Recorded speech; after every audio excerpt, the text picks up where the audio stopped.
And here again, the one who time after time got the role of the doomed villain, once again has to be the main antagonist and wait for her painful fate. That's why every time the girl has to die at the hands of the noble protagonists, apparently this is her last chance. Let the young man serve her as his sole mistress, and not the family of Duke Felicity. Let it serve only her. It's time to rewrite the monotonous romantic plot and change the fate of the villain. The girl's ruby eyes flashed predatorily. This sufferer is simply incredibly beautiful. His appearance is simply mesmerizing. This handsome hero's name is Lu Dian, and he is rightfully considered the most handsome and powerful in the fantasy world called Norna. The girl came so close to the prisoner that she could not restrain the urge to touch this unearthly beauty. These sharp facial features that can hurt you, the cold marble skin, his whole appearance speaks of inaccessibility and unattainability. In the ice-colored eyes there was a threat and unattainability. Lu Dian will not recognize as a mistress someone weaker than him. It seems like something didn't go according to plan, of course. The girl knew that she had a difficult task ahead of her. So, where did it all start? With yet another plot that deprives the villain of a chance for a happy ending. Before meeting Lu Dian, the girl made a great contribution to the development of this family. Therefore, the head of the house is ready to listen to the girl's wishes, because her birthday is coming soon. The cold and powerful appearance does not deprive the villainess of determination. She is so similar to her mother. So, on the occasion of her birthday, the heroine wants to get the keys to the underground laboratory. The daughter knows about the horrors that happen there and still asks for the keys. She is also part of Felicity's family, which means the laboratory is hers too. What people call a generational breakthrough is a conveyor belt where the living weapon of Felicity's family, Norn, is being struck. None of the residents in the area can even imagine how much blood and horror is locked within the walls of the dungeon, and the strongest of these terrifying creatures is the perfect Lu Dian. Moreover, the beautiful weapon that languishes in the dungeon laboratory is also the main character of the novel, A Dance on a Summer Night. Well, the girl herself is the main villain of this novel, the eldest daughter of the influential Felicity family, Shiani. Each reincarnation, for some reason, was accompanied by the role of a villain, who was awaiting a sudden and bitter end. The lady who had fallen into the trap died again, and because of her, the angel still couldn't leave work. She hoped that at least this time she would play longer. Well, what a child. First of all, it was necessary to explain why the girl was here at all, and why she had to do all this. The angel again ignored the stream of questions, so this would be the last chance for the girl. She had exhausted too many chances. The last reincarnation, how tired she is of endless reincarnations. Will there really be a long-awaited end? She entered the bodies of heroines with limited time, who died before they got out of bed or as a result of stupid failure. Could this finally be the end of the cycle of painful and senseless deaths she had experienced dozens of times? The lady who has just arrived is happy in vain. She hardly understands what awaits her this time if she screws up again. But from this point on, let the bird tell in more detail, she still won't be able to imagine something like this in her head. Let the newcomer not even ask, Mr. Padion will definitely be beside himself. The angel's eyes suddenly began to turn black. The pupils became vertical, like a predator's. Perhaps they would not get off with just her life. All living things can die in an instant. In order to avoid terrible consequences for everyone, the angel has prepared something this time for the wayward child. The traveler will be allowed to use her memory and previous experience, so that at least she won't screw up this time. Since the girl is currently carrying the burden of responsibility for the life of this world, it will be possible to at least try a little. Shiani Felicity. It was she who drove the main character to madness. The daughter does not even imagine how dangerous it is in the dungeon. Of course, how would the heiress know what hell looks like if she grew up in hothouse conditions her entire life? Shiani has seen hell. All the monsters were selected by her father personally, and undoubtedly everything alive that is there breathes hatred. Norna is a one-of-a-kind living weapon serving Felicity's family. A father must not forget that his eldest daughter is also part of their family, and that is enough. So the villainess has no choice but to rewrite this damn novel in order to escape from the hands of the main character. Tears streamed down Shiani's cheeks. She didn't know that he would become the crown prince, otherwise she wouldn't have tormented him. And this disgusting and rotten girl thinks that such words can serve as a worthy justification. Regret and remorse look and sound different, but this vile spawn will never understand it. The villainess threw herself at the feet of the protagonist. She begs the crown prince for mercy, and she was merciful to others, showed compassion and humanity. So what right does this filth have to ask for mercy for itself? The villain does not deserve forgiveness and mercy. There was a ringing of cold steel as Le Dian's sword blade cut off the head of his tormentor with one precise blow. The severed head of the villainess rolled to the feet of the protagonist, and this was only the least of what she deserved. The crown prince grabbed the severed head by the hair and lifted it above himself. Le Dian will follow Shiani to hell itself. Well, it's a dark story. The villain massaged her neck, and this time she can't ruin everything. Well, the girl looked at her written fate from the outside, and she became scared. She doesn't want such a death. It was not enough for this beautiful beast to cut off the villainess's head. He was going to escort her to the very depths of hell. It gives me goosebumps, and Daisy accidentally didn't hear anything about a gift for the young lady on her birthday. A whole day has already passed, and in any case, Duke Felicity will have to talk to Mr. Eric. There is not much time left before the terrible events. Not a day can be lost. We need to rewrite our destiny in this world. A menacing roar was heard. Here is the sister, and here is Eric Levi. The villainess has already been waiting for him here. Mr. Eric is the adopted son of Duke Felicity, and his manners are clearly not up to scratch. Impulsive, warlike, and wild, this is the kind of younger brother the girl has, with whom she is not related by blood. The adopted heir needs to speak with his sister immediately and have the maid leave her chambers. Daisy looked at her mistress with fear. Everything is fine, the maid can walk. The maid carefully walked around the angry gentleman and left the bedroom. Why such a sudden visit? Shiani has gone completely crazy or something. She wants the keys to the underground laboratory for her birthday. If her personal reputation has long since sunk to the bottom under a pile of garbage, then let her think about her family. She's completely out of control. How to make this boy quieter and stop glaring at the villainess? Eric grabbed the back of her chair with his hands. He had already thought that his sister had finally taken hold of her empty and useless head. Ruby eyes immediately flashed. The unmannered brat should be more careful. He is the one locked in here with the villainess. The girl squeezed her stepbrother's fingertips tightly. He had not been taught to knock or speak respectfully in the barn. This brat shouldn't even strain his diaphragm trying to intimidate his sister with his pathetic arrogance. What she said, there are also problems with the perception of information. Shiani can draw everything for him schematically. Let the little ones get out of her private quarters. That's the best this cretin can do. The heiress only has to look at these shifty eyes, and echoes of the past immediately sound before her eyes. Then still a very young villain, suspecting nothing, was in a hurry to meet her father from a business trip. But upon Shiani's return, Felicity was in for a stunning surprise. Let her daughter come here quickly and meet him. These are the children of their father's comrade in arms. The Duke will not abandon them on the street because their father was so devoted to him. They will live here. From this day on, the children are part of their family. Let the servants prepare something special. This is the children's first meal within these walls. And let the butler take care of preparing a grand banquet for such an occasion. Does the little lady have a favorite dish? From the first minutes of her appearance in the house, this pink-haired girl captivated everyone with her sense of smell. The maids can bake lemon pie for the little ones. It must be delicious. She's so cute. And the Grand Duke likes lemon pies. The girl would like to treat him. She is very charming. Is it possible to be so sweet? I just want to eat this baby. It's so sweet of her. The Duke will be happy to eat with the children. Let the little one feel at home. Everyone here is very happy to have her. This is her home too. The Grand Duke is so wonderful and kind. She and her brother are very lucky to be part of such a big and wonderful family. This girl is like an angel. The entire staff immediately began to whisper about how the Duke had become so happy with the appearance of this girl. And where does this father get such hatred for his own daughter when he has so much warmth and cordiality towards other people's children? Ever cold and distant from Shiani, the father has been currying favor with his new and beloved daughter since the very morning. Apparently, the father doesn't like Shiani because he considers her a witch who killed her own mother. And the older sister is always so gloomy and distant or just pretending. What powdery hair, mother-of-pearl eyes, and blue tones. These children have a very pleasant appearance.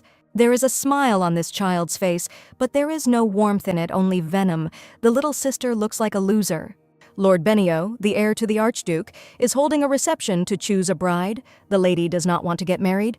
She wants to live next to her brother and Duke Felicity forever. You need to be quieter. My sister is still sleeping. How much longer is the charming lady going to take care of Princess Shiani?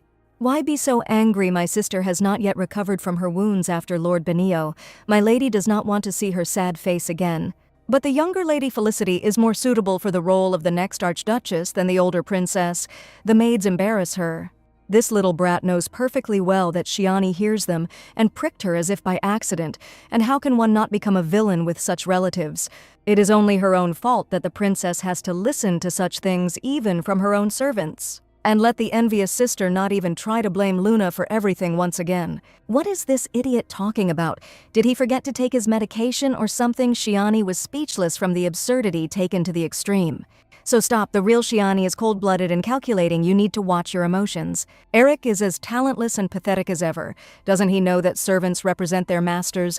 Cowardly vultures only reflect the inside of the moon.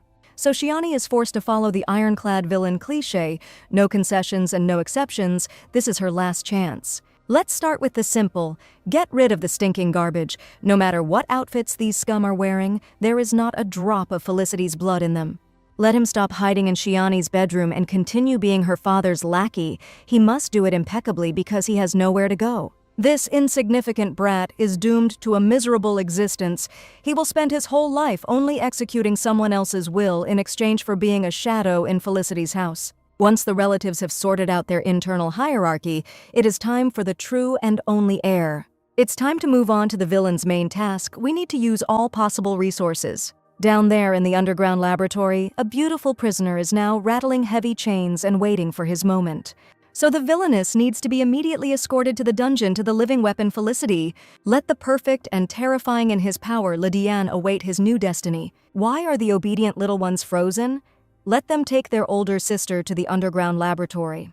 Eric immediately grinned angrily. He hoped that Shiani would not regret this. It was hard to believe. Did my brother really just agree to this, and that there would be no useless advice or abuse? Stop spewing poison here. In this family, it's called communication. After this, Shiani shouldn't ask for help anymore. Eric activated the magical artifact on his neck, and magical runes of movement formed under their feet. This key gives the owner free access to the basement, regardless of its location. And to begin implementing her plan live, the villain needs to get such a key. By the way, Eric has only one clear order from the Duke. He must take his daughter to the basement. Norn is kept there, but the girl will look for the beast on her own, which means this magic staircase leads to the laboratory. Shiani began to quickly take steps into the unknown, where her sister rushed to. It's actually dangerous. The villain is going to meet her happy ending, where it's dangerous, okay, they'll go together. An out-of-breath Eric approached her, and where did that small, skinny body get so much energy from? Stop whining like a girl. The heiress Felicity was met by a guard. Mr. Eric finally arrived, and who is this? All the researchers and guards were gathered. Only Eric and His Excellency have access here. Who is with him? This lady's presence here is a birthday present from his lordship. They were late with the explanation. Among the bloodthirsty monsters, there is one toy that the guest is eager to see, which means it is Princess Felicity. Well, why shouldn't such a confident and proud little sister look for her monster here on her own? Let Eric move away from her, he is unpleasant. What? And where are so many people here anyway? It looks like a welcoming ceremony. Apparently, this is part of a birthday present, but it does not touch the villainess's heart one bit. It seems that the search for the main weapon and the key to saving the girl may drag on. It's so noisy here that it's simply impossible to concentrate. You need to turn to the original plot. So where could her beautiful Lydiane be? The book said something about the Red Oath, so it's not a coincidence. This means that the perfect prisoner is in that direction. His new destiny is already very close. What is it like for the main character to sit alone deep underground, where even the air is filled with fear and pain? Wait, what? There's just a brick wall behind the curtains. Did the girl make a mistake? My sister needs to be more careful. Well, now everything has become clear. The villain didn't expect him to give away the location himself. This wall is different from the others. And of course, the original Shiani simply wouldn't have had the strength to break down that wall. However, the angel said that the girl could now use all her previous experience. Well, the reincarnation of the heroine Rebecca, who solved everything with her brute force, came in handy. Then the girl was forced to develop strength in her body in order to survive. Who would have known that she would need it again? The service staff froze in shock and stared at Shiani. Hulk, smash. She always wanted to say that. What the hell? My sister could get hurt. She just broke through the wall with her fist and Eric could get her dress dirty. By the way, the girl found this wall thanks to her brother. He is not always useless. Let him endow his talisman with the ability to shut the owner's mouth. It will be more useful than from pathetic tricks. But thanks for worrying about her. Since they're done, Shiani has unfinished business here. Finally, it's time for the main villain to meet the main hero of the novel. Shiani froze. This was not the 1st or 10th time, but she had never seen anything like this. How can such a perfect angel be called a monster? He just sleeps peacefully despite what is happening around him. Perhaps the beautiful beast is wounded. Lydiane is too quiet. The girl touched the food tray. Here, the villainess's attention was drawn to something in the prisoner's ordinary meal. There were traces of some white powder left on the tray. Could it be that these freaks were trying to poison the young man just so as not to show it to her? My sister lived quietly. Why did she suddenly rebel now? Could it be that she has set her sights on the chair of the successor to Felicity's family? Why is this worm shaking over something that will never belong to him? His chatter is so irritating. Shiani must have gotten so bored that she decided to play with Norna. Eric really is the worst. What Shiani just said, his spineless character can't even bear the weight of the villainess's words. Where is this weakling going anyway? He has again forgotten about boundaries and his place in the food chain. He is ready to remember them. Steel flashed in his ruby eyes, and it would be better for Eric to shut up now. To make her words more convincing, the girl grabbed her stepbrother by the collar of his shirt. What for? And from somewhere in the girl there is such power. Cold water began to flow down the young man's face. Such an oppressive aura emanates from Shiani. What's wrong with this spoiled princess? The villainess swung her leg and kicked Eric in the knee with all her might. The only spoiled princess here is her brother. Shiani has completely lost her mind. This little brother has lost his mind, since he allows himself to touch the heiress of the Felicity family so carelessly. The young man opened his mouth indignantly, but the villainess immediately shut him up, telling him to close it, otherwise Shiani would rip out his tongue. The girl was distracted from her family squabbles by the velvety voice of the waking prisoner. Well, they woke up the angel with their screams. Even in his frown, the perfect young man looked so cute and defenseless, who even thought of making him a weapon. If we rely on the plot of a fantasy story, then at this time the main character is still quite young. Not even that, right now this unearthly perfection is still small and is only just forming. And what all children love is sweets, so Lydiane should like candy. There was a rustling sound in the cell. If the young man remembered Shiani the next time they met, he would receive 2 more candies. This time the villain is so lucky with the main character. He is the most beautiful creature of all. What? My sister is somehow strange. She never behaved like this before. Where did this sudden flow of tenderness come from? Let Shiani just act like normal and not scare her brother like that anymore. Eric put his hand on the villainess's shoulder. Why does it take so long for this idiocy to get through? Is Eric even capable of grasping the essence of the words spoken to him? It doesn't matter whether the heiress is playing with weapons, aiming for the chair of the head of the Felicity family, or behaving strangely. This doesn't concern the foundling. They are not blood relatives. Eric is nobody here. And stop feigning concern. There are no spectators here. What's all this annoying noise? Why is there so much noise around? What are these people talking about? What smells so delicious right in front of Lydiane's nose? The beautiful and shiny wrapper says that it is a candy, and the young man is interested in trying it. Lydiane had never seen candy before it was put there by the lady who had just punched the red-haired guy in the face. The candy tasted very nice and sweet. This girl promised that she would give more candy the next time they met. The villainess did a leg sweep and knocked her brother to the floor. Was Shiani raised by ninjas or something? It was worth telling this woman that there was no need to bring candy, but Lydiane was not used to interfering in family matters. Well, after the guards had to separate the brother and sister, it was unlikely that Eric would bring her to the lab again. Brother came out of the dungeon with a black eye and a swollen face, which was quite nice. However, now she will have to get the key to the laboratory. The guard said that only her father and this little rat have access. This means there are only 2 ways to get the coveted key, and the most optimal one is to get the key from Duke Felicity. Duke Romeo Felicity, a soldier who rose to the rank of general in the Imperial Army, is a true legend on the battlefield. In close combat, the Duke has no equal, but finances and family life do not come so easily to Lord Felicity. Thanks to numerous reincarnations, the villainess has found out that any business with her participation begins to bear fruit. She has golden hands, and with the help of money it will be easier to win the Duke's favor. This means that having won the trust and favor of the seasoned warrior, the villainess will be able to get the key. Then the maid burst in. The young lady must see this soon. She has received a personal invitation from Lord Benio. From Arthur Benio himself. My lady must be happy because all the high society will gather at his lordship's reception. Mrs. Felicity has been waiting for this important invitation for so long, but she doesn't really care. Whatever, but my lady was so upset because Lord Benio did not answer her letters. Let the maid get rid of the invitation. The girl has more important things to do and goals, and today she wants to have dinner with her family, my lady. This is serious now. Well, of course, that's why the heiress of the family wants the maid to help her mistress with the preparations. The table was decorated with an abundance of different and exquisite dishes, and a wonderful aroma spread throughout the entire dining room. This time the lemon pie turned out amazing. Come on, let the men praise Luna, she tried. Yes, the girl prepared this wonderful dessert herself. What will her brother say? My sister actually made the lemon pie herself, and no one helped her at all. Well, since Eric began to doubt the fact that he prepared the dessert on his own, it means the pie is really delicious. And what happened to Eric's face? It was as if a gang had attacked him in a back alley. Nothing significant. The young man should be more careful, because the most important thing is the safety of the residents of this house. Eric will strike first from now on. Whatever, there were sounds of approaching footsteps. Shiani was a little late. The villainess asks for forgiveness for being late. She took a long time to choose an outfit. The father immediately froze in amazement. This is it. This outfit with its delicate satin embroidery is well known to Duke Felicity. This outfit is a priceless thing for the heart of a great warrior, and the Duke kept it carefully. It was not difficult to find out about this relic. Portraits of Shiani's mother in this dress were hung everywhere. This dress was left for her by her mother, but didn't Shiani look at it with rejection all her life? Well, it would be fair to say that the villainess was indeed incredibly similar to her mother, which caused even more pain in the Duke's soul.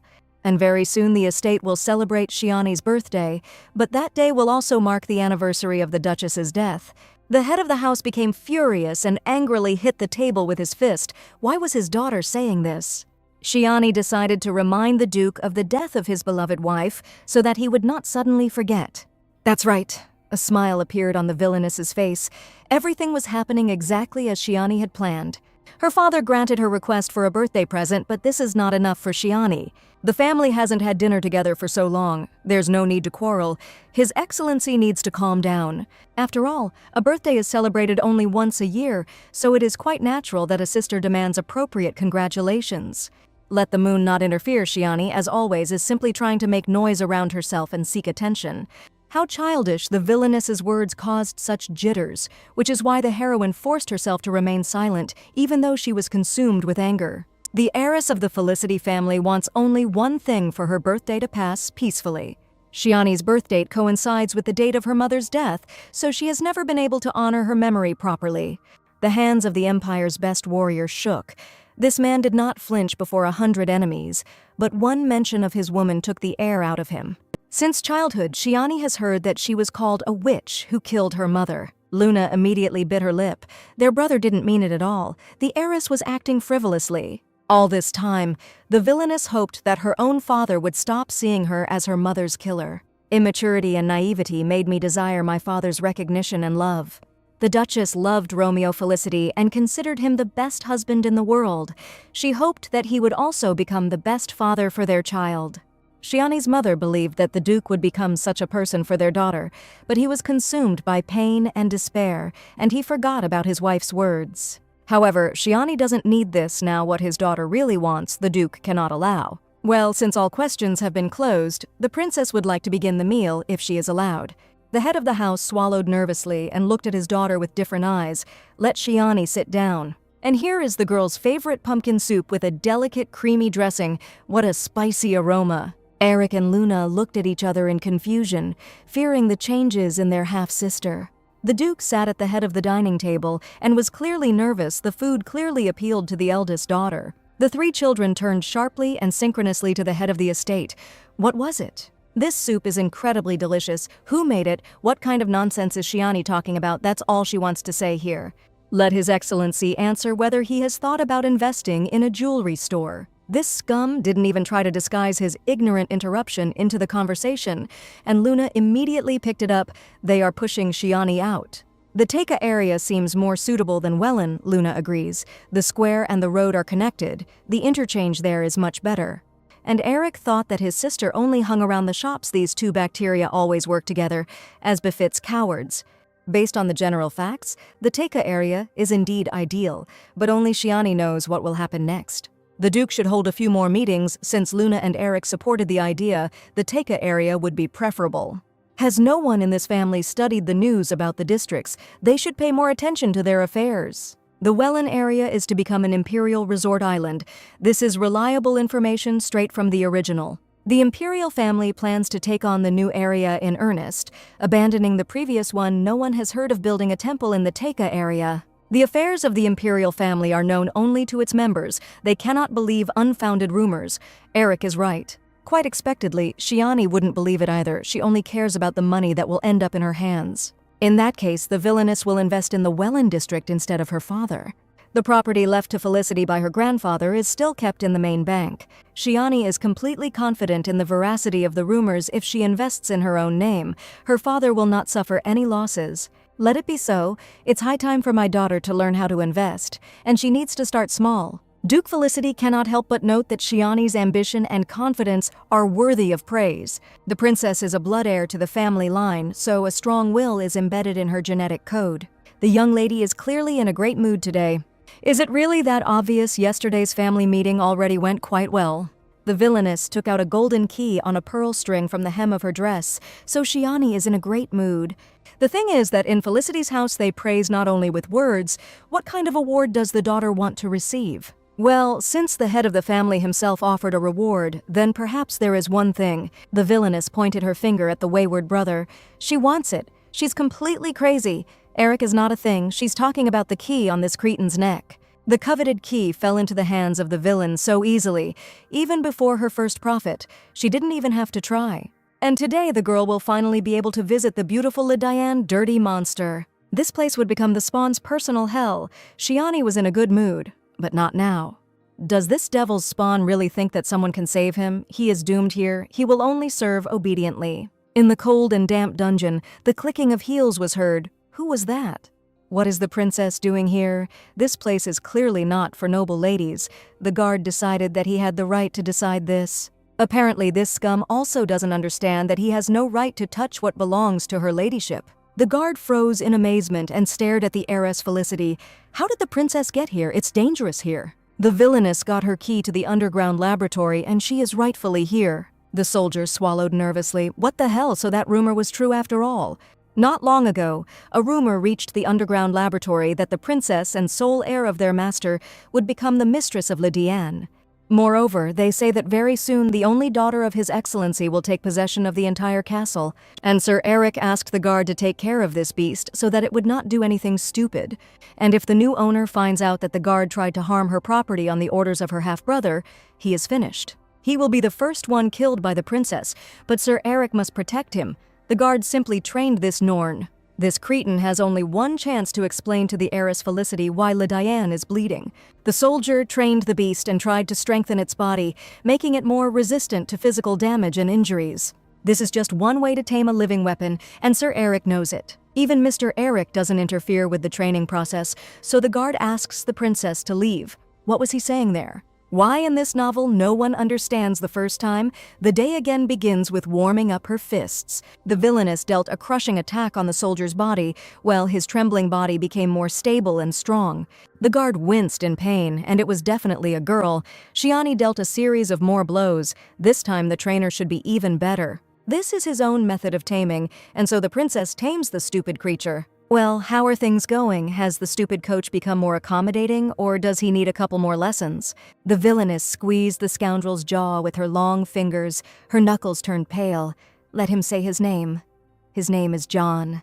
John must be able to quickly navigate the situation in front of him now, is the only successor to the great house of Felicity. Where does this psychopath get so much strength? She'll wring John's neck now. What do they feed her in the palace? Judging by the frightened eyes, John won't last long, but he will have a chance to prove his ability to learn. The villainess threw the guard away in disgust, and he crawled away from the princess in shock. By the next time Shiani comes, all the wounds inflicted on Lydian should be healed. If everything is finally clear, the guard can get away. The beautiful angel is waiting for the girl to say hello to him. Well, judging by his displeased expression, the young man clearly didn't like the compliments. However, today the perfect hero is much more emotional. Well, hello. LaDiane remembers the girl. Shiani came to this dungeon today to keep her promise. The villainess brought the handsome prisoner some candy that she owed him from their last meeting. LaDiane doesn't need candy. Let the guest say what she needs. The villain made a mistake by not looking him in the eye. Thus calling LaDiane a child, this cold, gloomy look, you need to give him something more substantial than candy. The princess wants LaDiane to make a deal with her, well, who the young man should kill, well, and the experience will be on the guy's resume. Beautiful LaDiane should not kill anyone. At least for Shiani, she will teach him another life. The heiress will protect the prisoner so that no one else will dare to offend him and remember the pain.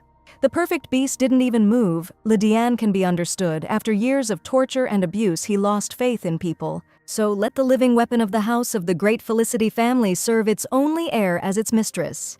The beautiful LaDiane must no longer bow before Duke Romeo Felicity. This incredible hero is now only for the villain. He is now hers, and she has become the mistress of the devil himself. Shiani is dangerously close to such a perfect creation. She cannot restrain herself. He enslaves her thoughts. The girl ran her fingertips over the prisoner's icy skin in one breath. The dark eyes cast a chilling glance at the villainess. LaDiane would not serve someone weaker than him. This is a bit unsettling. The villain didn't expect this. This is the reason why LaDiane is being kept here. The young man will not serve a man. He is too weak. Well, it's admirable, so independent and unwavering despite absolutely everything that was done to him. The princess clearly expected something different from the visit to the underground laboratory Shiani had not yet finished with the main character. LaDiane will not become a toy for a bored heiress. The girl has only just begun to tame the beautiful demon. There is a lot of justified mistrust in the head of this perfect creature she has to earn his favor. At first, LaDiane may not trust the heiress Felicity, but later he will have no choice. Shiani will not give up. This perfection will become her faithful friend, because this is her last chance for salvation. The villainess slowly ran her hand through the protagonist's silver hair. It was time to free him. What is this strange girl up to, and why are her pupils so big when she looks at the prisoner?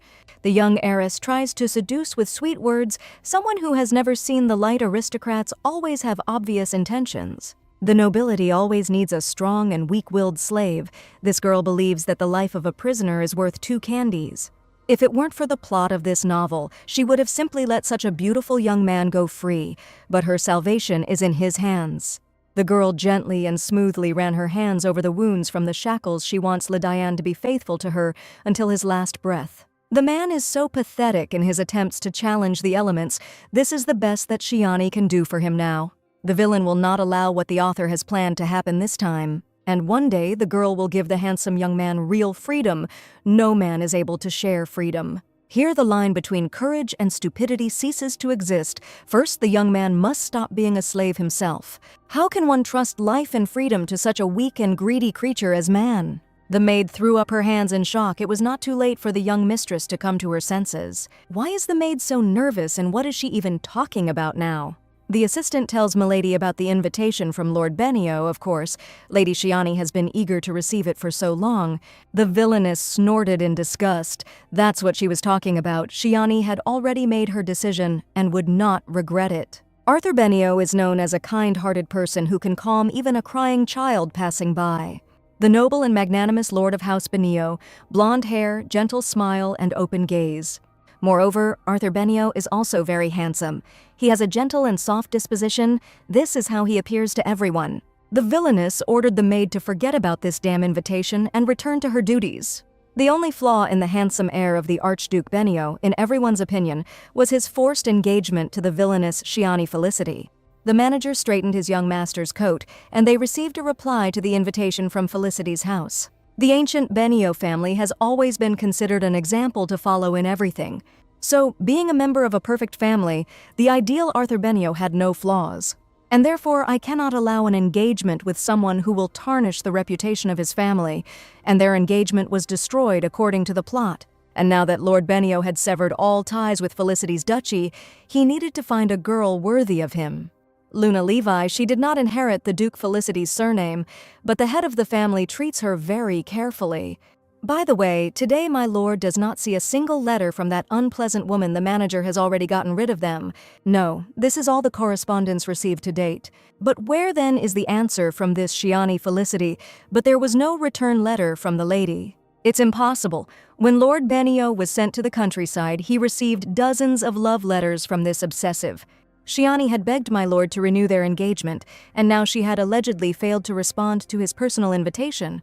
Most likely, the true state of affairs finally dawned on Milady and displaced her fantasies. Be that as it may, there was no reply from Mistress Felicity, and in general, there had not been a single letter for the last month. It was that crazy woman who understood everything. My lord could finally breathe a sigh of relief. That terrible woman had finally left him alone. Well, if that's really the case, then the young man is truly happy that it's all over. After all, to express the feelings of this girl, just one word is enough. Swamp. As if not wanting to die alone, this girl clung to Arthur and did not want to let go. And until the last heir of the House of Benio was drawn into this disgusting swamp. In fact, it was Arthur who treated Shiani dishonestly and vilely, taking advantage of her loneliness. But this does not give her the right to neglect him. Milord Benio rubbed the spot where his engagement ring had been angrily. Shiani Felicity, how dare she? The wedding ring was destroyed along with the engagement. Arthur tore its former place until it bled. It burned and itched so much. Where did the heiress Felicity get the key to the laboratory, and how did she manage to put Le Diane to sleep? 3 big guys can't handle this beast unless they pump him full of drugs. And this girl fearlessly touched his face and talked to him. What a cold sweat ran down Eric's face. That is, Shiani managed to tame the living weapon. That's right, Sir Eric himself knows how difficult it is. Without medication, Le Diane is sick of blood. He can't just go and fall asleep. The young man doesn't understand anything. The guard definitely didn't mess anything up. Absolutely, definitely. His guard was there and saw everything with his own eyes. Princess Shiani really amazed him. In that case, there is only one explanation. Probably that Felicity's heiress has awakened her abilities. What abilities she has, Eric won't believe it. She's an ordinary, capricious girl. However, this ordinary girl does without much effort what even a group of the best soldiers cannot do.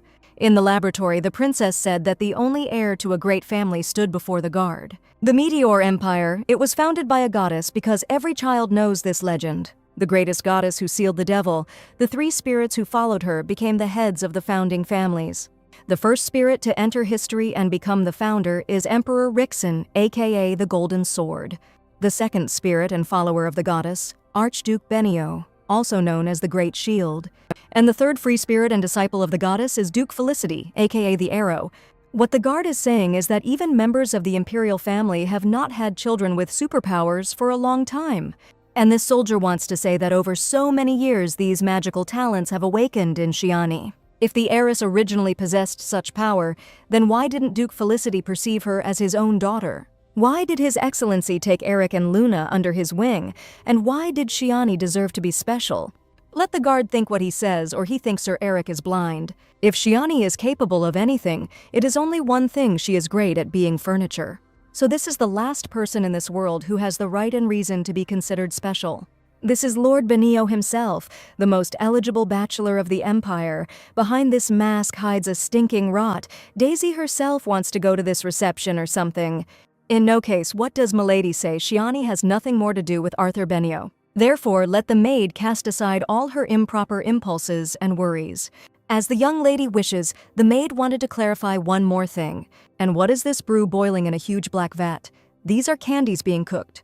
Well, to be honest, this is a medicinal product that will become a candy in the future. I will kill the false prince and bring back the real one. That's the title of the novel she got into last time. There, the girl was the healer of the crown prince. According to the order of the main character, she had to slowly kill the prince. And that very moment when she entered the body of this healer was decisive. For it was then that the hour came when the imperial physician had to administer poison under the guise of medicine. The doctor understands that there is no prince who would like a tasteless medicine. Let the doctor hand over his potion. The young prince will close his eyes and quickly swallow it. It was as if the little heir to the throne voluntarily accepted his death from the hands of the doctor. Since then, she has been working on making an antidote that tastes like candy or chocolate. She doesn't know the ending of that story, because the main character killed her earlier. But Shiani fed the antidote to La Diane under the guise of candy. Milady can treat Daisy too, but didn't the lady just put some medicinal Pueraria root in there? And in general, the maid doesn't really like sweets. Lady Felicity isn't talking about candy. This boiling decoction can help relieve the itching. Let Daisy enjoy in good health. What a beautiful box. Shiani prepared it especially for her assistant. The maid clutched the bottle given to her by her mistress in shock, but how could she accept something like that? But still, the assistant is very grateful to her mistress. This will make her work easier. I can see that child again before my eyes. He didn't even know what she was giving him, poison or medicine, but he took it all with a smile. Daisy thought it was just a regular medicine, but her hands felt like velvet. It was just incredible. It also smells wonderful. Shiani had noticed the damage on the maid's hands a long time ago, so she decided to make a cream for her. There's enough for all the maids. Daisy can share the cream. Yesterday the lights were on until late at night, so it's all for the servants. Lately, the lady has been incredibly charming. Her heart melted by the story from the original. In that case, why not share such a wonderful thing with Duke Felicity? The lady was pleased with their dinner. The maid would like my lady to become closer with her father. Oh, Daisy asks forgiveness for the liberty. She was touched. The maid had absolutely nothing to apologize for. She said it sincerely from the heart. And the heiress Felicity always liked children's openness and purity. Daisy has never seen her mistress smile like that, and she hopes to please her lady even more. Only 30 minutes had passed since the cream was applied, but all the calluses and cracks on the maid's hands had already disappeared. That's great. The girl is glad that she was able to at least make her maid's work a little easier. Milady really doesn't want to give one of these jars to the Duke. It's worth it. Why, he probably has a panacea, a magical stone that is known in this world as a panacea. Well, why does the lady say that about herself, who would exchange such a wonderful little cream for some stone? Daisy is right. The reason why magical stones that cure all ailments are not common is their cost. Besides, the side effect of such magic is too significant. This is well known in their house. Duke Felicity did not recover for a long time after using the panacea during the battle. Everything was just like that, by the way. Now they say that the Empress has not left the palace for a long time, and the reason is precisely the use of magic stones. The Empress's personal maid reported that Her Majesty's entire face was covered in red spots, and now the Empress is forced to hide the side effects from prying eyes. And the miracle? The lady's cream helps a lot, and it also doesn't cause any side effects.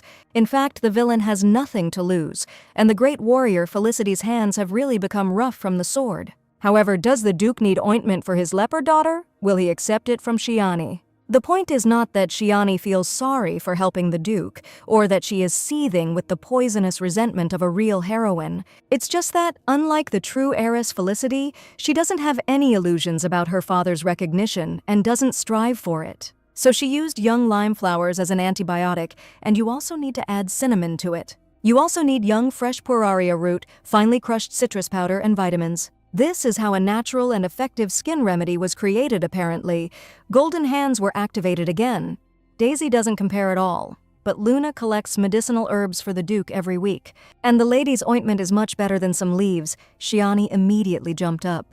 Luna Levi is the main character of this novel. She was predicted to become the next Archduchess of Benio instead of Shiani. From the very beginning, this heroine drove Shiani into the shadows and made him think, along with his brother, that she was a worthless person. Thanks to which, Luna systematically took away everything that rightfully belonged to the Duke's own daughter, Felicity. By the way, where is Luna? My lady hasn't seen her for a long time. Most likely, the girl is currently busy preparing for Lord Benio's banquet. Now all the salons in the capital are sewing dresses for his event. It will be the most luxurious banquet in recent years. When Arthur Benio and Shiani's engagement was broken off, she couldn't find peace. She loved him so much and was so devoted. How could he do such a thing? Lord Benio never truly appreciated the lady and never knew how wonderful she was. Let the maid not even start this story again. Shiani will not brighten his banquet with her presence. If Lord Arthur Benio falls on his knees before his ex-fiancée, then she will think twice. And also, my lady doesn't want her assistant to worry about breaking off her engagement. If Daisy promises not to mention Lord Benio again, then milady will become closer to her father. Of course, the maid agrees to the mistress's condition. She can warn his superior about the meeting. Although no, to begin with, for such an occasion, it is not your highness who should dress up. Let Daisy pick some wildflowers and find a cream box, which is not too modest. The Duke would be pleased. Then the maid will distribute the remaining jars of cream to the other maids, except for one. Shiani will still need her. Let the maid take care of the preparations, and Shiani needs to go down to the underground laboratory to her treasure. The villain needs to test her personal devil, because it is in his hands that her happy ending lies. And why isn't Her Majesty sleeping at such a late hour? The night guard didn't expect to see the heiress here. That's it. Wasn't there a guard named John who was supposed to be on duty today? The heiress remembered that for sure. Well, why did the guys suddenly go silent? Let them answer when the heiress of the duchy asks them. His comrades answered synchronously, but not to the point he was on sick leave. John was self-studying, so it was one or the other. The boys were really poorly prepared. John asked them to do all this. He is sleeping now. The guards are asking for forgiveness. The villainess came here to apply ointment to Diane's wounds, and John knows about the unrest in the dungeon. So John ran to report everything to Eric. A pinch of power, and the man will show his true face. And the sixes of this vile slug are to match him, which was to be expected. In that case, the guys will have to tell their wayward colleague that the princess came at night. Heiress Felicity came to visit Diane, and at the same time to check every part of his body, to make sure that no new injuries appeared on this beautiful young man. Why is Her Highness risking her safety? Is she bored in the castle? If that horrible monster gets angry, the heiress will leave the underground laboratory in bags. Wouldn't that be for the best? In that case, there would be one less problem. That's right, at this facility, the guards are not responsible for the lives of others. It's the fault of the careless visitor. The perfect Diane, his fantastic face and body still had wounds on them. When every day is like the previous one, the sense of time disappears. Diane was so tired of the endless hell, locked in a lifeless basement, not knowing when the sun rose and set. As if in the cycle of samsara, their lives with the prisoner play out the same scenario day after day. Lara Fury, this name, like an obsessive echo, continues to sound in the echoes of memory. Now they both have no right to make their own choice, and Lara Fury remains just the same name. She is the same as Lydiane. She understands his feelings. She also can no longer bear living according to other people's scenarios. The only thing the prisoner asked was what Shiani wanted. She just wanted to live. That's all she needed. After his release, Lydiane will become crown prince. She needs to help him so that her life doesn't end so stupidly and quickly again. And if Shiani finally manages to live, then she can even achieve redemption. But for now, they should stick together. So the princess definitely went to the beast. She even came out with all her limbs, and how did this psycho fall asleep without medication? And what is that on Lydiane's face? Did Her Highness really come here to personally take care of the beast? Heiress Felicity is too good-natured and naive, and what could a princess see in a demon anyway? As soon as the main character felt the guard's touch on his skin, he immediately grabbed him by the throat. The demon is not sleeping. What the hell are rats in uniform doing here at such a late hour? The guard immediately began to shake with fear. He asks for forgiveness, and this coward thinks that this is enough for forgiveness. Let this filth name at least one reason why Lydiane should not kill him. He just wants to live. That girl, her voice sounds in the young man's head. She suggests that they stick together until then. Let the rats get out of Lydiane's dungeon before the young man changes his mind. The main character cannot understand the motives of this girl, but he will definitely figure everything out. She said that she too was a prisoner, that she too had no freedom, but why? His Excellency's order was carried out in the morning. Could it really have happened so quickly? The intended plot of land in the Wellen area was registered in the name of Princess Shiani, and yet the Duke is very curious as to why his daughter suddenly decided to buy a plot of land in such a remote place. His heir said she would use her own money to invest, so her father couldn't stop her. Who knows? Perhaps in the long run, Princess Shiani is much more far-sighted than all of them. The manager was also surprised that the only heiress had developed an entrepreneurial streak.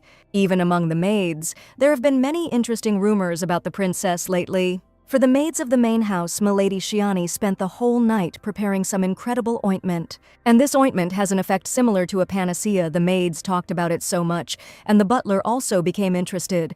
The manager takes his hand out of the glove.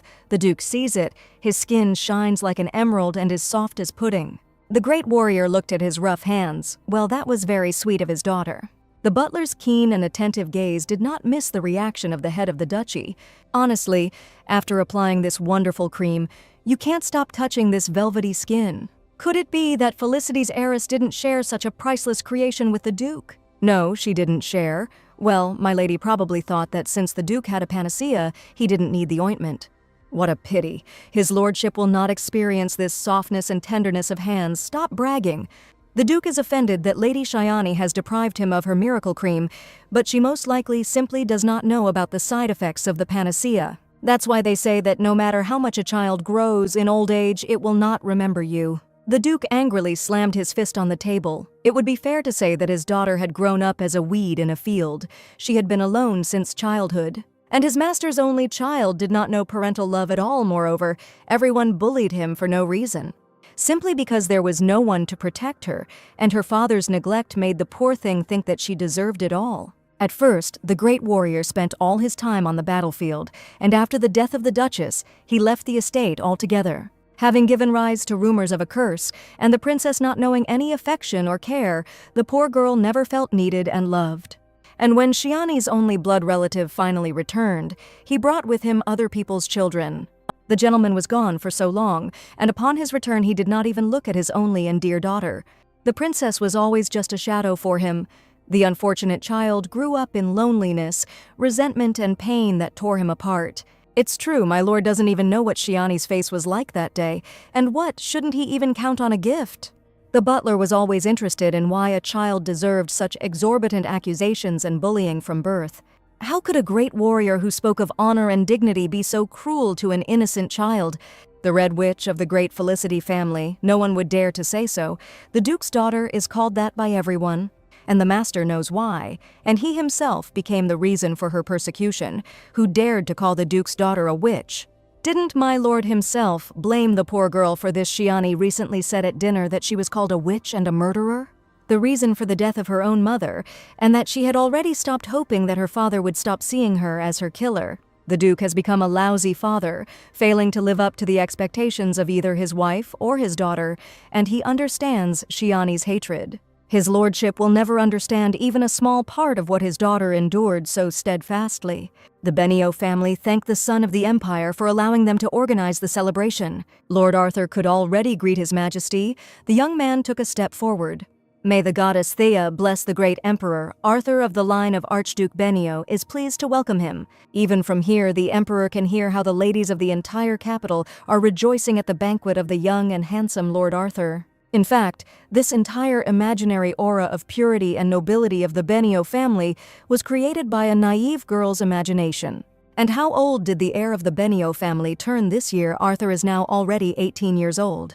Arthur is just like his father, empty and dependent only on his own interests, with which one should always be on guard. So 18, if that child had survived, he would have also turned 18 this year. If Archduke Benioff's family had known about this, they would not have remained on the sidelines. No one can be sure of this. The Benioffs always wait for a convenient opportunity. The emperor cannot kill his nephew. The fact that an unmarried princess gave birth to a child is capable of destroying the entire authority of the son of the empire. And besides, the child's father is the owner of the magic tower. The princess committed suicide, and the father ran away, and who needs a street child? Because of that damn Benioff, the emperor doesn't even know what happened to his own nephew, and his son grew up so healthy and handsome. The engagement with Felicity had long since been broken off. At such an age, one should think about a new marriage. Arthur had given his father significant support. And this is far from all that the heir Benioff can do. He needs time. Soon the banquet will begin in the Archduchy. Well, the emperor hopes that in the future Arthur will have a worthy lady by his side. The heir to the Archduchy is glad that his majesty is taking care of him, but he has other priorities now. Breaking news concerning the Welland region, which has caught the emperor's eye. One man bought half of this area, where imperial plots were previously planned. This can't be because the Welland area is not at all remarkable now. And who is this person? Usually the emperor is very stingy with emotions, judging by his reaction. Something serious happened. What? The informants were definitely not mistaken. This is Shiani Felicity. The head of the empire's loud laughter echoed throughout the entire hall, but that couldn't be. What made His Majesty laugh so much? Let him share with the guests what is going on with Princess Felicity. By the way, the Archduke's son Benio has a rather close relationship with her, which... That's right. Arthur nodded.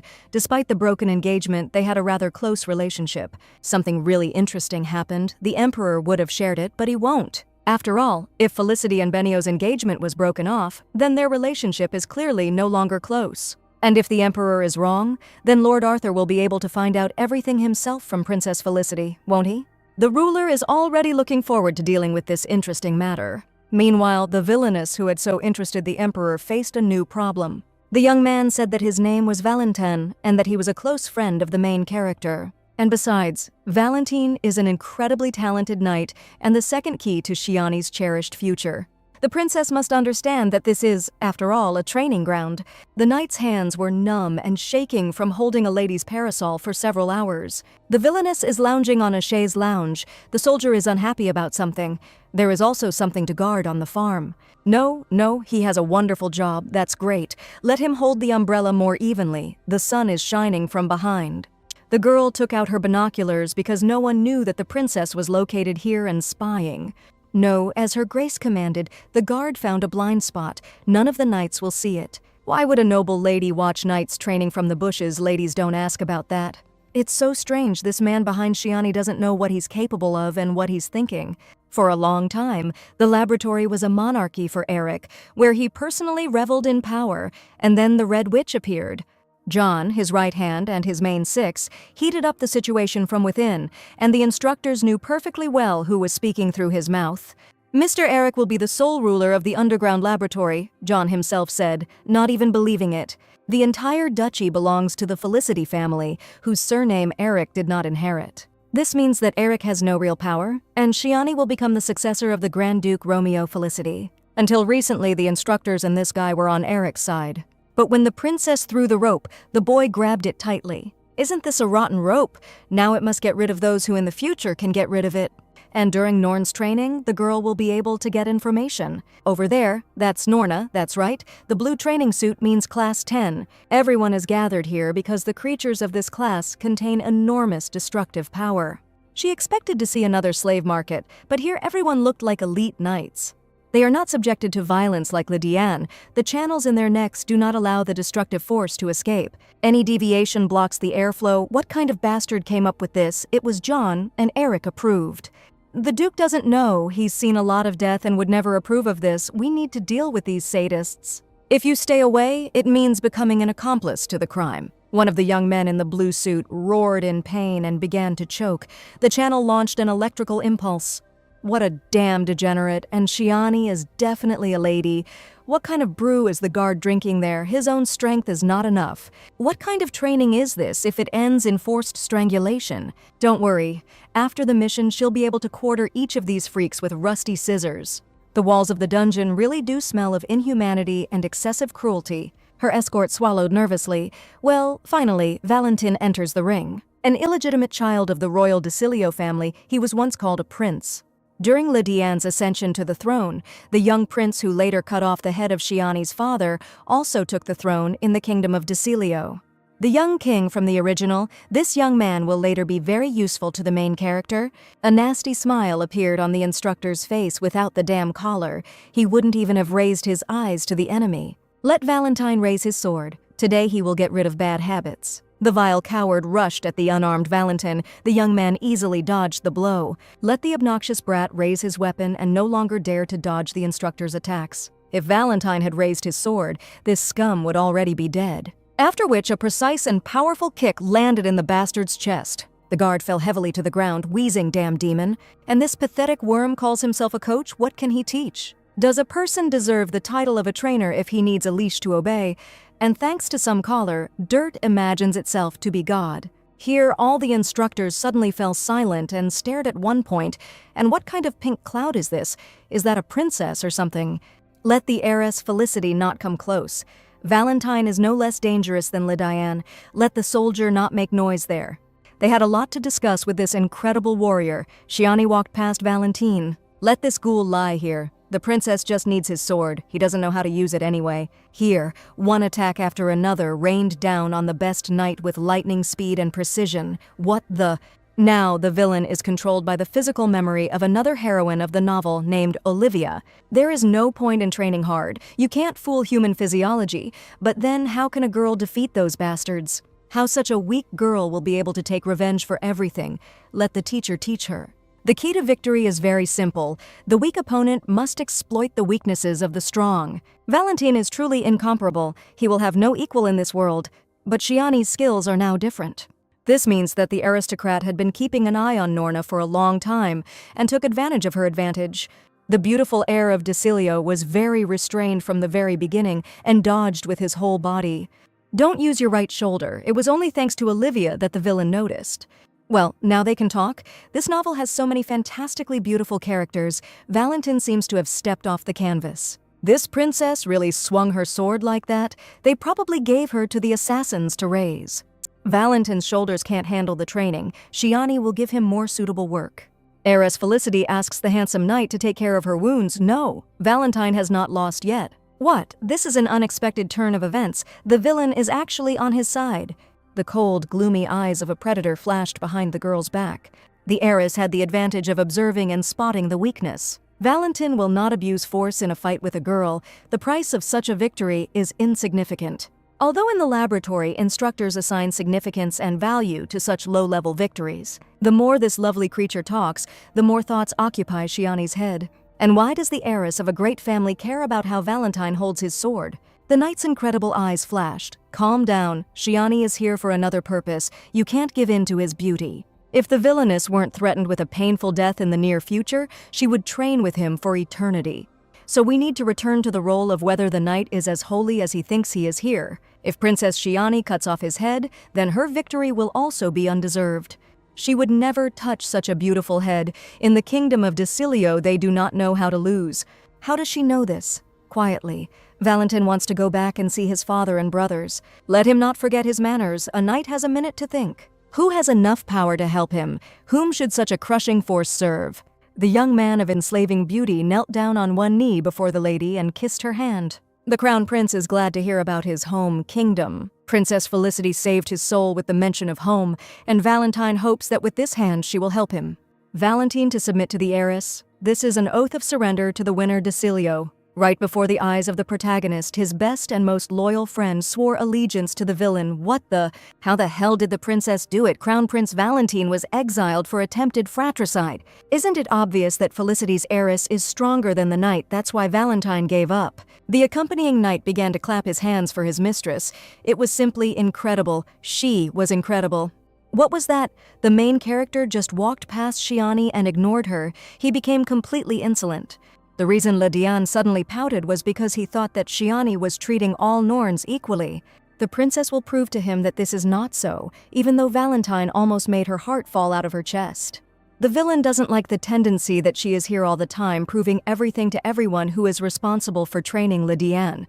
Mads thinks that the Duke's favorite, who led the division, Sir Newell, is only in the lab to train Lydiane. You can't make the baby wait that long. What baby? Mads doesn't know anything about the lady.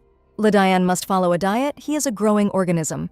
Let Lydiane fight who parries attacks like that. Let the guy try until he feels his strength.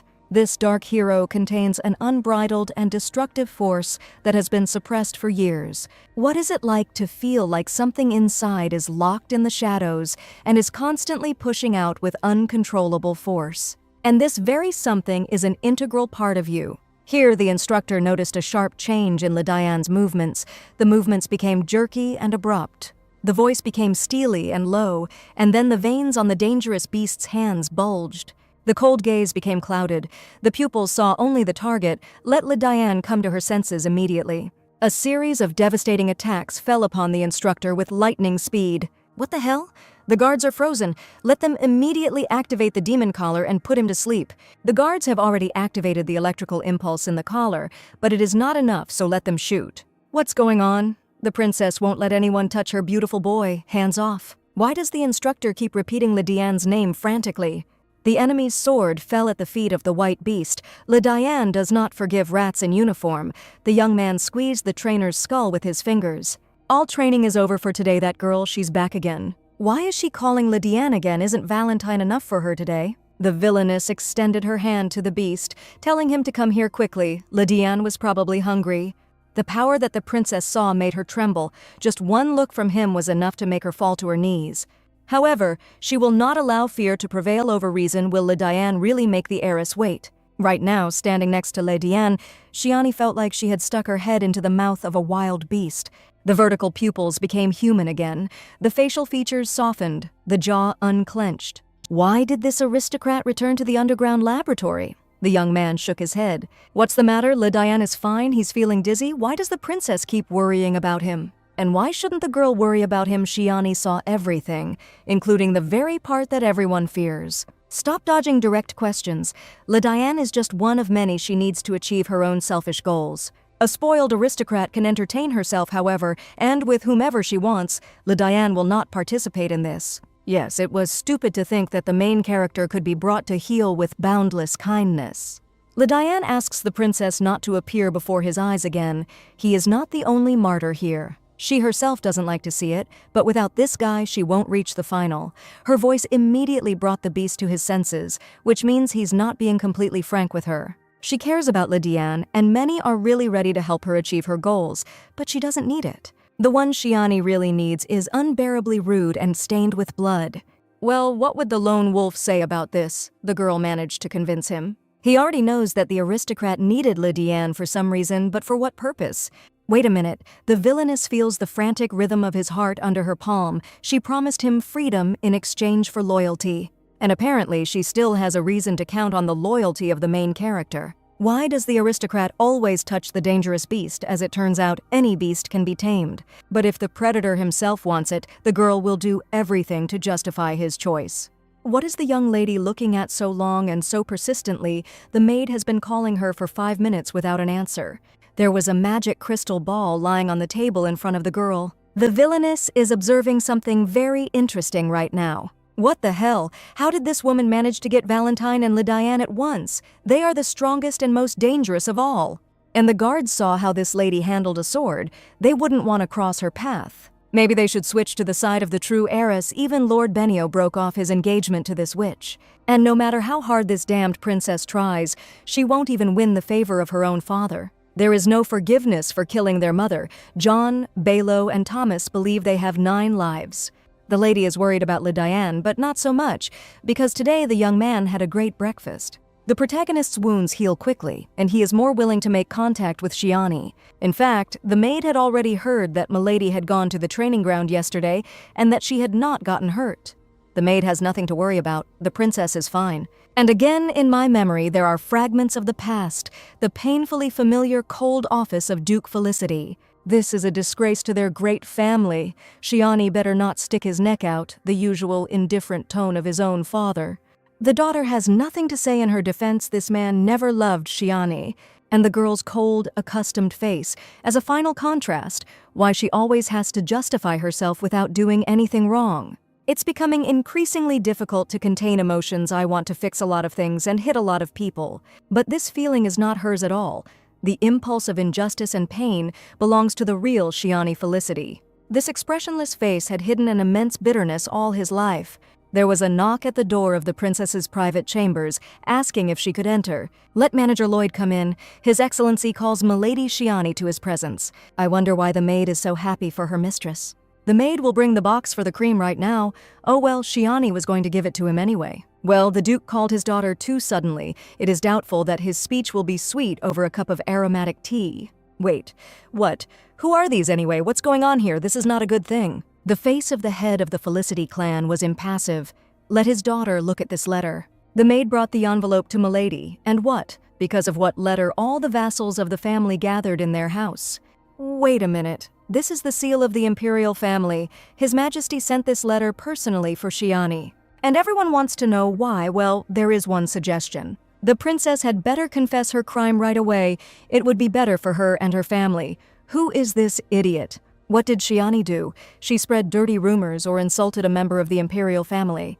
So that's it, the vile Eric has spurred on the vassals. This guy is climbing out of turn for death. All those gathered here could not open the imperial seal, since the name Shiani was indicated on the letter.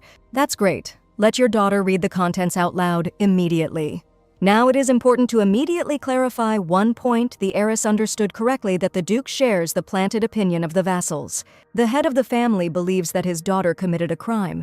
His Majesty never sends letters just like that. The confusion and unbearable pain of the real Shiani now make the girl feel betrayed. And how could you make the brightest and strongest heroine the villain, and the most rotten and pathetic one the main one? She will no longer allow the heroine to be poisoned if her father turns out to be right. She will clear the honor of Felicity's house with her life. The Duke stared at his daughter in shock, wondering what the princess was saying. However, if the vassals made a mistake in their baseless accusations, it would be fatal for each of them. For every insult and accusation, all vassals and those involved will suffer the appropriate punishment. All the vassals are sure that the princess is dishonest. There is no need to intimidate them here. It wasn't enough to break off the engagement with the Archduke's heir Benio, she also had to drag Felicity's family name into the mud.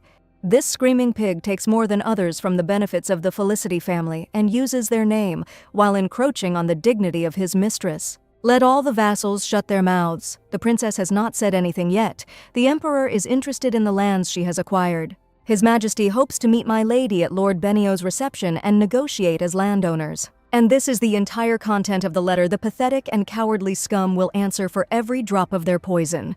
The main instigator's face immediately changed, which meant that Shiani was indeed right. We are talking about her investments in the Welland region. The emperor really has his eye on it. Shiani did not try to tarnish the reputation of the family. It copes with it itself. She learned about the dissolution of the engagement unilaterally. And the fact that so many people rushed here just to harass her won't make you wait long for an answer. Speaking of bones, the girl came here to give this to her father, who threw a stone at her along with everyone else. Like any military man, the Duke's hands have become rough, as has his soul. This cream will help with the skin, but there is no salvation for his soul.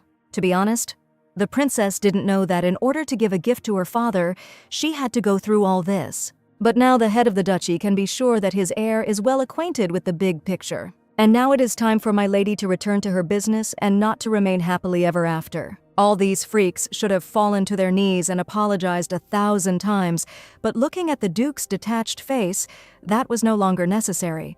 Shiani doesn't have to justify herself to any of these worthless scum anymore. They are all just trash. Why is sister leaving so quickly? Eric grabbed the girl by the wrist again. Once again, this idiot forgot his place and manners. His face just healed.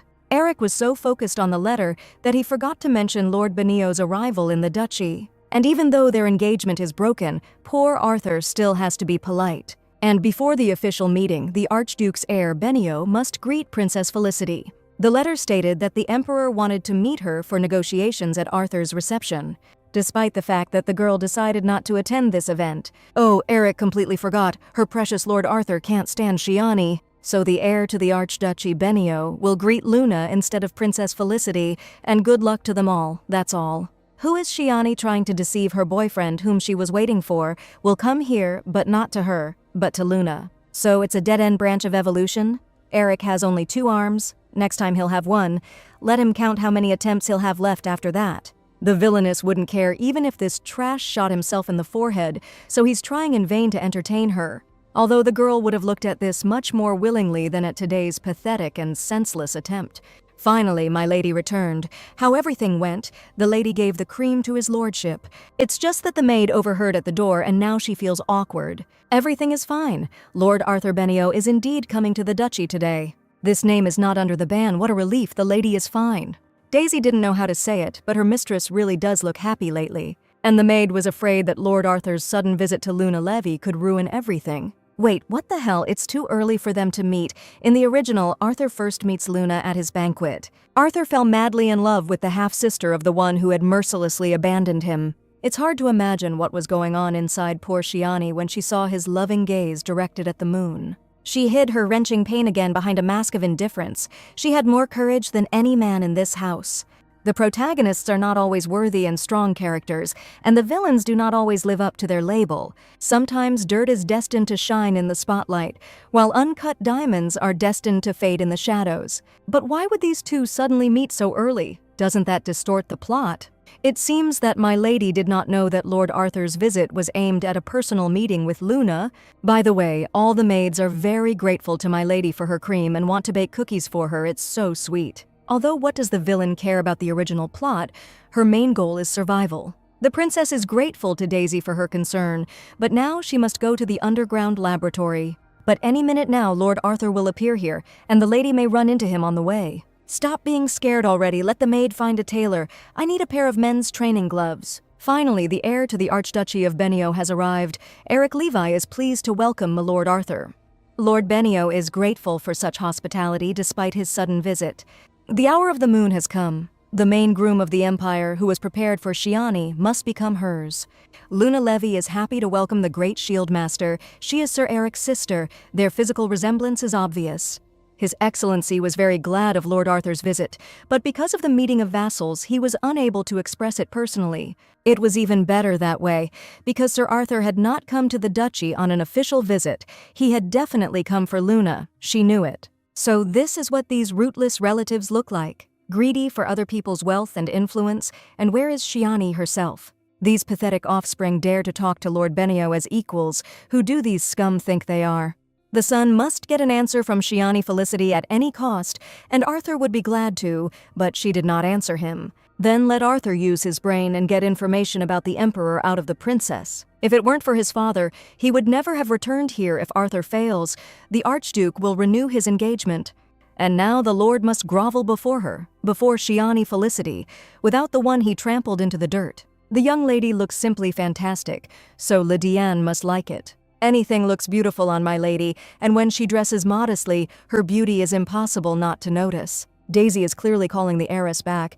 The maid hasn't even said anything yet. It is impolite of Levi to detain a dear guest at the entrance. Let Lord Benio pass. Where the hell is Shiani?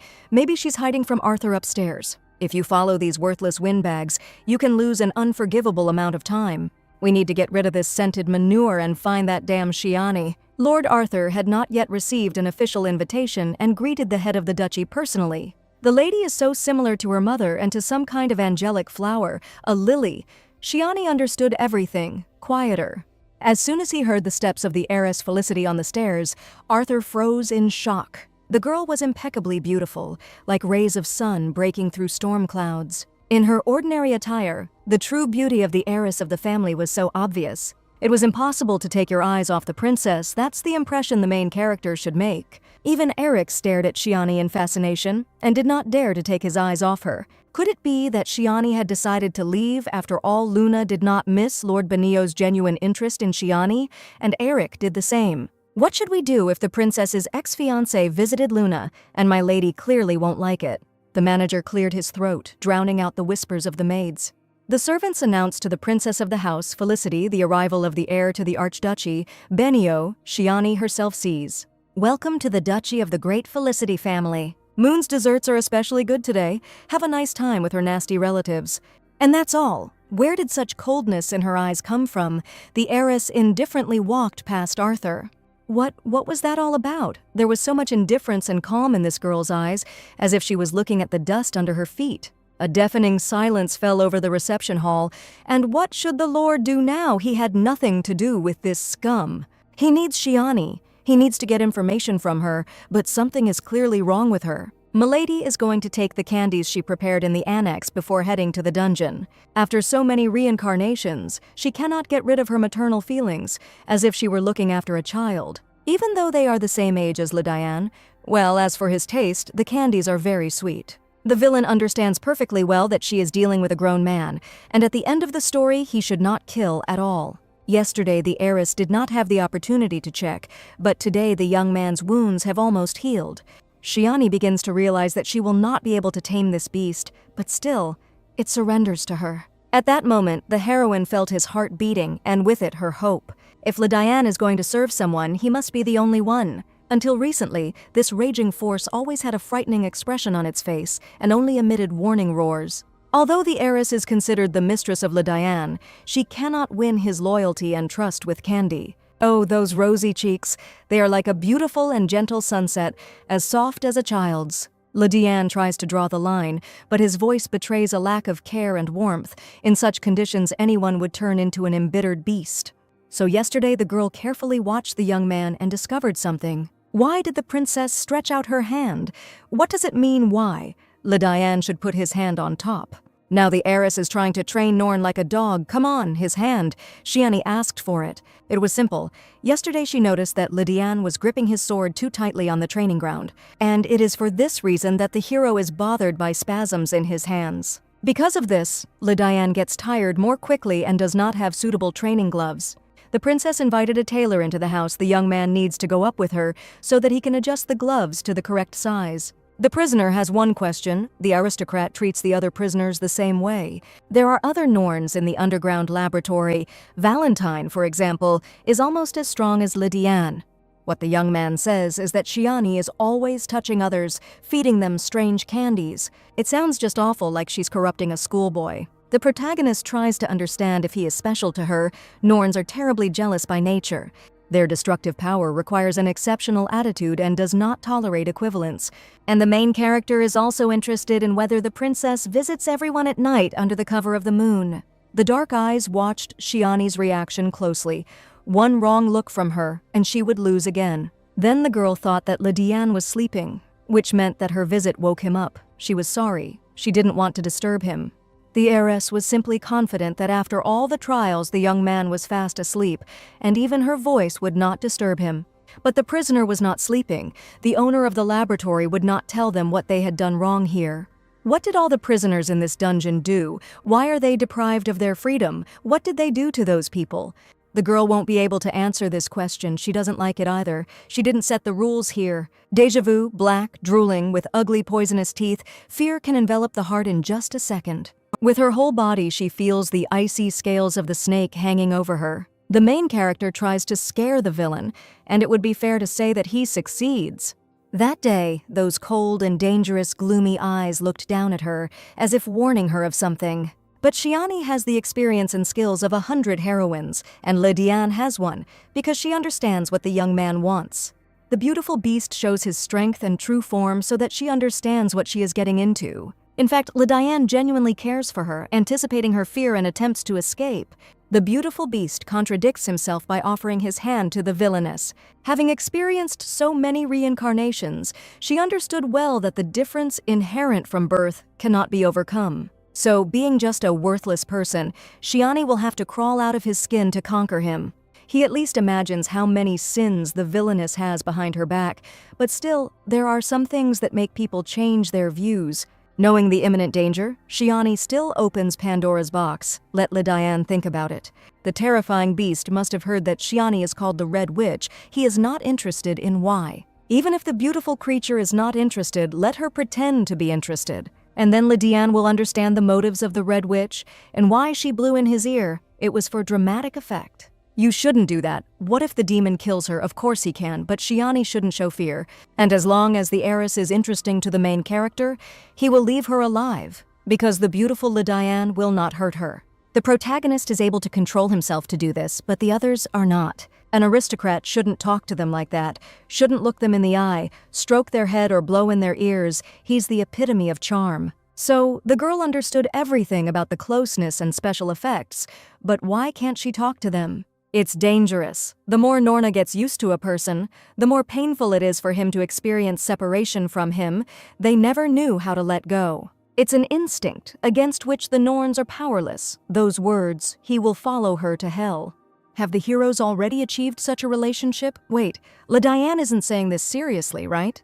He's so sweet. She only buys gloves for Diane and whispers in his ear. And what will the beautiful prisoner do with this information? He will follow his mistress. Norn's dark pupils immediately lit up upon hearing the cherished words, "Diane is ready." Well, it wasn't that hard. Now the villain and the protagonist will stick together on the way to freedom.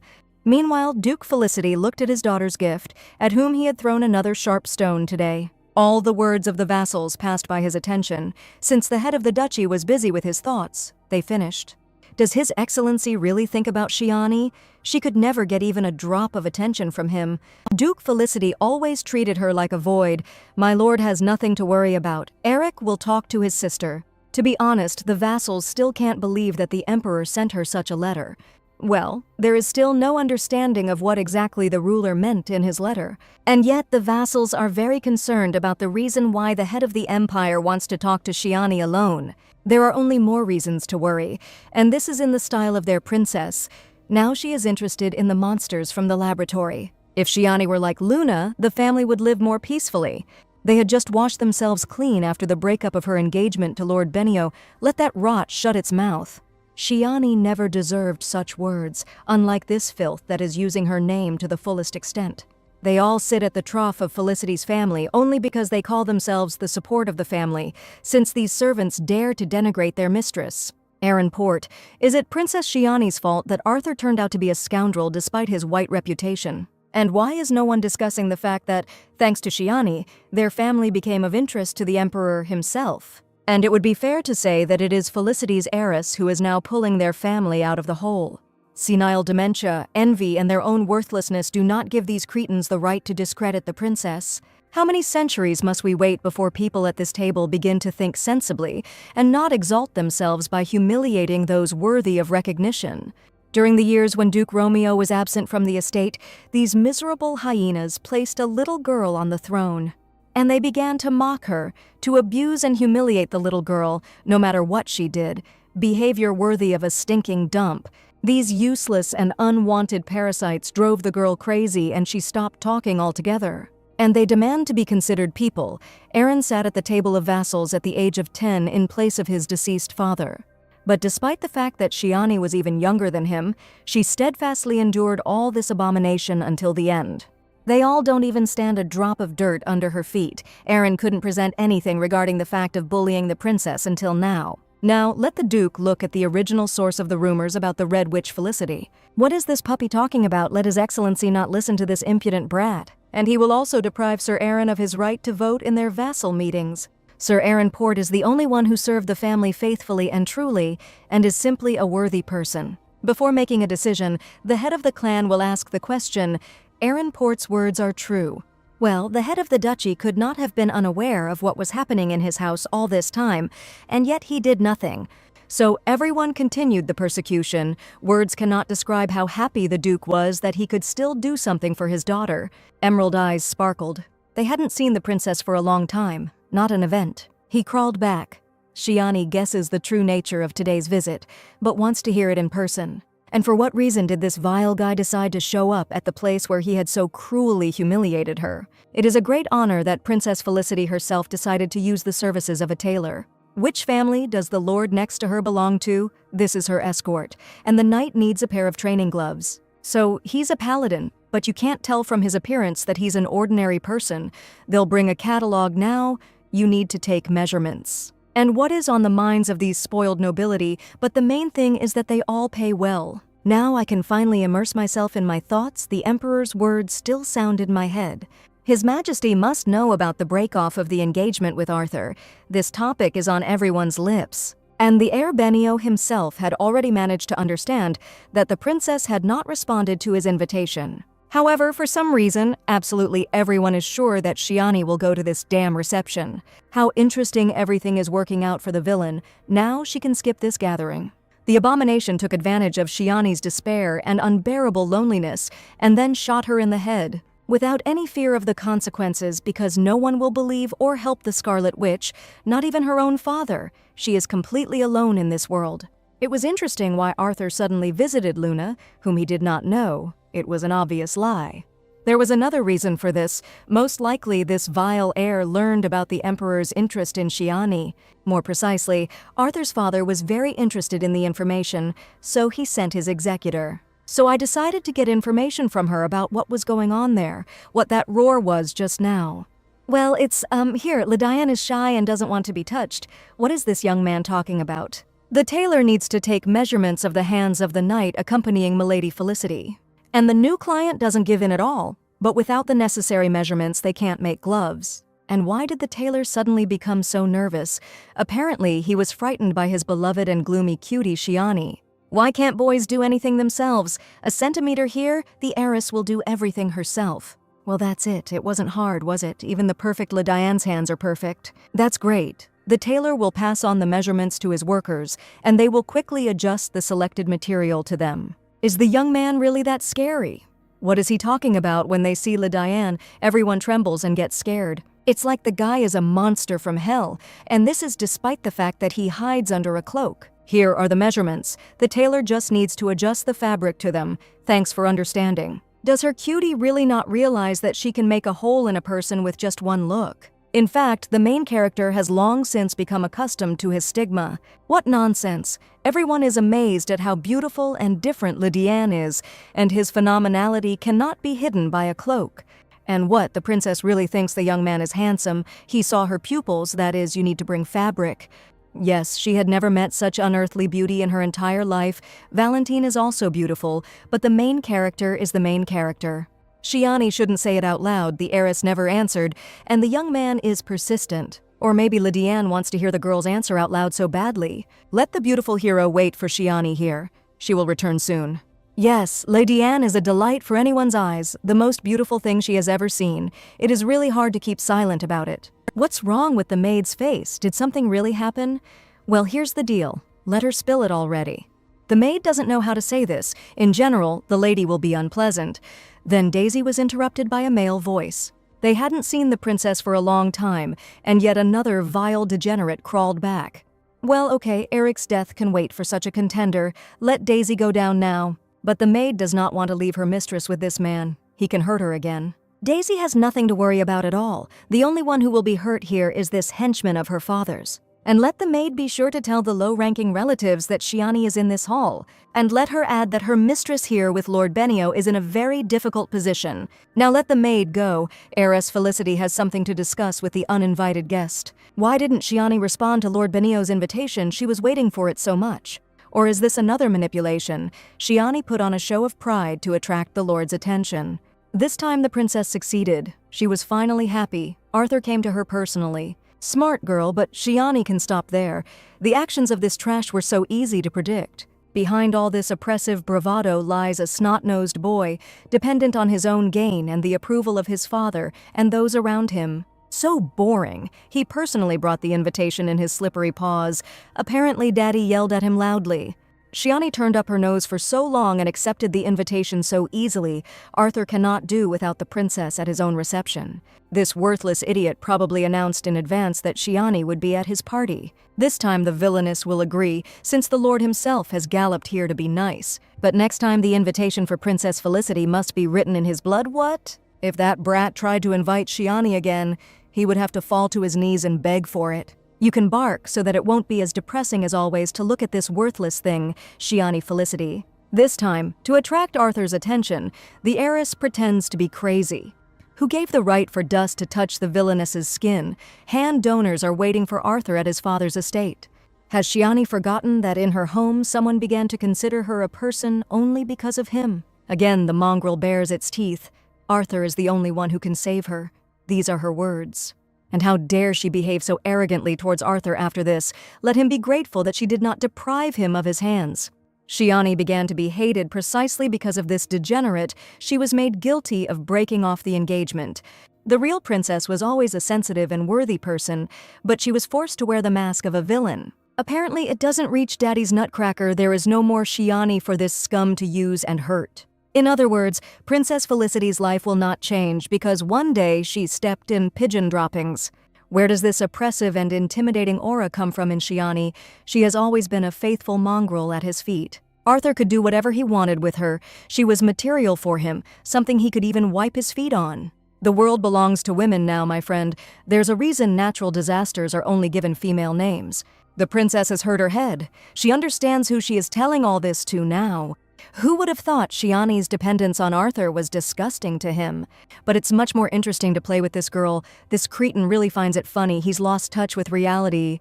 Today, Shiani is unusually beautiful. She should not have hidden her character. If the heir to the archduchy had known about her character, he might not even have broken off their engagement. This freak actually said it out loud. He was so sure of the former Shiani's admiration for him. Arthur should have realized this was hurt, but he only saw now whether the princess really had her own motives.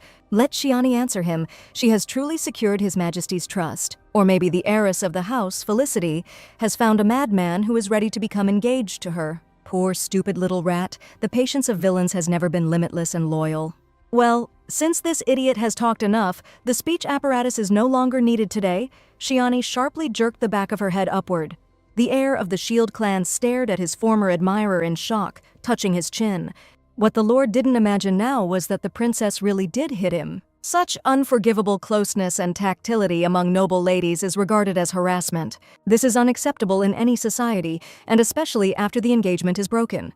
So let ignorance tell whether he will have problems with the Pope if Shiani does not attend his reception. Doesn't the pitiful offspring of the Benio family have his own motives? Now the princess really does have her own interests, and they don't coincide with his. What was that, and what is the heir to the Archduchy Benio doing here? What is going on here anyway? Daisy was always punctual, and it seemed to her brother and sister that the Lord was busy studying the gallery. These annoying flies. What are they doing here? Arthur hasn't yet received what he came for. Lord Benio apologizes. He accidentally ran into the princess while looking for the gallery. Shiani is flattered that Arthur traveled so far to personally present her with his invitation. What did she say? How is this invitation? What does it mean personally? Eric and Luna looked at each other with concern. It is worth apologizing for the omission. If Arthur had immediately said that he had come to meet Shiani, it would not have been awkward. And also the poor relatives would not fuss in vain around the uninvited guest. And how could a person from such a noble house manage to put the guests of Felicity's house in such an awkward position? On the part of the uninvited guest, this is the highest degree of disrespect for the helpful poor fellows. And now the heiress of the Felicity family wishes Lord Benio a safe journey home. Let reader Levi deal with Benio's heir on his own. Heartbeat quickened as soon as this degenerate approached. Shiani's heart skipped a beat. And it was clearly not fear. The villainess's heart did not yet follow the feelings of its new mistress. These feelings belong to her, and to the real heroine the princess has finally returned. And her highness is all right, but Milady's face turned pale. The villainess cannot believe that the heart devoted to the true Shiani still beats like that. It hurts her pride. The tailor has chosen the fabrics. Let the lady look at them and let her know if she likes anything. Milady is grateful for the tailor's work. She will notify him when she makes a decision. And one more question. Accompanying Princess Felicity is a paladin, an escort. The heiress's knight hasn't received a proper education yet. That's not the point. And what worried the tailor so much, it reminded him of the legend. The king of the devil's army was not the devil at all. What? Under the robe was hidden an unimaginably beautiful angel. Well, LeDiane really is fantastically beautiful, like an angel. But what does his beauty have to do with the legend? Why did the tailor suddenly start talking about it? It's all about the peculiarity of the curse from the legend. That angel did not cause human fear. The angel inspired fear with his eyes, black as the abyss of hell. This is how the introduction to the original plot of the novella begins. The great empire of Meteor was founded by an all-powerful goddess named Thea, and this empire suffered countless torments and sufferings. And the cause of the empire's endless troubles and pain was the king of the devil's army. Phedion, despite his stigma, was a king with an angelic appearance. Then the divine creator of the empire decided to seal Phedion. It seemed that the goddess Thea had existed since the very beginning of the universe, as did the king of the devil's army himself, but the goddess disappeared along with him. This legend was at the beginning of the first chapter of the original plot of the novel. And why did the legend about Phedion and the conception of the empire itself suddenly start to sound now? What the tailor is leading to, well, the whole point is that the princess's paladin has black eyes. Damn black eyes, come to think of it, no one mentioned black eyes in the original. And in general, the eyes of the main character were described as aquamarine, which is richer than the depths of sea waters. And if we were talking about someone else, the girl simply would not have attached any importance to it. But we are talking about him, about LeDiane, who is the key to everything. So the villain needs to collect and analyze any mention of her favorite hero. The tailor's assistant wrote down the measurements of the princess's companion. They can go. The tailor left the estate, and the princess said that she would return, but the young man never waited for her. The villainess looked closely at the handsome hero, letting LeDiane approach her. The beast with the angelic face was so close to her, but not close enough. Let the young man go lower. LeDiane could just lower his head. The princess reached her hands to his perfect face. Norna approached the man with distrust, but with the curiosity of a wild predator. They must trust each other. Now they are in the same boat. The young man managed to forget about their agreement. What does the heiress do? Let her favorite stand still? Well, a little dark, but definitely not black. This is definitely a dark and cool shade of blue. Why was the tailor so scared? He should have a good understanding of the palette of colors and shades. Perhaps it was the shadow from the robe that fell on the eyes, making them appear black. Oh, what's wrong with the expression on her beautiful boy's face? What's the matter? LeDiane is worried about something. He feels unwell, where it hurts. His cheeks are burning. It's all because of the princess's candies, that is. The young man eats them constantly. Of course, if you eat a lot of sweets, there may be unpleasant side effects. But these are not some kind of caramel confectionery. These are healthy pastilles made according to a recipe tested by a doctor. What is the main character talking about? Such a good medicine could not harm Diane. And by the way, the villainess tried very hard, but oh well, the young man can trust Shiani. And to tell you all about it, on the way here, Diane met a group of maids. Those maids told their mistress's escort where she could be found. And besides, those girls said that someone had really bothered their lady. It's hard to believe that such a man with a spotless reputation could do this to their princess. Well, Shiani was indeed disturbed today by someone insignificant. It was that man. Since the girl was talking to Arthur near Diane, he apparently heard everything. It's not about him. Then who is? When was the last time she felt real anxiety? When you live another person's life over and over again, you realize that being overly sensitive is a heavy burden. If you don't trust anyone, then it's impossible to be deceived. If you don't get attached, then you won't be betrayed. And in that case, there would be nothing that could actually cause pain. In reality, there is no such person usually. A person becomes disappointed because of his own expectations. That is, the princess means that she never expects anything from people, exactly. Nothing came of it, all because of that strange young man who asked the maids about Milady Shiani. It was definitely Norn, whom the princess pulled out of the dungeon. He is so scary and frightening. Why did the heiress even pull the monster out of the laboratory? There is no need to blame everything on the older sister. Luna is worried about her. Let the maids help the girl change her clothes. It's time to visit Shiani. So is there a beige dress in Lady Levy's wardrobe? The villain really doesn't expect anything from people, so as not to hurt herself later, but this does not apply to Diane. The young man becomes close to her. They stick together on this difficult path, so she expects a lot from him. A beautiful young man must never betray her. He must swear to follow this. Diane will only hurt the heiress if Princess Shiani herself betrays him. This will never happen either, because in that case, Shiani will simply die. Here, the atmosphere around the main character began to change. His aura became frightening again. In that case, if Shiani breaks his oath, Diane will regard this as a call to action. Milady will untie his hands. Shiani will not betray him, by the way. Diane himself did not make any promise. Footsteps were heard outside the door of the princess's private chambers. Who was there? Daisy had forgotten something. Why was there no answer? So even if it is hot in this robe, Diane needs to be patient, okay? Here the bedroom doors swung open without a preliminary knock. Luna asks forgiveness for the visit, and only for it. She was just worried that her beloved little sister wasn't feeling well. Ugh, what a mediocre game. There is at least one thing that this useless, envious woman will be good at, that she needs at all. The original plot is changing so quickly, and the reincarnated villain is to blame for it all. Luna didn't know that Shiani had guests now, and that this envious and greedy girl couldn't take her eyes off Diane. This is Norna Harris from the underground laboratory. They need to discuss some issues. Training on the training ground will begin very soon. It's time for Diane to return. As it happens, the handsome young man will be able to get there on his own. My lady should not worry about him. The young man whispered the last words right into Shiani's ear, following her example, and her heart immediately began to beat treacherously. You shouldn't do that. Shiani's legs are buckling now. It's like she's in a romantic drama. What the hell? It didn't seem to the moon now. What was this at all? So the main character goes to the underground laboratory with the magic key. Let Luna pass, unlike her vile brother. Luna in the original never spoke to Shiani alone. Since I was always afraid of her, Lord Benio said that he was going to inspect the gallery of Felicity's house. So the brother and sister said that they would not detain the heir of the Benio family. The sister must have been surprised. Shiani was not at all surprised, by the way. Shiani actually received an invitation to his banquet. Apparently, my Lord Arthur cares about his little sister. He came all this way just to hand over the envelope in person. So from the outside, it looked like Shiani had no intention of attending this event. How could Princess Felicity not be present? The Benio family doesn't want to lose face again.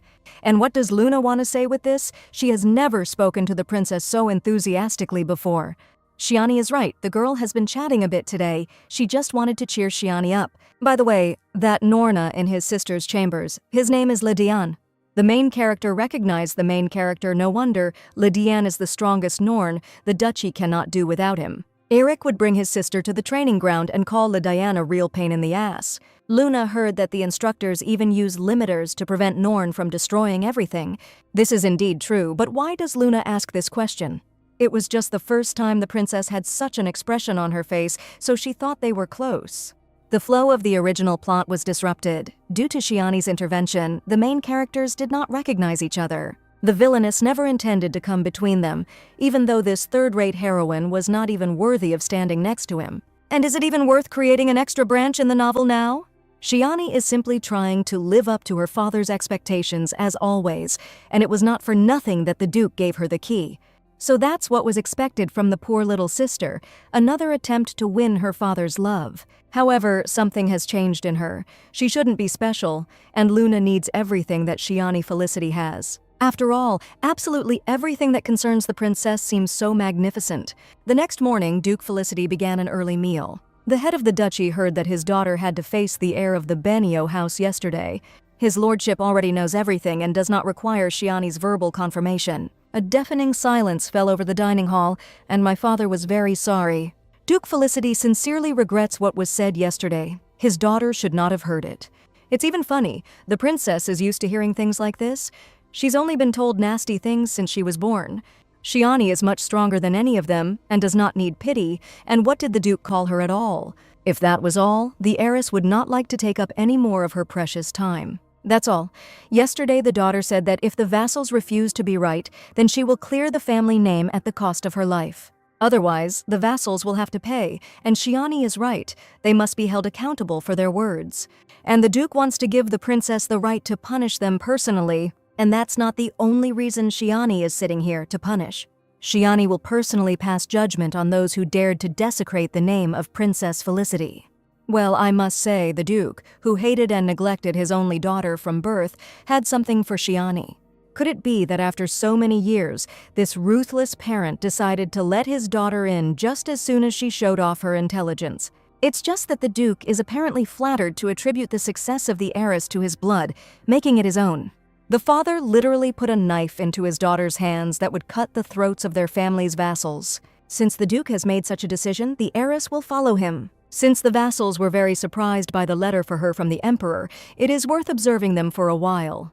What the daughter means is that the vassals will have the opportunity to correct their mistakes. Since they have been serving Felicity's house for a long time, instead of cutting their throats, it would be better to put collars on them. That's how it is. Wouldn't it be better to expel them, deprive them of everything, property and status? Well, the princess has become so reasonable and strong-willed. And how did the daughter even find out about the Welland region? Who is the person who has information about the affairs of the imperial family? After all, the ruler will probably ask about the source of Shiani's information no one informed her. She herself learned and planned. Most of the central areas are owned by the palace. The emperor buys up land that can be developed, and when this happens, the aristocracy gets ahead of the game and buys up such areas. And in that case, why then did none of the nobles take an interest in the Welland region? It is not because the emperor seized it that the land is useless. There is no possibility of developing it. The question then arises as to why the members of the imperial family, as if by agreement, show such interest in the Welland region. But they keep silent about this. The ruler does not provide information about the Welland region, right? The reason why they only control information regarding the Welland area is fabricated uselessness. Welland deliberately makes himself look backwards so that no one will take interest in him, because the emperor does not want anyone to seize the land for grandiose projects. For this reason, only the Teika region is known to everyone, so that no one can intercept Welland. It's just brilliant how my daughter was able to guess. Well, she read this novel. This information will be enough for the Duke and the Emperor to believe. Wait, so the princess will go to the Benio family banquet? Well, their heir arrived yesterday in person. To deliver the invitation personally, the Duke can't stand the brat's fake smile. This slippery guy has completely lost his fear the head of the duchy should bring him closer to death. Duke Felicity may slander even after his daughter's visit. Shiani has one request: let him devote his time to her. If you think about it, his own daughter has never asked the Duke for anything. And like the worst father in the world, he will do anything for her now. So let the daughter tell, she, more than anyone else, deserves to have her wishes fulfilled. It seems like it's very busy outside today. What's going on there?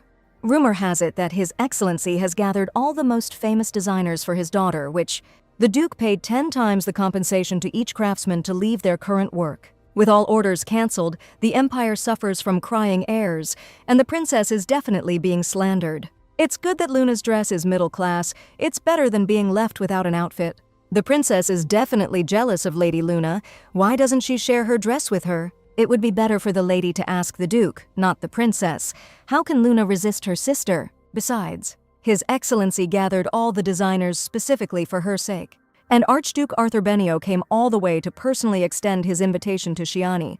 Why is the lady crying? She is the most beautiful. The princess cannot compare to her. There is no point in shedding tears over this evil and greedy heiress. Damn Shiani, Luna always took away from her absolutely everything that she rightfully had. Those beautiful dark eyes. Luna can't think of anything else. He should only whisper in Luna's ear like that. Luna herself said that she is much nicer and kinder than her half-sister. She has nothing to worry about. Everyone should shut up.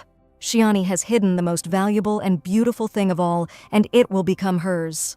Well, what's wrong with the maid's face again? It's so unfair, the designers that the mistress's father called. All these vile people have gathered and are throwing mud at her lady. One said that if only he had known that it was not Duke Felicity who had invited him, but the Red Witch, he would have refused. Another even dared to say that he had never seen the princess, but was sure that she was ugly. Why aren't maids allowed to kill such degenerates for the honor of their mistress? Who are you, warrior? There would be no reason to be so angry. It would be better if Daisy helped the princess put her hair up.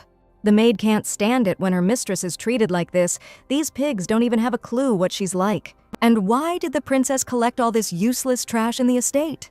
If there is some reason for this, well, of course, there is a person who should be there now. Among all this stinking crowd, there is a man with blue eyes and brunette hair, yes. Daisy remembered each one so that she could then eliminate them one by one, but in the novel there is definitely one villain. Even those who just wanted to sit in the corner, this man is just that. And who is this man actually? He is someone important. He really can be called that. Bergman Dietrich? In the original story, he was called a genius, and now Shiani needs him. Why should the best hands of the Empire dress the ugliest and most evil girl for the banquet? Even the most good-natured heir, Lord Benio, could not bear it and broke off his engagement to this witch. That's why Felicity's house didn't say a word about the breakup. That's right. It would have been better if this ugly woman hadn't chosen dresses of his design. His Majesty, the heiress of the great House of Arrow has arrived. Could this really be the same Scarlet Witch of the Duchy? All the designers immediately gasped, "What the?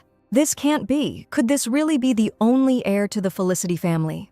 The best designers of the Empire are happy to welcome the heiress of the House of Felicity personally. Shiani has heard about it. The princess walked past the crowd of hypocritical sycophants with disgust. What a parade of baseness and hypocrisy. So who among all the designers of the Empire is the best? Of course, Shiani already knew who the real legend of this time was, even if he had not yet been revealed. Is there really no better one among the crowd? It doesn't happen that way, or does no one need Princess Felicity's order? The designer was just a little confused. His fashion house is currently having the best sales. His studio simply has a large selection of goods, which is why sales are high while the man only has collectible items. Since when is it a skill to produce an obsolete product, and his house can't produce it in stock at all?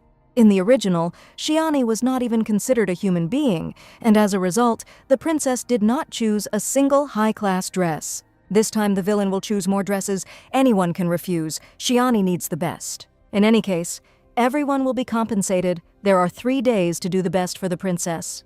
But 3 days is too little. Then the designer can refuse immediately. Shiani needs the best master. It is not clear. And those creators who clearly understand that they won't be able to cope can immediately return to their studios. Until recently, these empty and worthless peacocks were so eloquent. Where did their confidence go? Come on, now that golden boy is about to appear. It can be done in 3 days, and here it is. But to do this, you need to return to the studio right now. To get to work immediately, which was expected from the best, Bergman wrote his name into history in the novel, but his legacy was discovered only after his death. So this time, the true genius will have a chance to enjoy his fame in his lifetime. Norna broke all the wooden swords on the training equipment today. LeDiane, as before, frightens everyone around him with his permissive and unbridled power. There was no one left in the training arena except this Storm. The main character immediately turned around to the voice he had known since childhood. The strongest warrior is training so hard today, but it doesn't seem to be doing him any good. Well, it's nice to see that all the serious wounds on the young man's face and body have healed successfully. Well, what is this sour look? As if the student was expecting to see someone else who might be nicer than the coach. The collar was finally removed. What a relief that Norn was no longer being tortured, and his complexion improved. The boy's body no longer bears those terrible wounds. His consciousness is clearly awake and not dulled by the tranquilizer. Honestly, my soul is really happy for this boy. He has changed so much. The coach still remembers their first meeting. The baby's name is Diane, and the coach's name is Newell. Then the kid snorted in disgust and called the coach ugly, a little bastard. Norn's fate was always unenviable and cruel, but Newell was especially worried about this boy. Then, by order of Duke Felicity, the little children were gathered, and Lydiane was the last. And why are the soldiers forced to collect these children at all? It was the last will of Duchess Felicity. The late wife of the head of the duchy asked to find children who have great potential. Their potential will be needed by the duchy. Wait, what? That is, these babies will be used as weapons. The poor kids will be turned into killing machines. If that's the case, then Newell has no place with the Duke. In the warrior's opinion, Romeo is an inhuman degenerate or something. And even if that were the case, he would send children to fight monsters or to war. Let Newell think about it. Romeo spends so much money to educate them, even an estate was built for these children. A noble knight might not trust Romeo Felicity, but the Duchess was the one worthy of trust. So many years have passed since that conversation. The poor boys have spent their entire lives in this dungeon. That's why the now grown-up Diane is still in the damn dungeon. Newell doesn't know what was in Duchess Felicity's will, and no one except her husband knows. But the seasoned warrior didn't like all this from the start. There is no honor in such things. Wait a minute, Lydiane has changed after all. It's all because of the candy. The princess put her heart and soul into preparing this medicine, especially for her Lydiane. So the boy really did change, and it was all because of that girl's strange, sweet candies.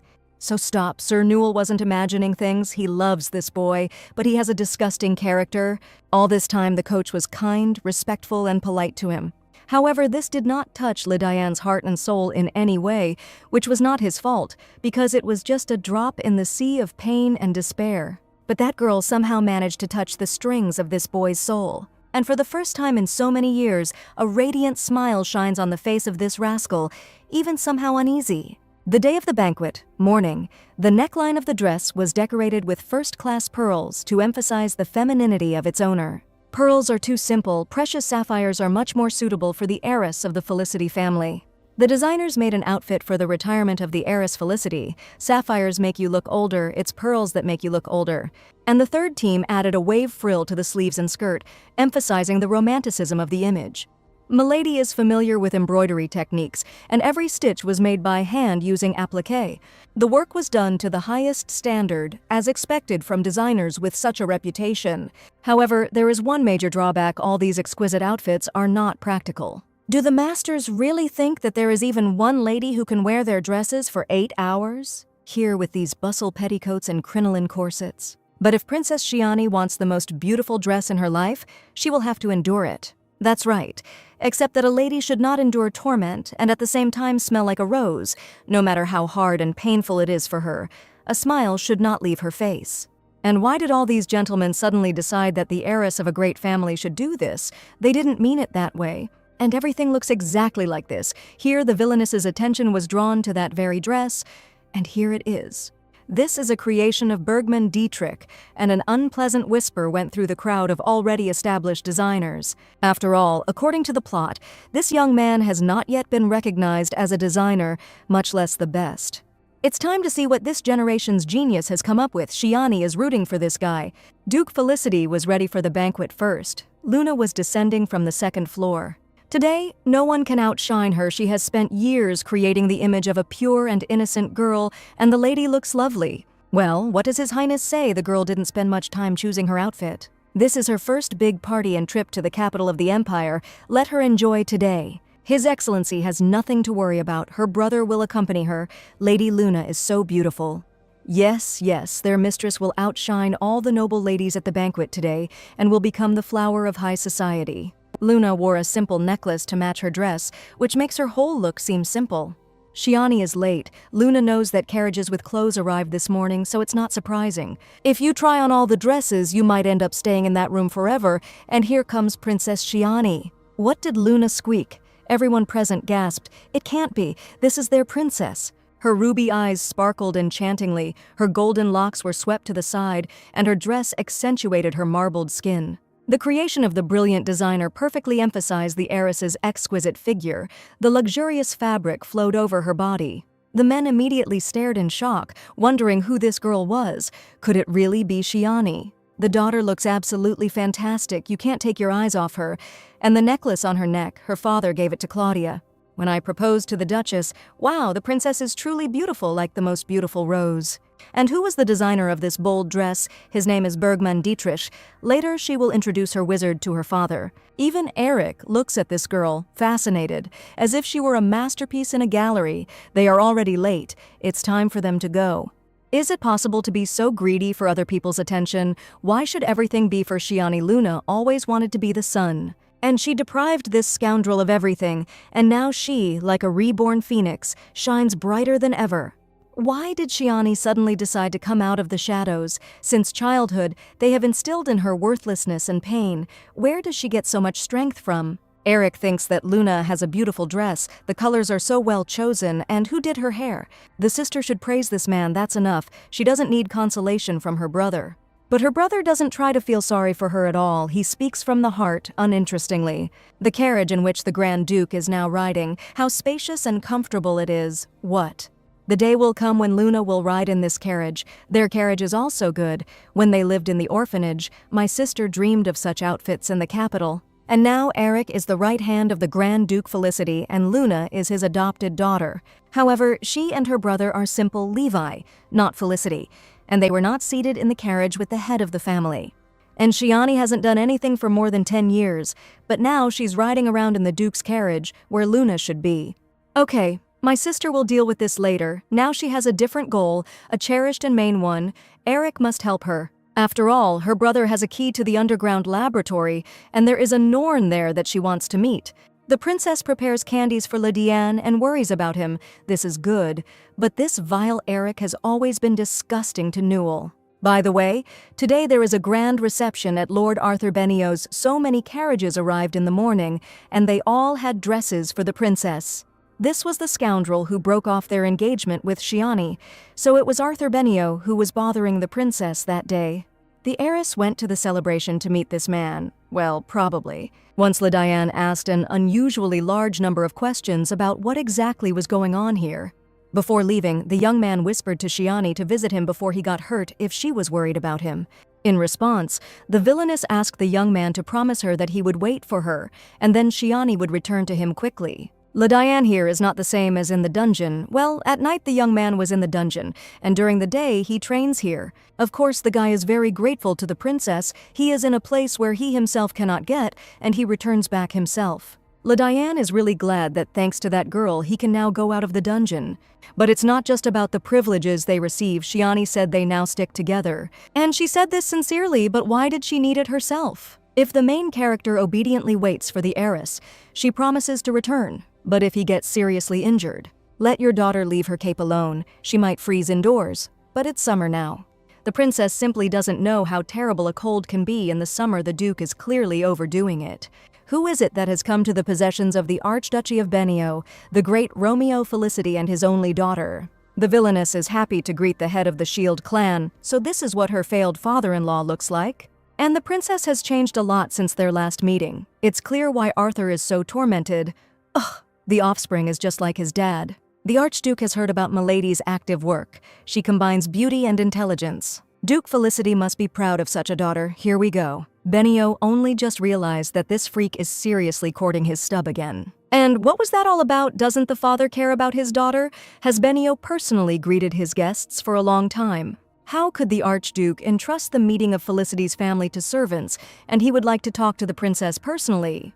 In the first part of the event, the young people should have a fun time. The host will accompany Duke Felicity and let the maid take the princess to the guest room. Duke Felicity is here today only to accompany his daughter. Well, what did this rotten brat think of? And her father suddenly started to protect her like a lion. Well. There's no point in arguing anymore, everything is really fine. The beginning of the holidays is always chaotic anyway. So Duke Felicity can safely go to the banquet if they meet in the second part of the holiday. The princess will be fine, so the father really has nothing to worry about.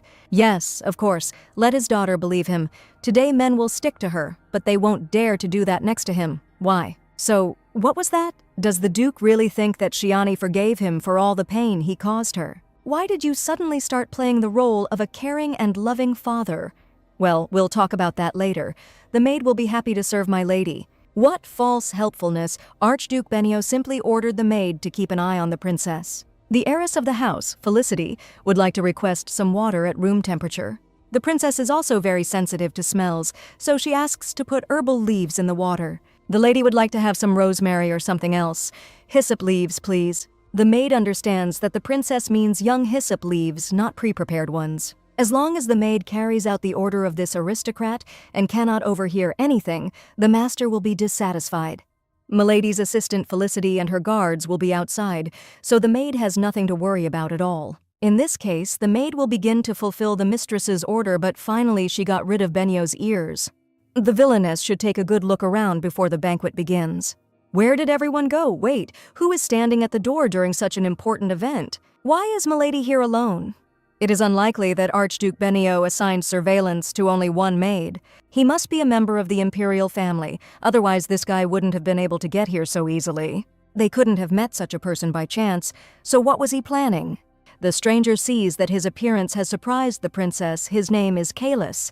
The young man came here to help his brother, but the Archduke sent him here. That was the original name. This hero is the brother of the Emperor, the great holy Kalis, Hugh Rixon. Milady, it is a pleasure to welcome His Holiness. There are not many people in the Empire who know what Kalis looks like.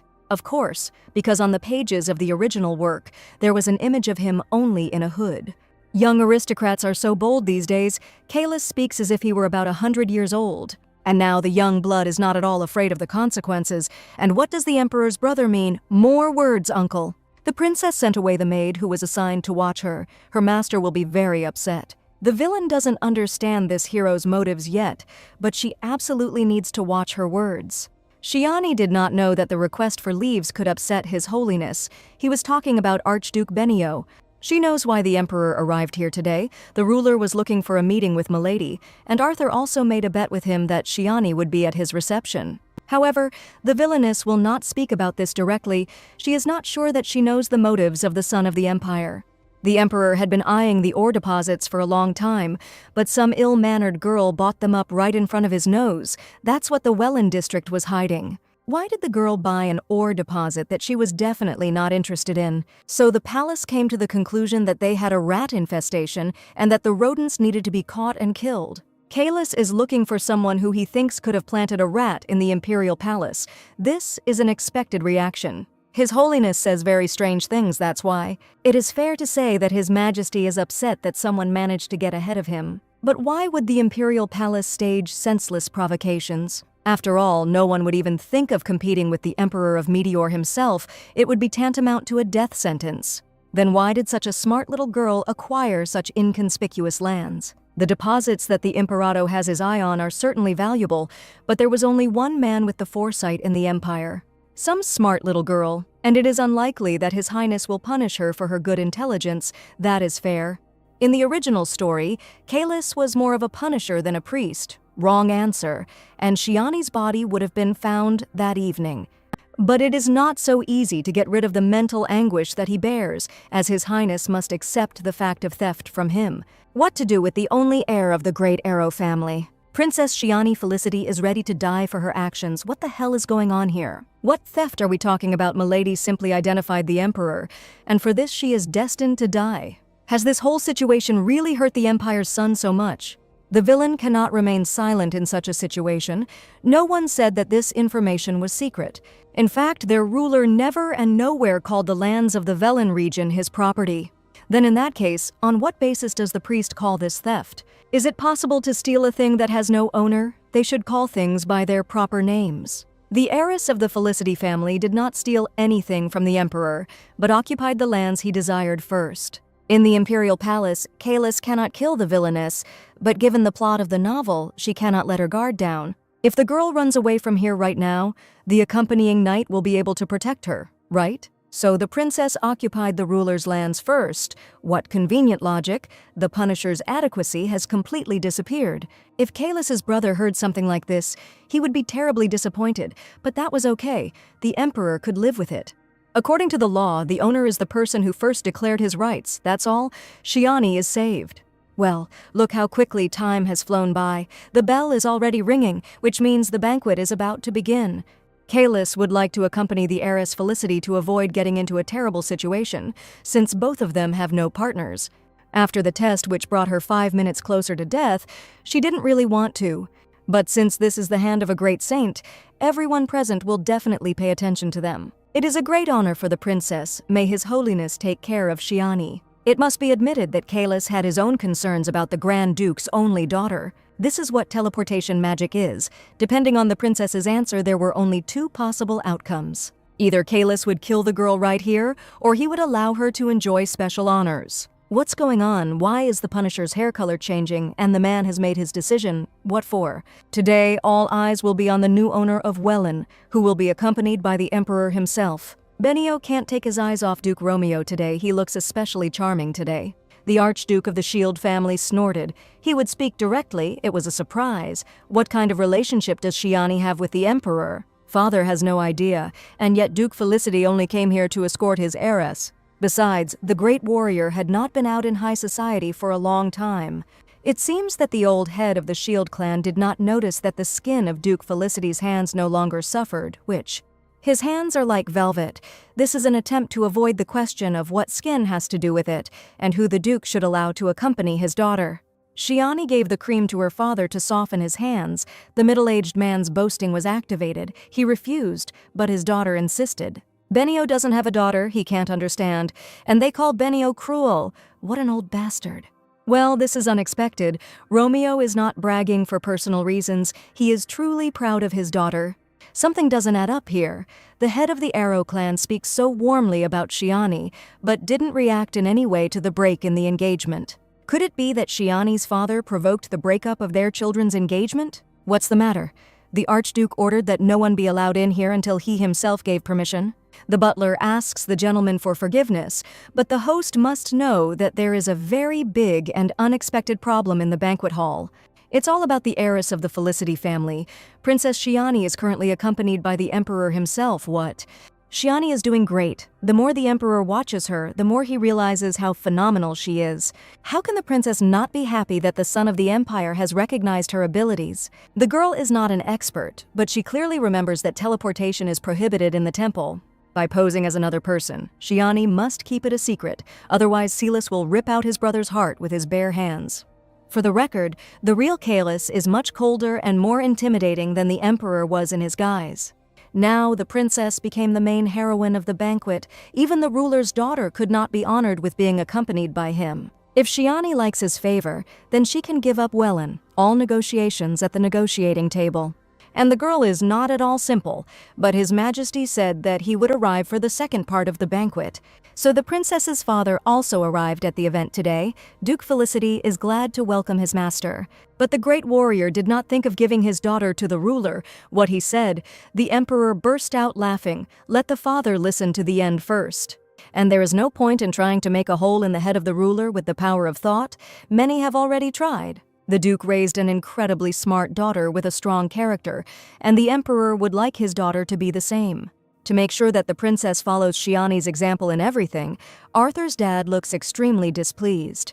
The ruler's daughter had gone through their entire history in 2 years, and the Archduke did not like the fact that his son's holiday was turning into a parade of pride for his daughters. Just like fathers and men have a lot of topics to discuss, the villain really did become the star of the evening.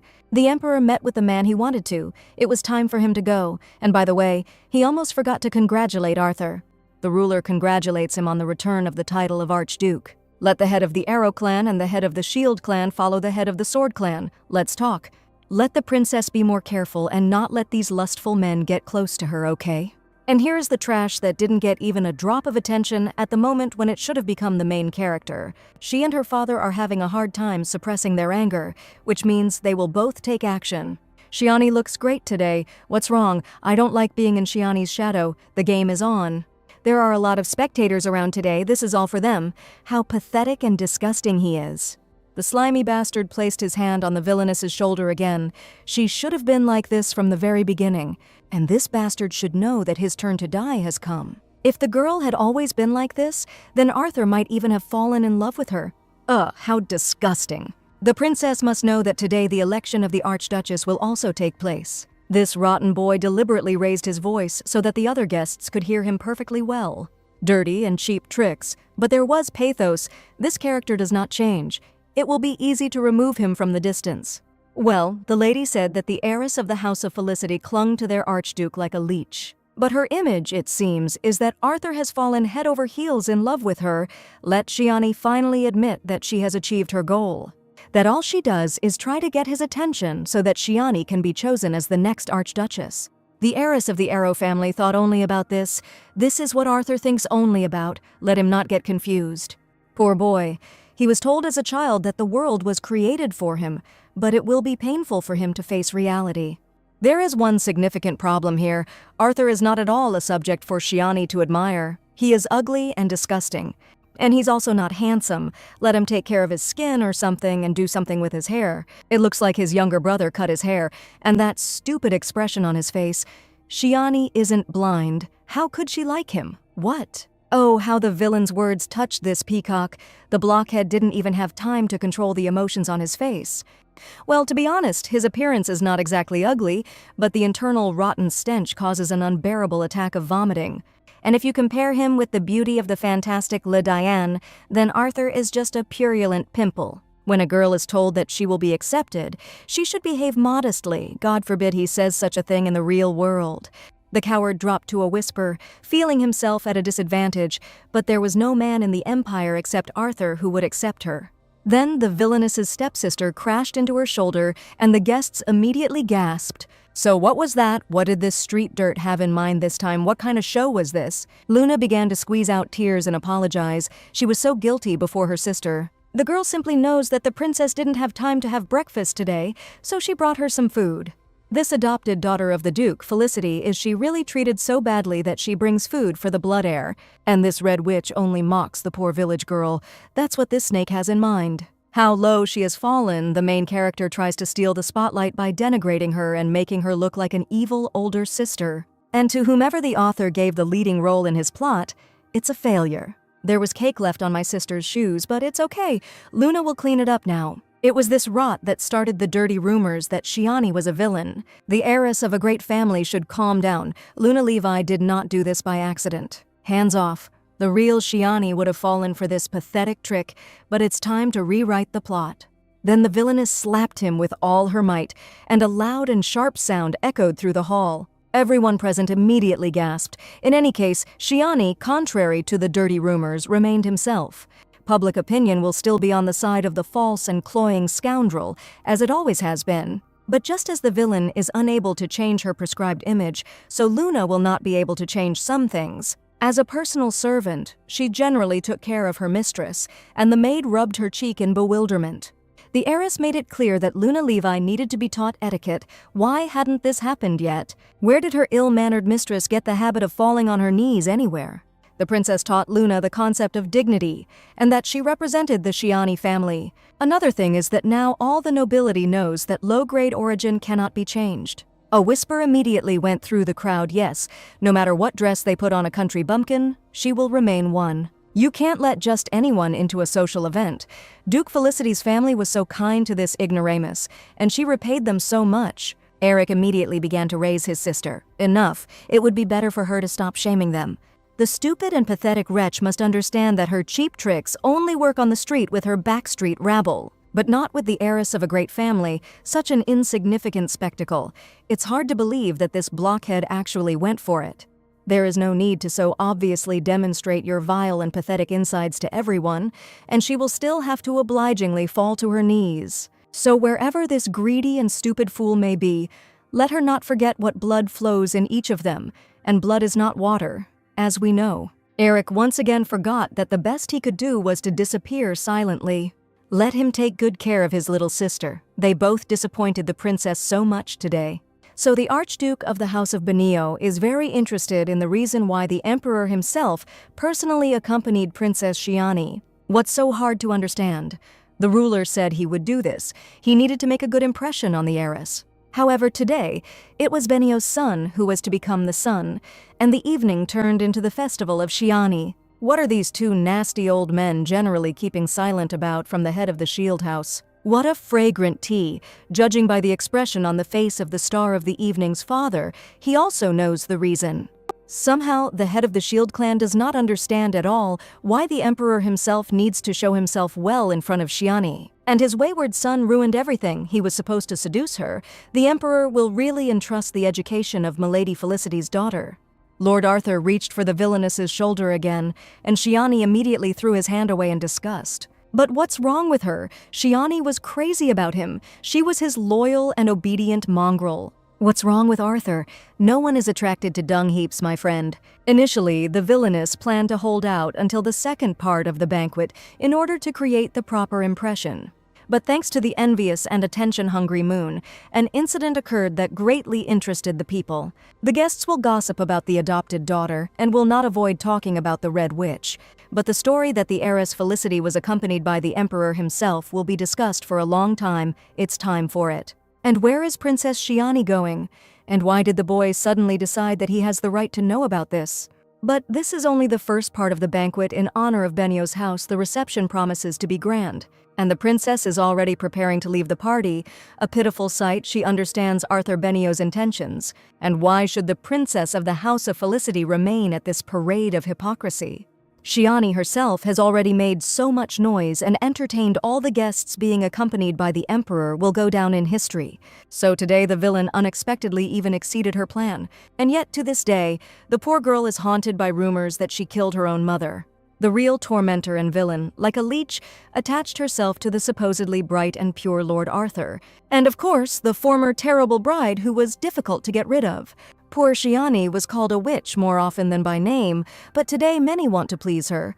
Let the princess accept the gift. Arthur made a special order in the vineyard. Today she is the center of this society. Thanks to Luna's pathetic attempt, rumors will spread throughout the empire, and all will have Shiani's name, and not a single mention of Arthur. And that is why the hurt Arthur can only do one thing instead of talking about her and the Emperor. Or that the noble heiress Felicity taught her ignorant relatives etiquette. It's much easier to make Shiani look like a fool so that in the eyes of the public she will be just a stupid girl who is crazy about Arthur Benio, so this scavenger will be at the center of all the gossip. The villain was just going to quietly leave this place, but this trash decided to interfere. Arthur is either sick with something or has had a recent head injury. The princess has said many times that she is allergic to grapes. Because of the red wine, the heiress of the Arrow family even lost consciousness and suffocated. It is likely that the amorous Lord Benio confused Princess Shiani with another heiress who loved wine. What came over my sister? Why did she fall at Shiani's feet? She's lost her mind. Why all this obvious circus? Luna crashed into the princess on purpose. Eric saw it. Yes, on purpose. And so what if her brother does it to her? Luna did all this on purpose. This greedy girl at least understands how it all looked in the eyes of society. She understands that she is setting up her brother too. Why stoop so low? It was so low and pathetic, and Eric himself had been bullying and tormenting Shiani since childhood. And he got real pleasure from it, so why can't his sister do the same? Eric had the right to do this. His brother can even hear himself. They have the same rights. However, Luna has always been and will be not enough. The Duke pulled them out of the mud. They are already part of a great family, and her sister is still the same rabble from the street. These foster children don't even understand what they're doing. Not only did they not disappear from the public eye, they even occupied the terrace. Luna Levi, and what the sister is wrong about, in any case, there is no benefit to Arthur in this dialogue. In the fact that Luna only disgraces herself, in high society she does not achieve recognition by begging for pity from aristocrats. Hasn't your brother noticed that the Duke's heiress, Felicity, has become a completely different person? This is not the hunted and half-dead girl who is hiding in the room now. Everyone is looking only at her. And in general, Luna knows everything. It has been like this since their childhood. She always longed for the Duke's attention, but not Eric. The children vied with each other to tell their lord about their efforts in order to receive his recognition and rewards. From the very first days, Luna denigrated the Duke's own daughter and praised herself, and to her surprise, she succeeded. However, Eric was always more concerned not with Duke Felicity and his location, but with what? Her brother's eyes always longed for recognition from her. From damn Shiani Felicity, let Luna shut her mouth. Eric roared in rage, let his sister stop immediately. What's the matter? Brother doesn't like to hear this, so let him prove Luna otherwise. Let him prove that Luna's words are not true, and do not forget about their conversation in the carriage. Eric must not allow his control over the underground laboratory to be taken away. He understood that. The young lady collected all the newspaper signs of the Empire today. It's crazy. All the headlines are only about the princess. Bergman, the designer chosen by the princess, the heiress Felicity, was accompanied by the emperor himself. Even the most famous houses are now trying to make dresses like those worn by the heiress of a great family. And until recently, the heiress of the Arrow family was considered a rotten apple, but today everyone wants to be her. What will Sir Bergman say? What does he think about all the magazines and newspapers writing about him now? So they should continue the conversation that they couldn't finish. In the luxurious chambers, a charming girl with silver hair sat on the floor and admired a fresh magazine. What is the little lady looking at? Who is this lady of incredible beauty? This is the heiress of the House of Felicity. Her name is Shiani. After the recent banquet of the Archduchy of Benio, everyone is talking about nothing but her. The little girl began to examine every detail of the current socialite star's appearance. This lady is a real goddess. Shiani is so beautiful and all shining. Her Highness should not talk like that. Only Taya is called a goddess. And Shiani Felicity can be called a red rose, an angel, morning dew, or just a beauty, whatever the baby says. Nothing of the sort. This girl is no angel. She is definitely a real goddess. What exactly did Princess Shiani want to talk about? What did Sir Bergman want to show her? The girl really wants to hear all the details about the new material from her famous designer. Now the name Bergman Dietrich is all over the news. He is the youngest of the leading designers of the Empire. And this is only the beginning of the glory of the young genius, which will go down in the history of this fantasy world. The princess's eyes were immediately drawn to the outfit of the young fashion genius, so his name was Sir Bergman Dietrich. The designer's creation looks completely different. That's exactly it. There are no frames here. But at the same time, the skirt retains its shape perfectly. Bergman used his own development for this. Since the fabric of the outfit is quite dense, the designer decided that it was possible to do without a frame. And everything really worked out, the golden guy. The villainess already hears the rustle of banknotes. Bergman will conquer this world. It's just that this Bergman didn't have money for expensive fabric, so he replaced it with cheap one. Yes, what could an architect, accustomed to working with hard stone, possibly know about fabrics? What is this concept of an evening dress? No famous designer has ever released a model with such a name. It has always been believed that a reception dress should be voluminous and fluffy, and what kind of dress is it without embroidery and precious stones? This is a complete disgrace. Bergman's outfit for Princess Felicity looks like a nightgown. Simply amazing. The young designer surpassed all the most daring and pleasant expectations of the heiress. It feels like this dress was made especially for Shiani. It wouldn't fit anyone else. And for every young person, it is so important to feel herself and her individuality, and also to convey it to people. Who else would dare to wear such an outfit, except for Milady Felicity? Such audacity and confidence only suits her. And if at first such a bold decision in fashion was diligently ignored, now everyone is jealous of him and trying to copy this miracle fabric, so Bergman has become the real star of the news and not she. It's all thanks to Princess Shiani. If the girl hadn't worn an outfit by a little-known couturier, he would never have been noticed. Although modest, among the uniform outfits it became revolutionary, breaking all boundaries and setting a new direction in fashion. And now all the heiresses of noble houses are lining up to get their hands on his innovation. The creation of the young genius has not only obvious beauty and aesthetics, but also convenience and individuality. And Bergman was the only one who managed to combine everything in one thing. However, there is nothing wrong with such a phenomenon feeling indebted to Shiani. She wants to make him one proposal. Felicity's family wants to officially support the brilliant couturier in the creation of his new material. This is a contract. Bergman will be sponsored by Felicity, and he will officially become the princess's designer. Being a couturier under the command of the House of Felicity is too much for the young designer. It would be more accurate to say that Sir Dietrich will be under the personal control of Princess Felicity, or he does not want to be. The boy simply doesn't deserve this. A man of this kind put on a dress of a failed couturier, signature below. Milady Shiani became the first person to recognize the young man, and she has a grand plan. The princess would like Bergman to go with her all the way to the end. He is the genius she really needs. The young genius is grateful for the trust shown. He will not let you down and will do everything possible. Well, that's great. Finally, this golden guy is her slave, that is, her personal designer. Let him sign already. Today, the Le Diane training gloves they ordered from the tailor were delivered to the estate. Isn't it too late today that the villainess decided to visit her most beloved hero? Milady came. What a surprise. Why is Mads so surprised?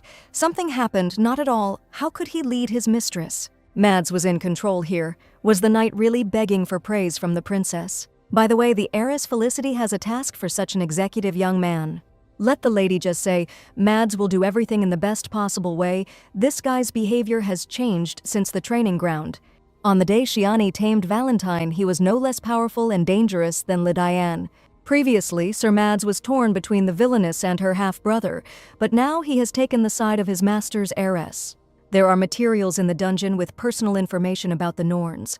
Let Mads find them and bring them to the princess. The knight will immediately give the order to prepare everything for the lady. Mads is smart and seems to be not bad. Mads is really great. Le Diane no longer sleeps on the cold floor but sleeps in a bed, like the other Norns. The view here is, of course, not so great, but this room already resembles a room more than a dungeon. Now you don't have to worry about the handsome young man catching a cold. Well, that's a great job. Mads really deserves the praise from Princess Shiani. The knight paid full attention to the villainess's instructions and didn't miss anything, that's the thing. Lately, Le Diane has been strange, and in what his deviations from the norm manifested themselves, at first the knight trained diligently. And then, on the contrary, the young man did not want to do anything at all, as if he had become weak or lost all his strength. And recently he even demanded a sedative. And what is happening with Le Diane? How many candies did she feed him to cure his addiction?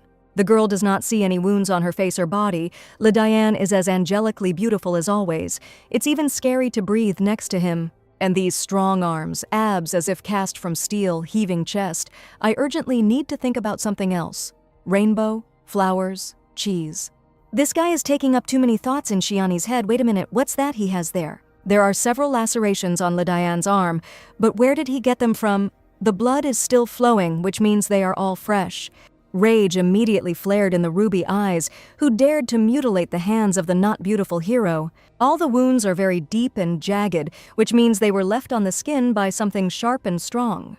And what happened to her favorite hero during her absence? Then the strong hand of the young man suddenly squeezed Shiani's palm. So Le Diane still doesn't sleep? How does he feel? What happened to him? There were no answers to the girl's questions. Instead, Le Diane pulled her towards him with one movement. Well, it's not that the villainess was against such a pleasant intimacy with the most wonderful guy in the world, but it's somehow unexpected. Shiani could lie next to him for eternity, listen to his breathing, feel the warmth of his body, but something was wrong. Such impulses are completely uncharacteristic of the young man. Le Diane does not recognize him at all. Wait a minute, what's with her favorite gloomy eyes? They're somehow cloudy. Maybe it's the effect of some drug. Why is Le Diane silent? How does he feel? Is something bothering him? What and where hurts him? Here, the main character in one jerk found himself at the girl's face. Finally, she came to him. What? Shiani is still the same. What he says seems like feverish delirium. Le Diane began to squeeze her wrist harder. And there is clearly something wrong with the young man's voice. It is hoarse and painful. Every day he saw her in his dreams. She left wounds on his body, and the young man hugged them in the hope that they would never heal. Because she left them, it was Shiani. Let Le Diane come to his senses and let her go. He doesn't want to. The beast already said that it doesn't matter where she runs and where she hides. What's wrong with him? Le Diane will collect her all, her skin, bones, and fragments of soul. He will definitely find her. Now she is really scared. Has the poor guy really gone crazy? And what should she do now? How can she help him? Why did she leave him? Why did she leave him? Why did she leave him alone for so long? The villainess gets goosebumps from such Le Diane because she knows that the demon has been waiting for her for so long. And why does this whole situation seem so familiar and ordinary to her? He waited so long. And then the feeling of overwhelming fear receded and was replaced by something long forgotten. The villainess plopped down heavily on the bed. What was going on with her? This guy was causing her strange feelings. Then a painful roar was heard. The main character burst into coughing. What is this? Still, it's not a matter of madness. Something happened to Lydiane. What the hell? Scarlet blood gushed from the young man's mouth, and the coughing continued. Why is her beautiful beast coughing up blood? What to do about it? How to stop this nightmare? Lydiane began to shake his head. It seemed that his consciousness was beginning to clear. The young man heard Shiani. She immediately put her hands on the young man's strong shoulders and tried to bring him back to his senses. This is Shiani. He must wake up. Lydiane began to choke on blood and wheeze. He collapsed on her knees, exhausted, and only whispered that he needed water. The main character's entire white shirt was soaked with his blood. Shiani was nearby. Everything would be fine. The villainess carefully laid the young man on the pillow and raised his head so that he could drink in small sips. Lydiane began obediently to empty the contents of the glass. He seems to be getting better, Lydiane hears her. He recognizes Shiani. The main character opened his eyes, his breathing became normal, his heart began to beat more evenly. The gloomy eyes finally cleared up, which meant Lydiane really was getting better. When she came here, the young man immediately jumped up from his seat. That is, he doesn't remember anything. And what was that? And Lydiane was not accidentally beaten and tortured by instructors today. That did not happen. In that case, maybe the young man overextended himself during his training, which is also a no-no. Judging by Lydiane's calm reaction, this is not the first time this has happened to him. He simply wiped the blood from his face without a hint of surprise. Or maybe he is sick with something, and the unloved hero does not have long left, as has been happening with Lydiane for a long time. The villainess reached her hands to her demon's face. He had to be honest with her. He remembered that. The girl's palms grabbed the beast's beautiful face, and he immediately became embarrassed at what she was doing. Why does she always try to touch him? Let Lydiane tell him straight out. He is sick with something. Well, he doesn't know anything about it. The young man just had a terrible dream. Sometimes that happens to him. So the girl expected to hear something completely different, like it was a dream. What kind of dream was this? And why could any dream be so exhausting for Lydiane? He doesn't remember it. Apparently, the young man took a sedative, and this was its side effect. Well, what should she do with him? Shiani left the young man for only a couple of days, and then this happened upon her arrival. The villainess told Lydiane to take care of himself, but immediately after their separation, he coughed blood on her. And what about his hands? Why are they all wounded? Where did these marks come from? It's clear there will be no answers. Wait, where did those bruises on the girl's wrists come from? It looks like she was grabbed tightly. Who did this? Was it really Lydiane himself who did this to undermine his own delirium? Well, yes, but Shiani won't talk about it. How can you blame the young man for this when he looks like that? And besides, it's not his fault at all. It wasn't Lydiane who did this. Let him not bother his charming head in vain, but rather remember what happened to his hands. Shiani only had to leave him for a short time, and he scared her so much. For her, this period was not long. Time passes differently in prison than it does outside, so for the young man it was quite a long time. Wait a minute, what did her favorite character want to say with this? Did it really not seem that way to her? So Lydiane really was waiting for her, right? Shiani was right. The main character immediately blushed. Why did he need this? Why should he suddenly expect the girl to return? Well, how lovely. He is embarrassed and can't hide it. His gloves are ready. Shiani came as soon as she received them. But it would have been better for her, of course, to have come before the main character got injured. The girl handed the young man a gift box with a bow. This was made especially for Lydiane. The princess will ask Sir Mads to call a doctor here. Let him examine the young man first. No matter how much the heroine thinks about all this bloody horror, everything still looks strange. Can addiction really have such horrific consequences? Why does the young man just look at the gloves? Does he really not like them and won't even try them on? The main character has absolutely no strength, and his hands are all covered in wounds. It will be extremely difficult for him to put on gloves himself now. Wait, is the wild and unapproachable Lydiane really asking her to take care of him now? He is so cute, just like a baby, asking for help putting on his gloves. On the other hand, the main character was coughing up blood a second ago, so he really got it bad. It's even good that her favorite hero behaves this way. It means he sees support in her, and Shiani is doing everything right. Well then, Princess Felicity will do Lydiane the honor of raising his hand. The girl carefully pulled the soft leather glove onto the beast's wounded fingers. Well seated, now let the young man raise his other hand. The lady had a good time at the banquet. Well, her visit was definitely worth it. Now everyone is only talking about her. Shiani became the capital's main discovery and also acquired an incredibly talented designer into its ranks. But if there hadn't been an envious and attention-hungry pseudo-relative at the banquet, it wouldn't have been so fun. They do talk about receiving the worthless Lord Arthur Benio, but Shiani doesn't remember speaking about him to Lydiane. She certainly didn't say anything, so how did the young man know about her visit? Even on the practice court, everyone was talking about the Duchess's trip to her ex-fiancé's reception. And indeed, so many carriages with outfits came to her, it would be strange if they didn't talk about it in the dungeon. It was much more interesting than originally expected. There were even clowns, everything was ready. And what will the main character say? How do he like his training gloves? They should be comfortable. Sir Mads brought the documents to his mistress, so let's see. In the original story, most of the Norn in this dungeon met their death. There were only 4 survivors among them, the strongest of them, Lydiane, the main character of the novel. No less wonderful is Valentin, who is also gifted with a rare talent, with whom the villainess had already encountered in the training arena, as well as Francis and Inine. So it would be better for her to leave only these 4 and let the rest go while they are still alive. How are things with Valentin? Valentin sits motionless in his cell and thinks about something, very much like the calm before the storm. The princess believes that if Valentin behaves quietly, it is good, time will tell.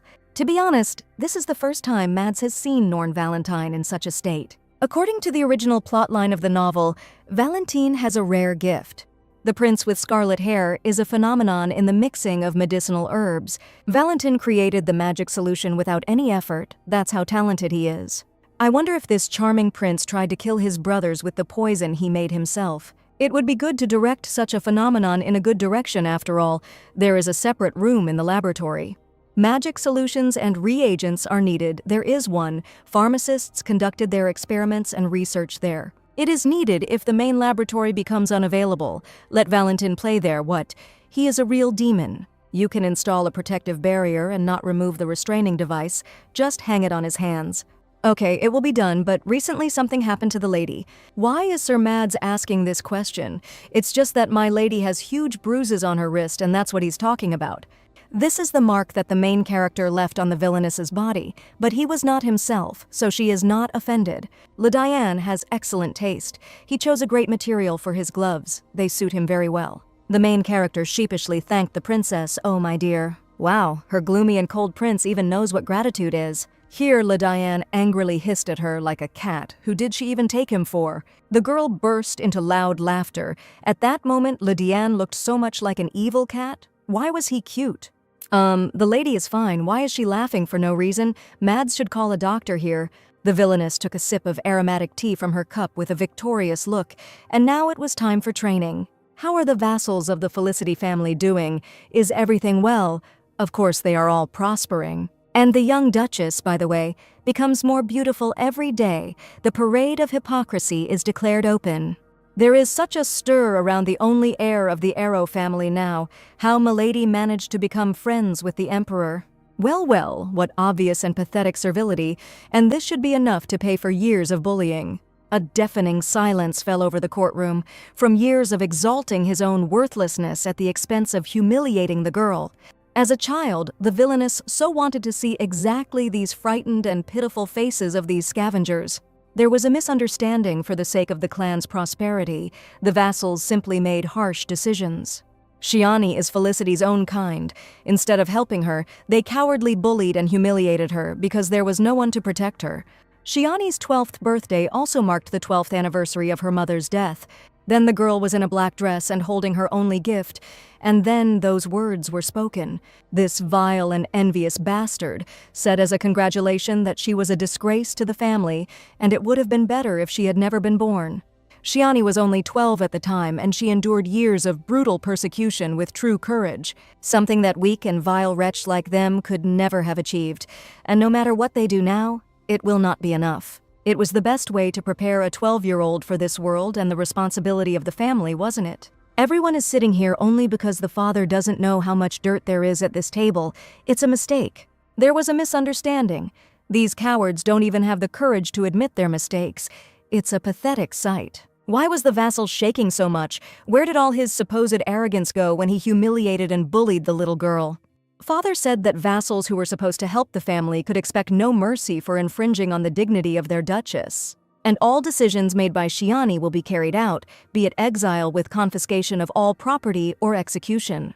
It seems that the heiress of the Felicity family has not forgotten anything. None of them ever thought that one day Shiani would open her mouth.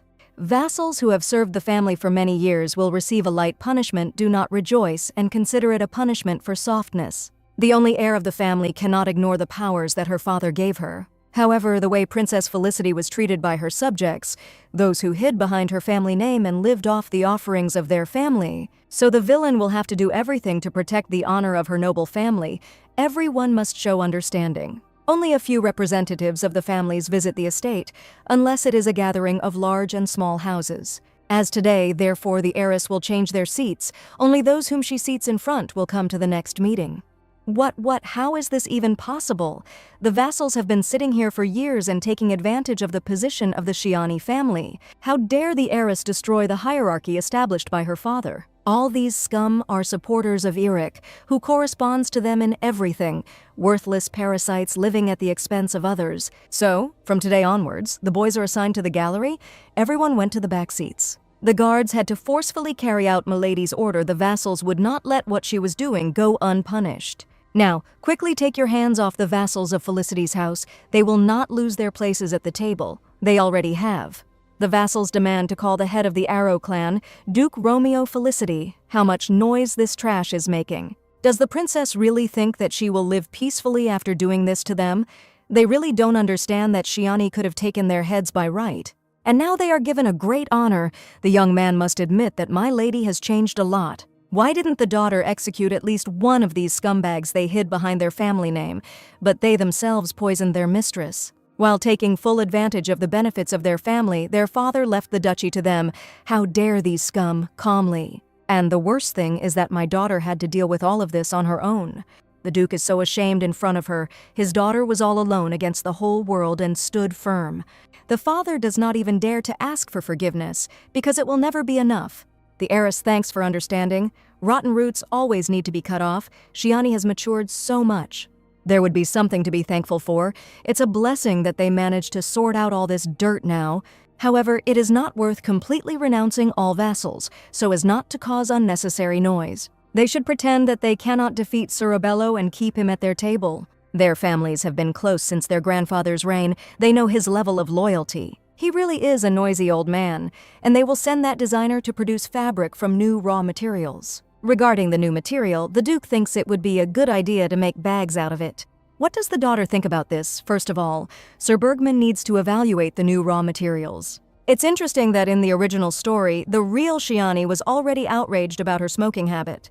It would be great to make a travel bag out of the material. It is dense and can protect silk dresses that constantly wrinkle.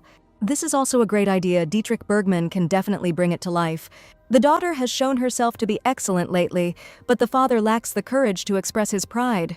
Well, that's it. The girl can no longer calmly watch this and inhale this smoke. The heroine begs her father to cut down on his tobacco consumption for the sake of his health.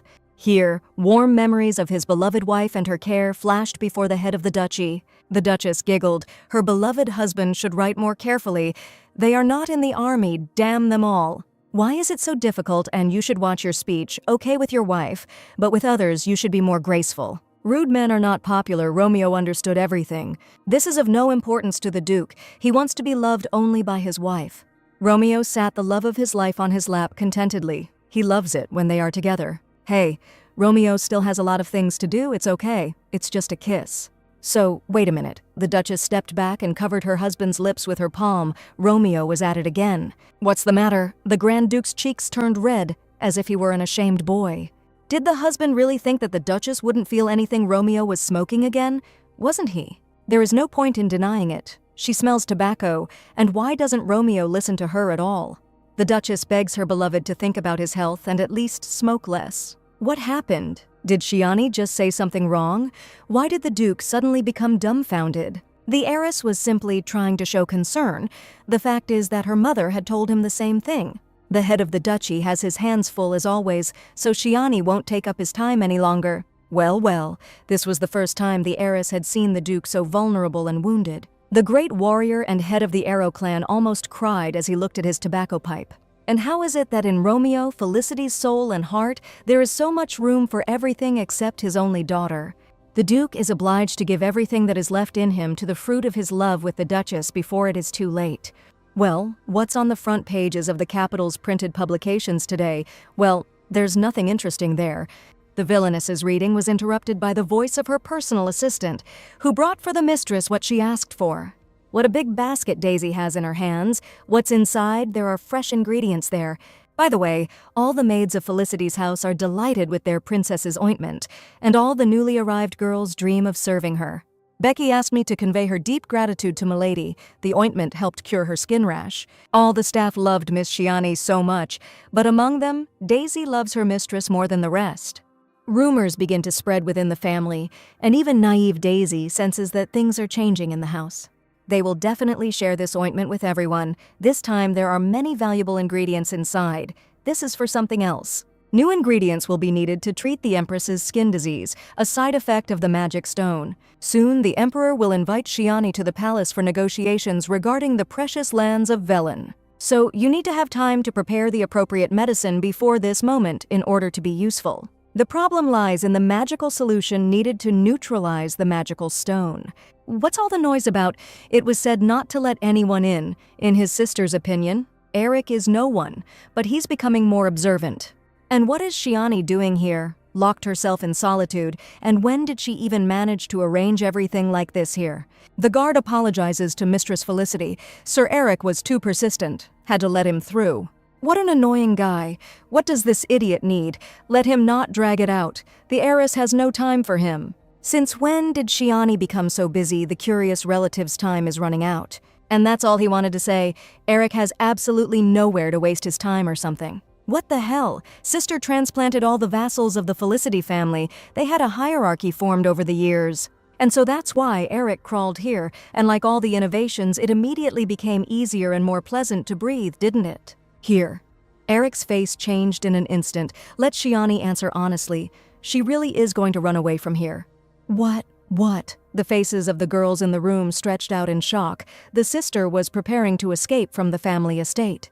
The guard would better go about his business. He still needs to check the corridor and the perimeter. Eric is sure that Liani is preparing the ground for her escape, and why does he have such a strange expression on his face? Everything points to this. Shiani remembers his words during the ceremonial reception of Lord Arthur Benio, that Luna should not fall unceremoniously to her knees, but should behave in a manner befitting the great Felicity family. Shiani could have simply ignored her as usual, but she decided to help Luna. Why did she do it? The heiress was definitely speaking sincerely then, but now she is trying to attract the Duke's attention to their family's affairs. Well, let's say that Eric turned out to be right for the first time in his life, but he himself recently said that Shiani was going to take the place of the head of the clan, the next in line. So what, in her words, gave Eric the idea of running away? Well, he is right, of course, but it is because of the main character of the novel and not vile relatives. In that case, why did the heiress suddenly start saving money, and why did Eric become her stalker a long time ago? Everything speaks for itself. The opening of production with the newly minted designer Dietrich Bergman, the Velen district. And if Eric himself were Shiani, he would want to live here with him and his rotten little sister. He knows better than anyone how Shiani was treated throughout her life, how cruelly she was persecuted. And this vile spawn understands perfectly well that he has no right to ask such questions. The girl has been living through her next reincarnation in the body of this heroine of the novel for so many years. How many times had she died and suffered at the hands of the true villains of the novels, and not those who were branded as such? She experienced so much betrayal and pain, so much despair and fear, without knowing love at all. And this is her last chance, should she dream of a peaceful life and finally wait for romance. In fact, she is so tired that she just wants to be able to die peacefully alone. Let the last death give her peace. Shiani was patient and gentle, but that does not mean that they are all forgiven, or that she has forgotten everything. And this time, she will definitely achieve success. But what kind of success can make her heroine's life luxurious? But if the sister decided to earn money and leave, why turn the entire duchy upside down? Is it all because of that Norn named Ledian that Shiani is going to free him? Well, that's it. And anyway, Shiani is going to run away with this guy at night and get married somewhere. which is what he said. The killing power of inference was activated. She didn't even think about it. The villainess went down to the underground laboratory. The lady decided to visit her prisoner today. It's good that Sir Mads is here. How is Diane feeling today? How was his night? Were there any problems? The guards were worried that the prisoner would kill the doctor, but Diane allowed himself to be examined calmly and even allowed himself to be treated without a fight. The young man's health is fine, except for side effects from long-term use of sedatives. Completely healthy despite coughing up blood, is this really such a terrible side effect? Shiani wanted to visit the protagonist before going about her business, but Eric started to freak out about her getting married to him. And if Diane gets it wrong, it will be a serious problem, so it needs to be done quickly and with restraint. They will go to the medicine room, where a small, separate laboratory has been formed. It's like this, that is, today, Milady Felicity came not to Diane, but to another Norn Valentine. Let Mads take the heiress to the laboratory of the wonderful chemist. It will be done. Valentine was already studying all sorts of reagents and their reactions.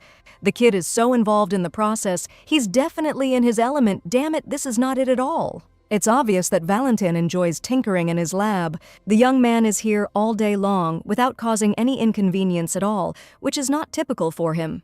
If it weren't for the main character, Valentine would obviously occupy her thoughts. He is so carried away that he didn't even notice Shiani's arrival. What is he looking for there so diligently? And what kind of potion is Valentine preparing? How are things going with him here?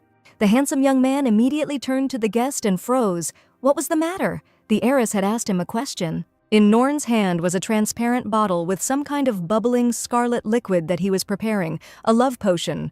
Let's say. Why the hell would Valentine need a love potion? He could even see himself. But then it would only be an illusion of feelings. Or maybe Valentine hopes to control a person in this way. Why do this at all? Love is about the sincerity of the soul and heart. When you want to give your attention, forgive and care, this is love for Valentine. Calm down, Shiani.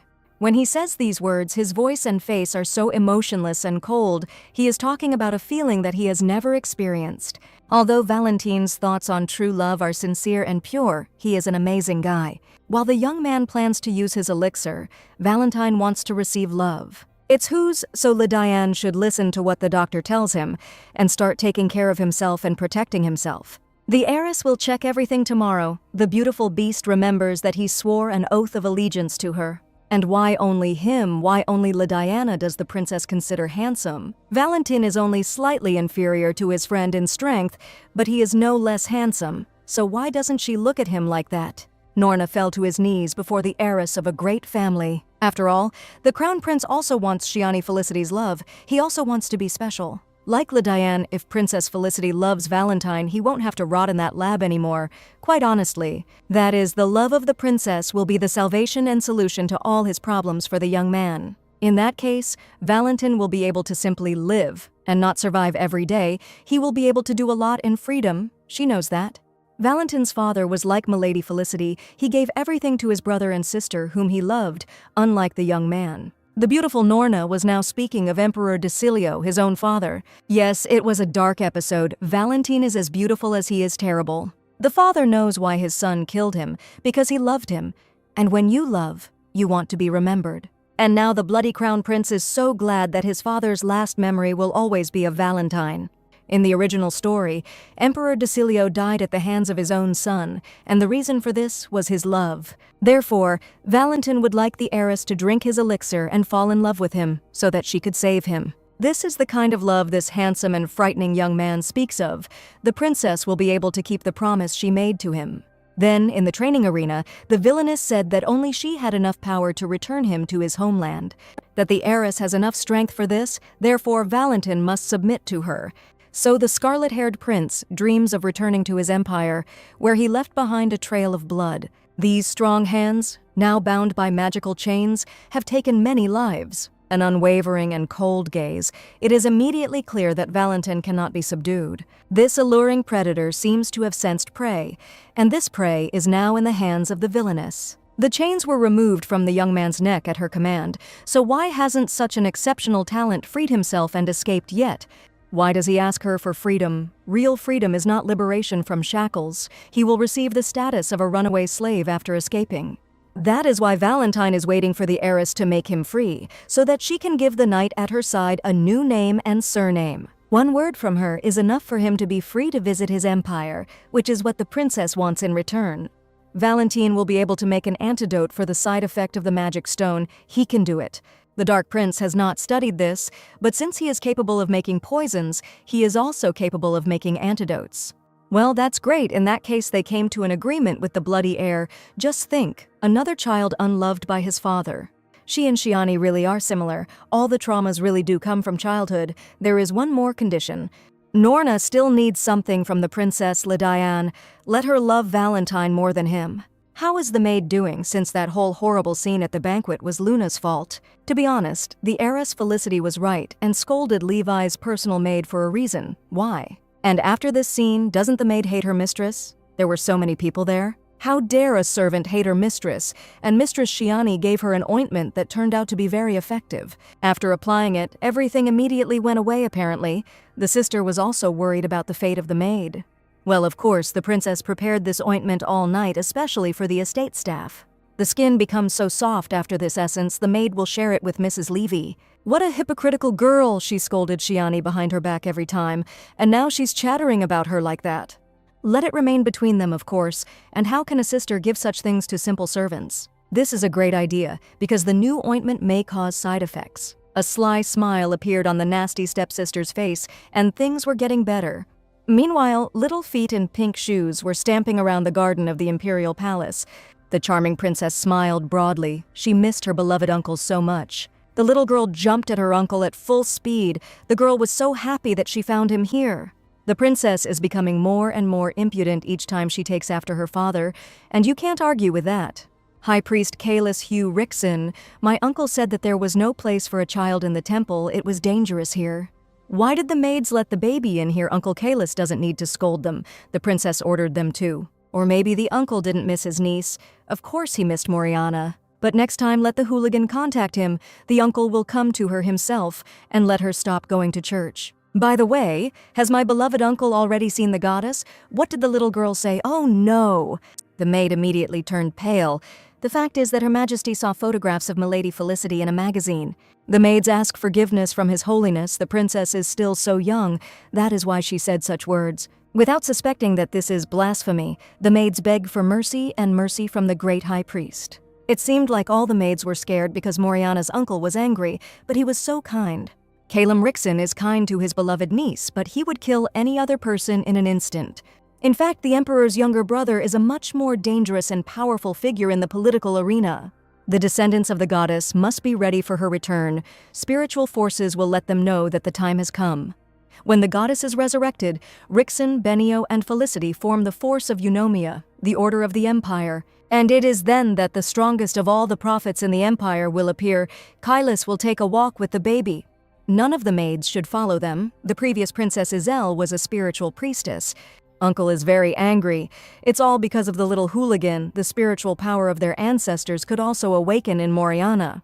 In that case, it is quite possible that the time for the resurrection of the goddess, as spoken of in the prophecy, has come. But Kailas's little niece cannot be the prophet from the legend. A shadow of worry appeared on the high priest's face. This child was still too young to bear such a burden. Kailas prays to the goddess that such an unenviable fate will pass Moriana by the girl can pray together with her beloved uncle. Princess Moriana prays to the goddess that the wrinkles on her uncle's forehead will disappear and that he will become a little kinder to his servants. It seems the little hooligan wants to be scolded again. The little girl giggled. The uncle is at it again. And why did the niece name the heiress of the family Felicity? Why is that? Because Shiani is the most beautiful. But to become a goddess, just being the most beautiful is not enough. Why does uncle say so? Moriana already knows this. If the princess really likes Milady Shiani, then she should refrain from calling her a goddess. This is a dangerous statement, and the little girl needs to listen to adults.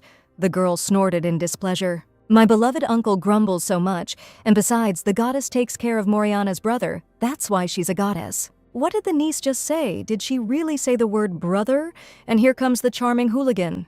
The father told the girl not to go to the temple and not to disturb his brother, but the princess did not listen to him. The emperor will take his daughter. Kailas held the already sleeping princess in his arms. Apparently she had a good time. When the princess sleeps peacefully, She looks like an angel. However, when this little girl wakes up, she immediately turns into a real demon, doesn't she? Kalis was alarmed by his niece's words. Moriana said that the goddess was protecting her brother. The emperor knew something about this. An oppressive silence hung in the temple. The elder brother understood Kalis's question perfectly well. Former Princess Izel, their sister with the emperor, is there really a chance that her son survived? Then the court nobility put pressure on the ruler, because Archduke Benio would not simply leave Princess Isel's illegitimate child. The Shield family had always sought to take the throne of the Golden Sword, and the princess's bastard was dangerous to the current monarchy. The face of the elder brother of Izel and Kailas twisted in horror. The son of the princess, his nephew, he is the elder brother of Moriana. There was an insistent knock at the door. The knight was here on behalf of Milady Felicity. The heiress of the family asked to pass something on to Lodiane. Let the young man open the door. Milady never ceases to amaze me how she managed to tame the strongest and most dangerous beast in the dungeon. And Valentin, who is slightly inferior in strength to Lodiane, also submitted to his mistress. But why? The box contains the ointment Lodiane is supposed to use and his favorite candy. The main character opened the beautiful box with interest. What is it? It wasn't just Mads's imagination. This beast really did smile. It gave me goosebumps. What the hell is going on here? Lodiane seems to have become a completely different person. Just a minute. Now the guard has no doubt that Shiani will become the mistress of the dungeon. The most powerful Norn is in her hands. The lady doesn't fully trust Mads yet, but if he becomes friends with Lodiane, he will be able to win over the lady. Milady is so caring. Mads also used this ointment. It helps heal wounds well. Valentin badly burned his hand during the experiments, and thanks to the ointment that Milady gave him, he recovered. Let the guard repeat what he just said. Did he say something wrong? Why does Lodiane have such a frightening aura? What mistake did the knight just make? Who gave what to whom? It looked like Mads was going to die today. Lodiane was clearly furious at his words, and no one likes messengers with bad news. And why did the guard even tell Lodiane about this? He meant that Shiani was merciful to all the pathetic slaves. The guard says this so that Lodiane doesn't even think about considering himself special. Here he is. It's not like that at all. The princess treasures Lodiane the most. How scary. Sometimes she even comes to watch him sleep.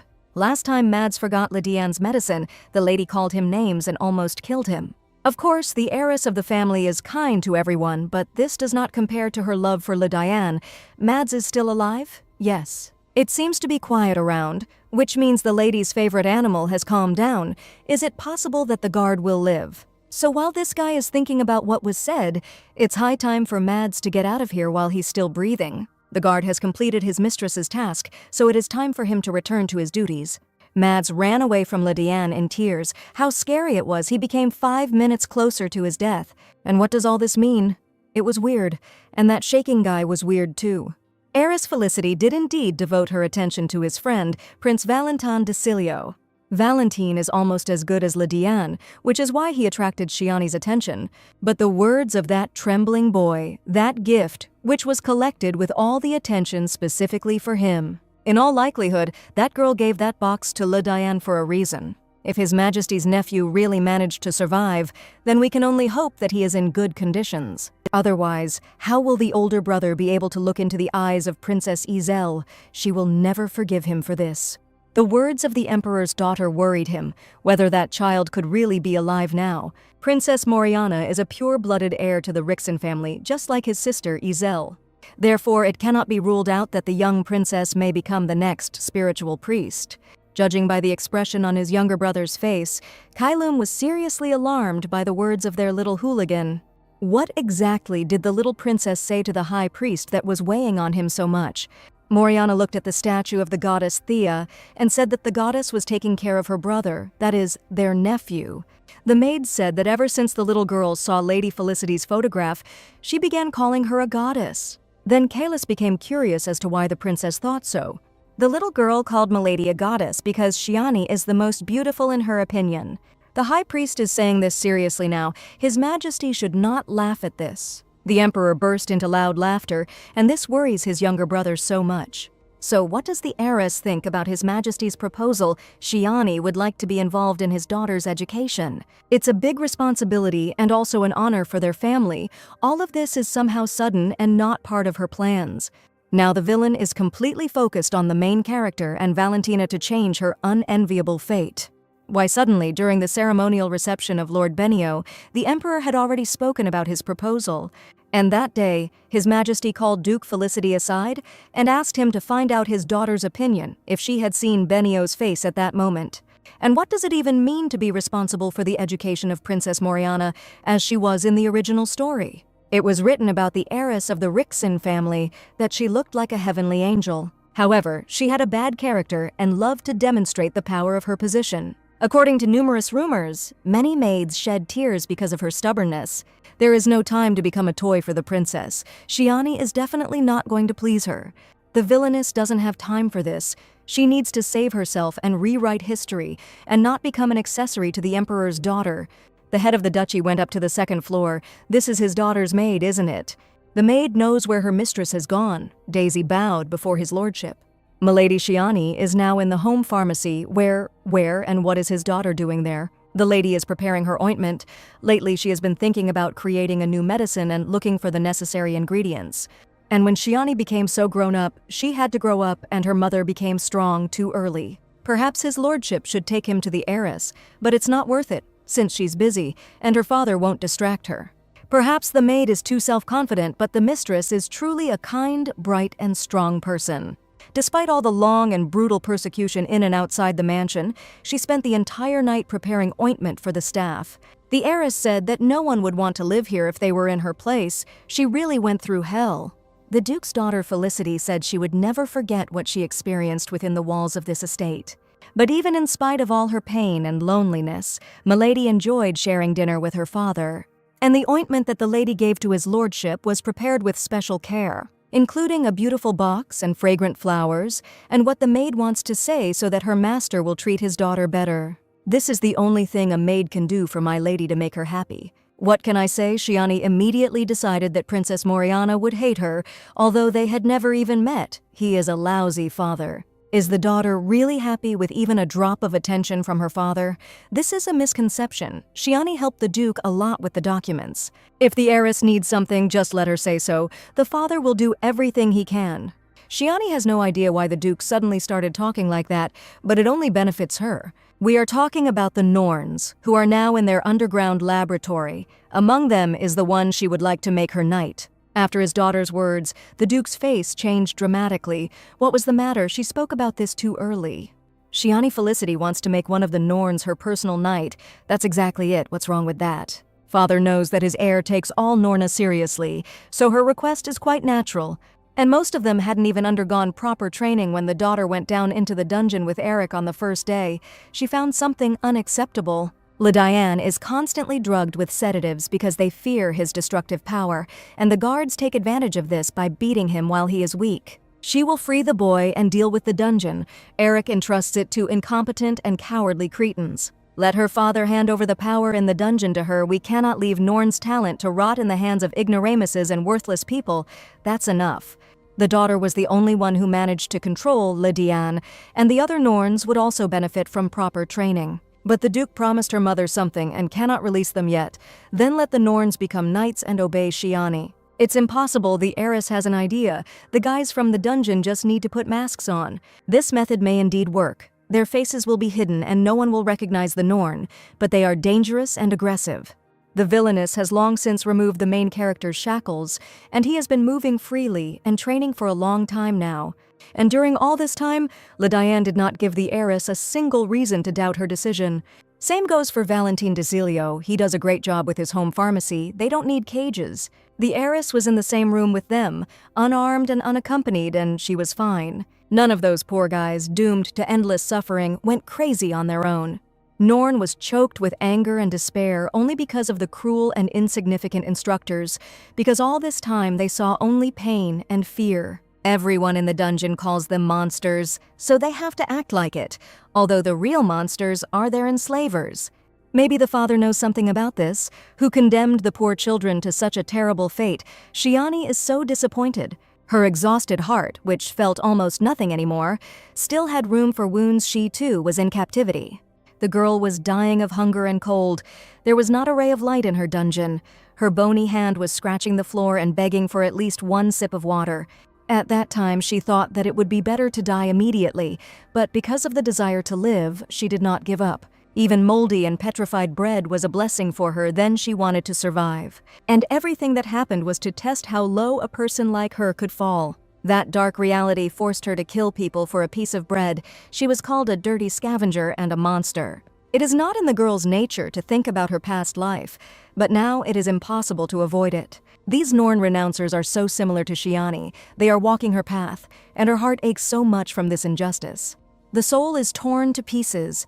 During this time, she has already become accustomed to the role of a fake daughter, but she will never raise her hand against people who have gone through the same thing. You need to come to your senses and play out your role in the plot to the end. Everything is fine with the heiress. There was steel in the girl's voice. She was fine. Could her father please let her go? The strong and firm hand of the great warrior warily recoiled from his daughter. As she pleases, Shiani simply turned pale, and it seemed to the Duke that she felt ill. Romeo Felicity's daughter's voice echoed in his head. The father knew who had condemned these unfortunates to such a fate. Why does the heiress of the Arrow family think that she is in the same position as Norna? Her voice is broken, her gaze is blazing with rage and pain. Shiani seems to be a hunted animal herself. It was as if his daughter had gone through the same path as the monsters locked in the dungeon of their castle. Cold sweat ran down the young designer's face, and where were he and my lady now? It's a rather gloomy place, even if Sir Bergman considers it to be the laboratory of Felicity's house. So the designer must make masks for 4 young men, who will become her accompanying knights in the future. So, to begin with, the head of the duchy would like to personally meet the strongest of the Norns, Lydiane. To ensure the safety of their daughter, they can easily cope with this condition. The designer can cope with this quickly. It is better not to call the main character by name so that no one outside the duchy knows of his existence. We need to find a suitable and sounding nickname for the main character, maybe Rarian. And who is this Rarian? Look, the plan failed. Well, that's what it would have cost Lydiane to play along with the villain. The genius designer immediately stared at the young man in amazement. It can't be such beauty. It's simply beyond belief. Hey, hands off. This guy is like a living work of art, and Shiani has already taken over this masterpiece. Stop devouring him with your eyes. Ideal body proportions, perfect facial features, incredible dark eyes. Yes, the heiress knows that he is perfection. The main character did not share the enthusiasm of the guests. This guy in glasses is called Rarian. What a stupid name. What did he say? For that guy with glasses, Lydiane will be called Rarian from now on. This is a password that only Shiani and Lydiana will know. This name will only be used externally. That is, a secret nickname just for the 2 of them. It's so childish, but the young man definitely likes it. Lydiane understood everything. Milady will call him Rarian outside. She said she would get him out of here. Why is the guy so sad? Didn't he hear or something? Soon. Lydiane will be able to leave here, alone or something. The girl didn't quite understand her handsome prisoner's question. The protagonist immediately leaned towards the heiress and whispered in her ear that she wanted Lydiane to leave here alone. To leave Felicity's duchy alone, Shiani somehow didn't think about it. Is the main character really afraid of this? Afraid that the young man will find himself behind the walls of the dungeon in a new world all alone? Although on the other hand, who would be scared by this? He has been in this dungeon since childhood. Yes, that's right. Lydiane is precisely frightened by this because he knows nothing about this world and its inhabitants. The main character is so scared at the very thought of the unknown world. So Lydiane asks his mistress not to leave him when she takes the young man out of the dungeon laboratory. Let the heiress not leave Lydiane completely alone when her favorite hero is scared. He looks like a confused cat. It's strange. In the original, he tried to leave the dungeon at every opportunity, of course, until Shiani can leave him alone. And the young man still cannot leave the dungeon alone. For now, only for 2 hours, Lydiane must stay close to Shiani. And also, the beautiful hero must wear a mask on the outside. Shiani thought that he would be glad to go out without it. But since Lydiane is afraid, this is not true. It is not that the prisoner is afraid to be there alone, but that the young man does not want it. The main character put her hand to his face. What is he doing to her? Calm down. The lady said that she would protect him. It seems that the young man does not quite understand the essence of his new profession. But oh well, he is so wonderful. Shiani is really ready to protect her. In ancient mythology, Venus was the goddess of beauty, and there lived a man whom she fell in love with. How beautiful he was, that the goddess of beauty herself fell in love with him. Her chosen one was called Mars. But the goddess's chosen one was as beautiful as he was terrible. Mars was the embodiment of war and destruction, pain, fear, and suffering. Venus's beautiful lover turned out to be evil himself. Since Mars always wore a black mask on his face, the goddess did not notice his true essence. In front of Venus, he was gentle and affectionate, but away from her, he enjoyed other people's blood and murder. How romantic! The cruel god of war put on a mask for his goddess and became affectionate next to her. It will be a real masterpiece. The image of Milady and the knight that day so deeply impressed the designer. And this young genius is very impressionable. The main thing is that he doesn't overdo it. Of course, the designer of this generation did an excellent job. It's simply amazing work. Bergman so accurately conveyed the essence of her knight, taking the image so suitable for him as the basis for the mask. The heiress would like the designer to make masks for the rest of the dungeon's prisoners. Shiani can rely on him in this matter. Of course, Bergman will do everything possible. That's great. She can't just show Norn to the Duke. It's time to play. After all, the festival and monster hunting competition will begin soon. This will be the first test for her knights, and they will do well. Only elite knights participate in the hunt. From each aristocratic family, the winning house proves its strength and can improve its reputation. This is a great opportunity, as they have an army but no elite knight corps. Why did her daughter even apply to participate in this competition? What was Shiani thinking about? A deafening silence fell over the dining hall as she waited for this question. The great warrior's face was imprinted with excitement and anger, but at the same time, a certain softness did not leave him when looking at his daughter. Well, the head of the duchy clearly does not approve of his heiress's plan, and the vassal does not know the intentions of Milady Felicity. However, it was clear to him from the very beginning that Shiani Felicity never tried to harm her family, no matter what. Milady is right. This is an excellent opportunity to clear the family's reputation in connection with the events that have taken place. It is also due to the Duke's fault that Shiani is called the Scarlet Witch, who killed her own mother and sent her father to war. And the gravy with Arthur Benio was also torn apart. There are so many rumors, and this competition can tell them about the type of arrow. Perhaps the vassal of the Felicity family is right. It is high time to take care of the image of the heiress among the masses. No one should feel entitled to belittle and denigrate the dignity of the Duchess of Felicity. The head of the duchy will tell his soldiers to get ready. There is no need for that. After all, it was Shiani Felicity who never showed herself in public after her mother's death, and the soldiers of their duchy may be confused because before this they had only dealt with people, not monsters. So the great Arrow family must not be disgraced. Their reputation is at stake. That's right, that's why Shiani will take full responsibility. It is up to the Duke's heir, Felicity, to sort this out and make her presence known to the world. Of course, if the head of their house allows this to happen, it will be an honor for the heiress. What kind of a man is the Grand Duke Romeo Felicity? He went through the war. Therefore, the head of the Arrow House is an outstanding and experienced military man with countless victories and medals. However, his departure to war was an escape from the painful reality in which the Duke had lost his beloved. And at the same time, Romeo raised his comrades' other children, rejecting his own daughter, but as a warrior, he will be glad of the victory, which will prove his military power. Shiani will prove how strong their line is and will receive a corresponding victory.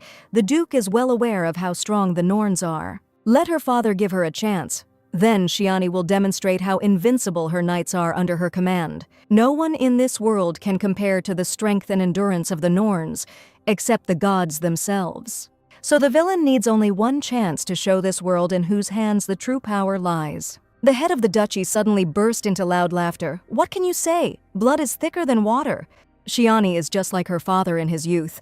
A dubious statement in any case. Felicity is the strongest family. Now he is an old man with bad habits, but before he was the commander-in-chief of the Imperial Army, whose fame never left him. The conversation with the villainess's father continued for some time, but the main thing is that she still got her way. The girl looked around the territory of the duchy. How many people had gathered there today? The head of the house appeared behind the heiress. Shiani was already getting ready to leave. But the Duke doesn't think that such a number of accompanying knights is clearly too much. His daughter herself agreed to these conditions. In exchange for his permission, the Duke ordered the soldiers to stay in the shadows, but there were still too many of them. The daughter simply does not understand that the more obedient a Norn like Ledian behaves, the more careful she should be with him. And this beautiful young man is not at all what he may seem from the outside. First of all, he is a man and therefore a threat of what? What strange things the Duke says. If Shiani were a father herself, she would understand him. The carriage is ready. The heiress's crew has already arrived. She cannot be delayed. She will not let her family down. The most important thing is that the Duke's daughter Felicity is careful. The head of the House of Arrows does not ask for more. A look of concern flashed in the eyes of the great warrior. The words of his only child still echoed in his mind. The father knew who had doomed those unfortunate children. Who is the man who made those prisoners monsters? Does he realize that he himself is a monster? The rays of the welcoming sun favored the villainess, as if she felt with all her heart that she would not miss her last chance. The carriage was already at the main entrance to the duchy's castle. Daisy followed her mistress. The stepsister came out of the garden with a large basket in her hands. How heavy it was. This is a meeting, and where is Shiani Felicity herself heading? The villainess and her maid immediately turned their attention to the true villain of the novel and where Luna comes from. She took some supplies from the pantry because the festival is coming soon. Luna is going to make dessert and treat everyone with it. Something is wrong here. She went for supplies herself. Well, her maids were just feeling unwell. The last time they saw this rotten girl was at a banquet. Shiani didn't think she would start causing trouble for her so soon. If Luna has a problem with her staff, let her tell the butler or manager about it. What if she personally goes to the warehouse for supplies? The people working there will feel uncomfortable. Luna didn't think about it at all. Shiani wasn't surprised by it. This heroine has always been shameless and immoral. And is it true that my sister is going to the festival today? That's right. The heiress of the Felicity family will leave the duchy for a very short time. Let her not rejoice. So many knights have gathered today. As expected from a duke, he is so caring and concerned about his only daughter. Despite all the efforts of this envious and greedy girl, it is time for both of them to return to their own affairs. Today promises to be a very hot day, so sister should be careful with what she eats. The vile heroine cast a sly glance at Shiani, her scarlet eyes meeting him coldly and calmly. However, Shiani's soul became uneasy. And what was this? A threat, a warning, a mockery. This snake is probably up to something, but the heiress has absolutely no time to deal with it. Meanwhile, in the imperial castle, the ruler was talking with his younger brother. His Majesty needs to sign these papers. The upcoming competition promises to be interesting. The emperor heard that Milady Felicity's personal knights would be participating in the monster hunt. Kailas heard right now. Not the knights of the House of Arrows, but the personal knights of the heiress of Shiani. That's right, it's become another hot topic of discussion, and it seems that young Felicity is quite confident in herself. However, this was for the best. The ruler was still thinking about what pretext to use to invite Milady to the imperial palace. So that's how the words of the little niece in the temple did not give the high priest any peace. That goddess takes care of Moriana's brother. That's why she's a goddess. So Felicity's heiress will attend the hunting competition. This is a great opportunity for the great high priest to meet the said goddess. It'll be quite fun there. Why shouldn't the younger brother attend the tournament? Knowing him, Kailas will definitely faint there. The little brother can't stand noise, and during the hunt it will be unbearable for him. So it's okay. He'll refuse it. Kailas will come. What? The high priest rolled his eyes. Kailas needed to meet the sensational heiress in person. The villainess saw the treasured clearing and ordered her coachman to stop their carriage right there. As her ladyship pleases, the coachman came down to the ground and offered his hand to his mistress. The heiress carefully descended from the carriage, and now it was time to meet her knight. There wasn't much time to prepare for the competition, but the Norns were superior to trained knights in strength and endurance. So the girl is rooting for the main character with all her heart.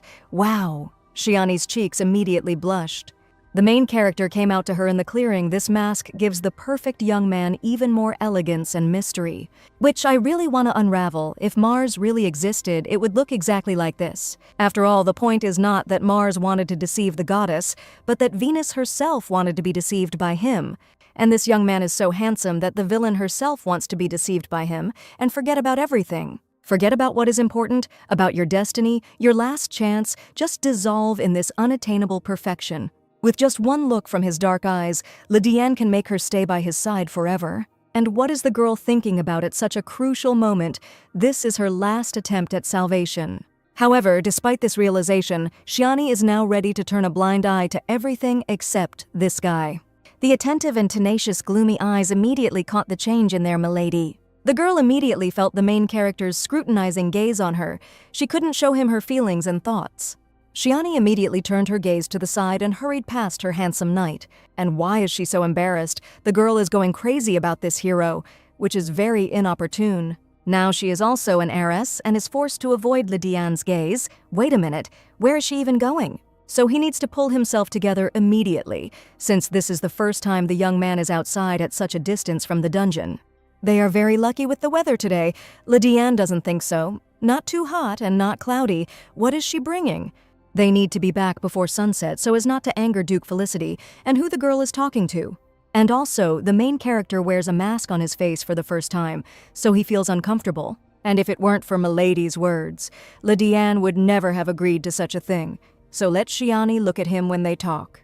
It's easy to say, Shiani's eyes can give away too much now. The mistress can look at the young man. What the main character had just said struck the girl like lightning when his hand was near her face.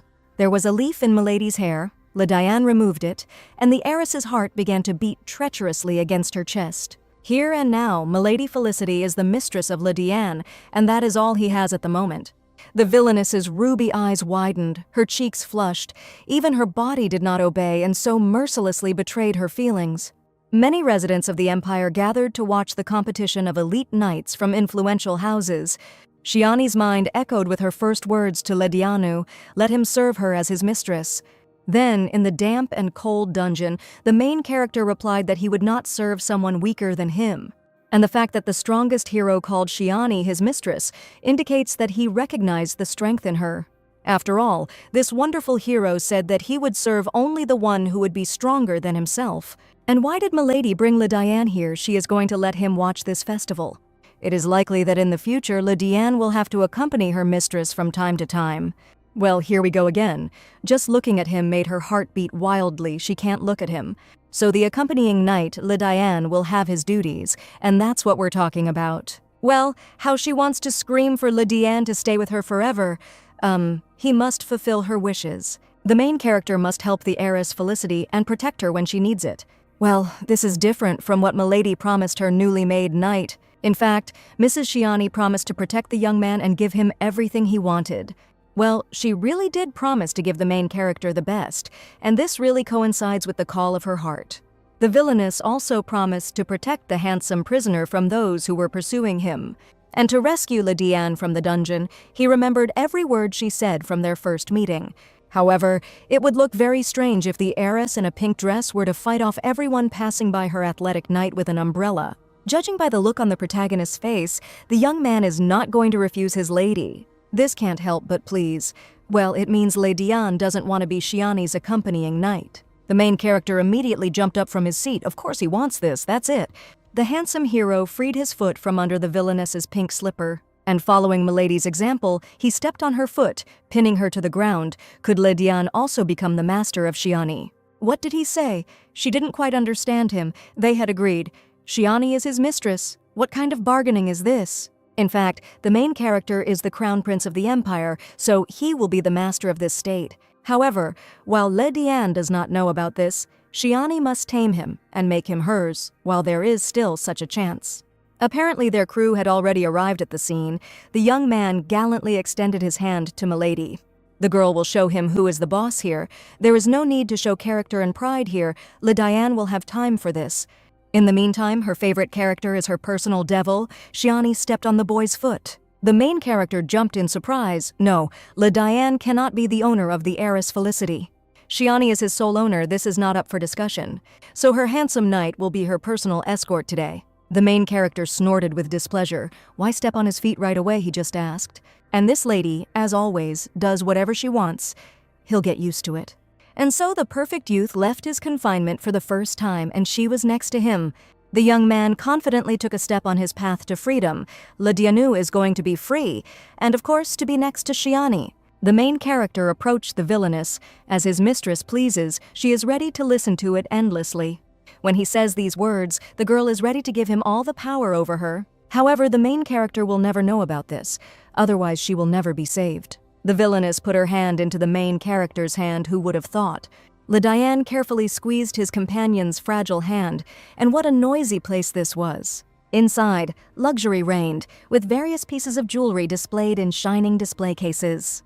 Masterpieces of jewelry craftsmanship are kept here, but that's not all. And why did the mistress bring her knight here? Shiani had already said that she was doing everything for the good of Lydiane, and a little of her own. My lady will be in trouble if her face is uncovered, so let her take a hooded cape with her. Soon it will be necessary to go to the festive eve, so they both put on robes. Lydiane knows what is in front of him. This is jewelry. Shiani brought her favorite character here to buy him a piece of jewelry. So let her handsome knight put on his mantle properly and follow her. Stop pulling the young man by the hood. Lydiane has understood everything and will follow his lady. The young man apologizes, but only clients with a registered loyalty card can enter their salon. Could these guests please leave this establishment so that their customers can do their shopping in comfort? The famous Salon Tesserani, a lot of time has passed. How it irritates the villain. However, the girl really needs to buy something today. The heiress of the Arrow House had not seen this manager for a long time. Shiani began to remove her hood. And now, Milady Shiani can freely visit the salon. She is the same heiress. So much time has passed. The manager had seen the lady's photos in all the magazines, and yes, she had certainly made a strong impression during the Benio family banquet. What is the staff doing? Let them immediately prepare tea and cakes for Lady Felicity. The manager will be happy to take her to the VIP lounge. The heiress was on the front page of the Imperial Weekly. Other ladies want to buy what she did. The young Duchess Felicity was accompanied to Lord Arthur Benio's event by the Emperor himself. Meanwhile, the protagonist once again stared at his hand, puzzled, where Shiani's palm had previously been. So what exactly is the heiress of the great family looking for? Shiani needs Beowulf's hrunting. What? The manager was dumbfounded when she learned that Beowulf's hrunting was actually the code for the Magic Hall. According to the plot of the original novel, the famous swords were sold there. After all, Shiani said that she would protect Lydiane. After all, when the villainess sends her knight to participate in a competition where you need to hunt monsters, he will be upset. And the girl hopes that the famous sword will console him. Why the manager froze. Let him see them off faster. The harsh words of the heiress Felicity brought the stunned manager to his senses, as the lady pleases. So, if her grace goes straight, she will certainly meet the summoner. The manager couldn't go further and escort the clients, Shiani realized. They would go further together. The young man bowed and left the corridor. There is no entrance to the magic hall for everyone. So they and Rarian should go straight ahead and not get distracted by anything. They are here for a specific purpose. Apparently, the owner of Lydiana is very popular and everyone likes her. Shiani believes that this is true. After the gala evening in honor of Benio, her photo was published in all the newspapers. Well, in that case, the mask should be worn by the famous heiress of the Arrow family, and not Lydiane. A young man should not perceive all the truth and purity. The fact is that everything here is just an illusion. The face of the heiress, her wealth, and that's something else apparently. This is the summoner and the owner of the magic shop at the same time. If guests start talking about this place outside, they will go crazy. That's customer focus. The summoner will drive customers crazy if they spill the beans. It's so welcoming. The owner will lead them inside. The man is sorry, but only those who will deal with the summoner personally will be able to enter, so the knight will remain here. It's okay if the young man has to wait a little for his lady here. Lydiane doesn't like this at all. If the young man waits for her, then Shiani will buy him his favorite candies. The summoner instantly transferred the guest to his magic shop.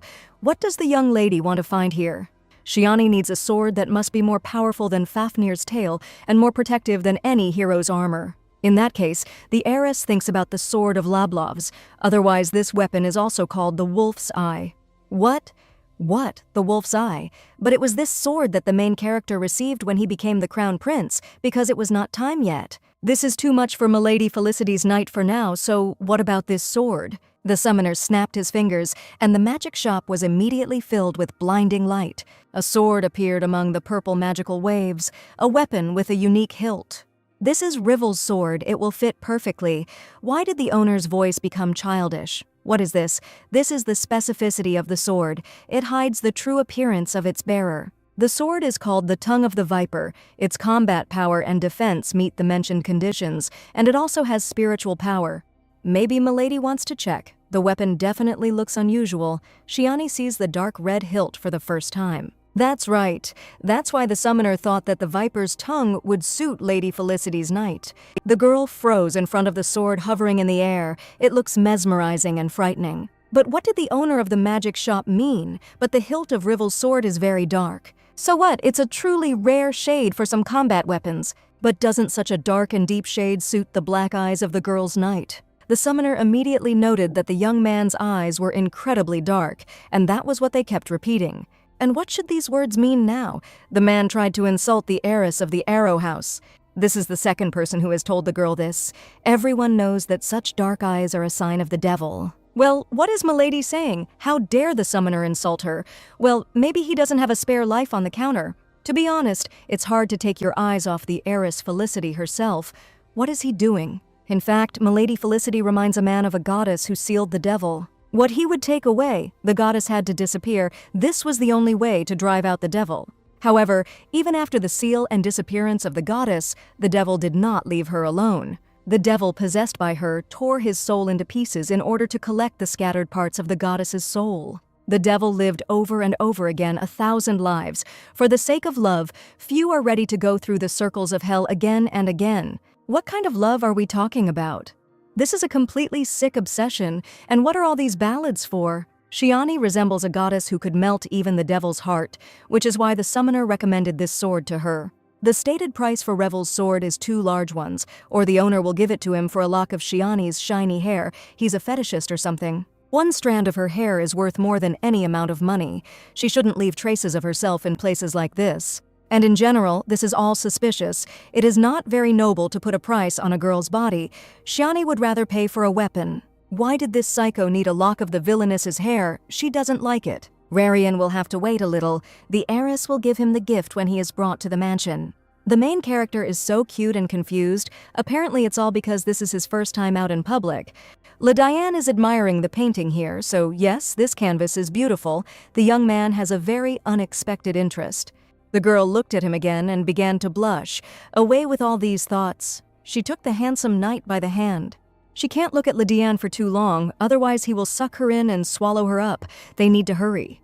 Today is a real holiday in the city. The young man knows about it? Well, yes. It was already late evening on the streets, but people were in no hurry to return to their homes. The girl froze and looked ahead with inspiration. It's starting. Let Rarian look too. Local residents lit red lanterns and released them into the sky while willingly making their wishes. The main character raised his head up. The sight was mesmerizing. Shiani sighed, as if they were in some kind of fairy tale.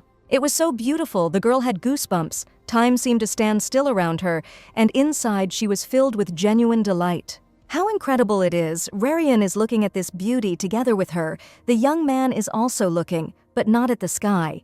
The days in the dungeon are always the same. It seems as if time has stood still.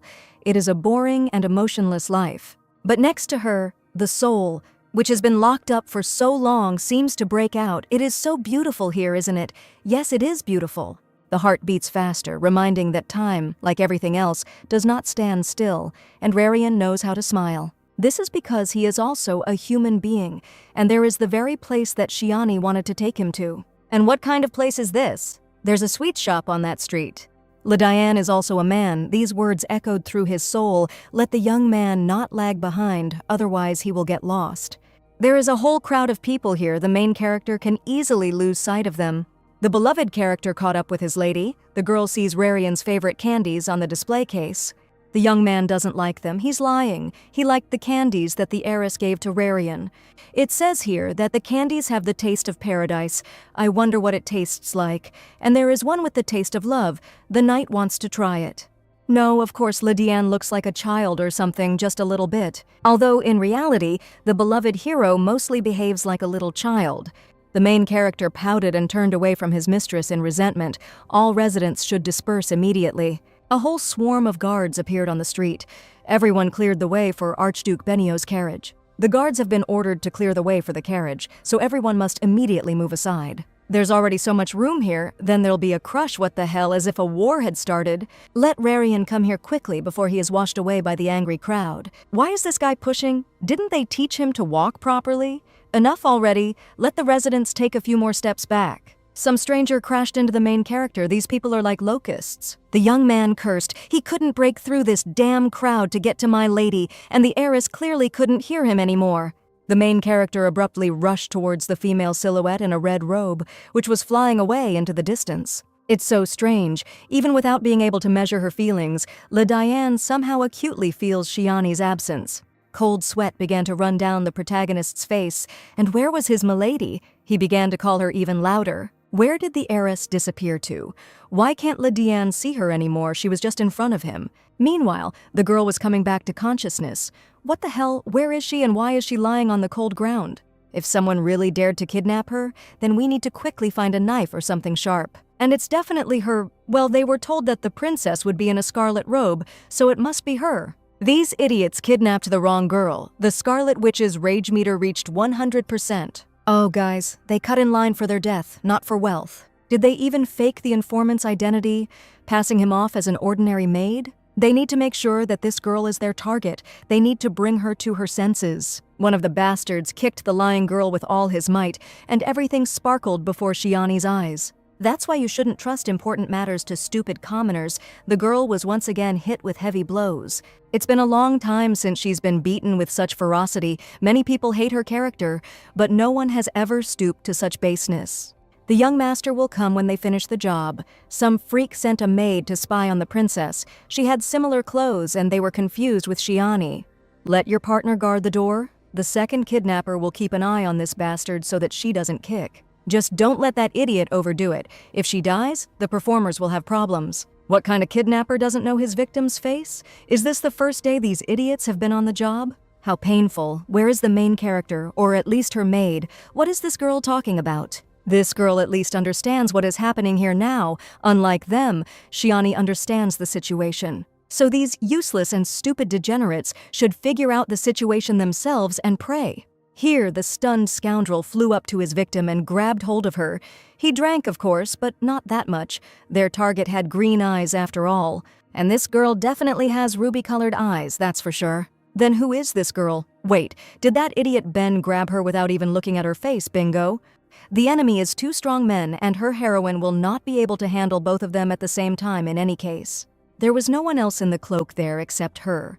Her father assigned a group of knights to Shiani, so they should already be looking for her. Let the dumb uncle finally think about it. Blonde hair and scarlet eyes, it sounds ominous, doesn't it? And it must be terribly familiar. It can't be. Not this. Did they really capture the Scarlet Witch? That's right.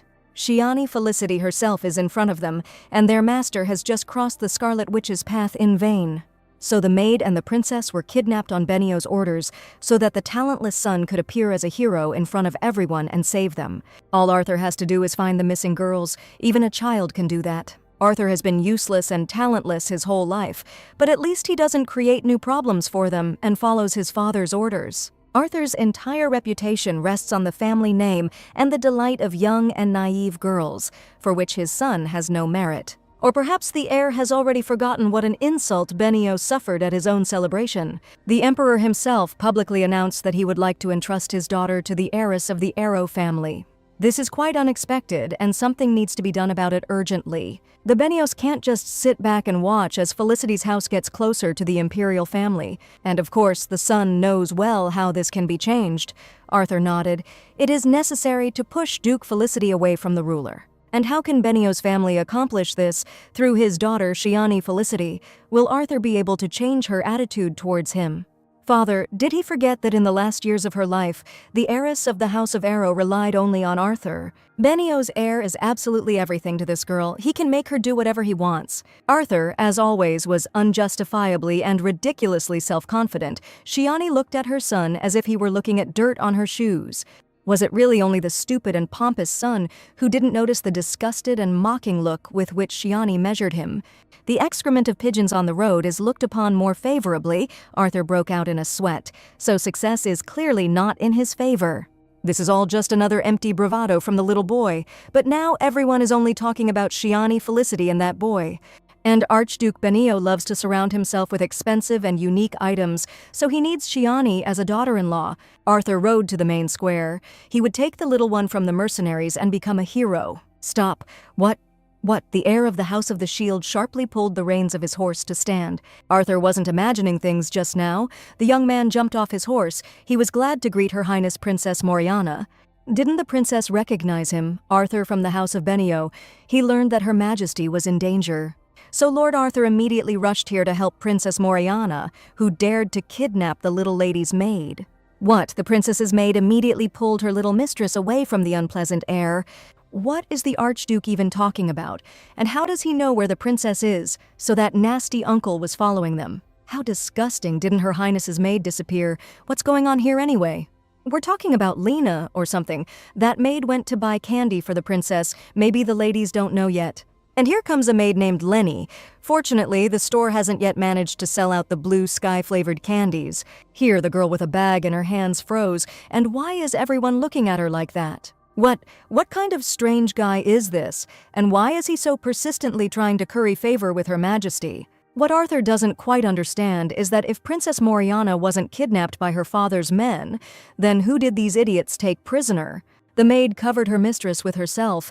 This young man should explain himself immediately. Well, Arthur's father was informed that Princess Moriana was in danger, and the Archduke ordered that guards be assigned.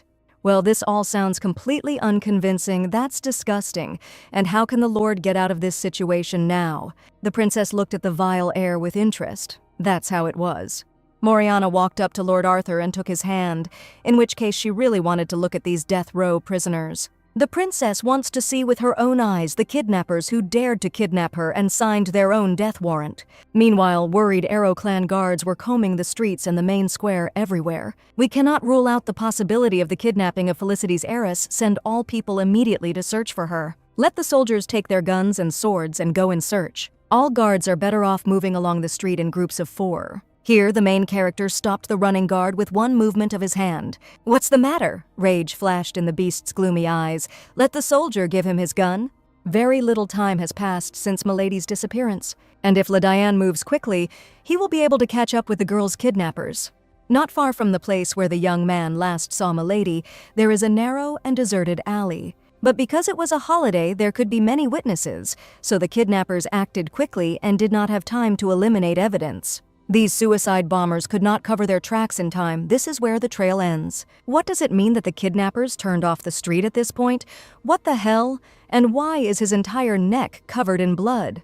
Did this idiot really kill that girl? Does he even understand what he did? They will have to answer for this to the master. They stole the wrong girl. This isn't Princess Rixen at all, but a psycho bitch with a sharp stiletto heel. Before the bastard could finish speaking, the whistle of a bullet flying out of a gun was heard in the air. The second kidnapper immediately fell heavily to the ground. What kind of psychopath shot him? A cold barrel was already flashing at the temple of the degenerate first bastard. Who exactly killed her? What is this monster talking about? Is the kidnapper really going to die today? And this whole theft went wrong from the very beginning, damn girl. The voice of the enraged beast was replaced by a roar that went straight to the bone. Who killed Shiani Felicity? And what should the kidnapper do now? It would be better to take this monster to that crazy girl. Let the psychos reunite. Of course, the employer will kill the performer for such liberties, but he fears this psycho much more.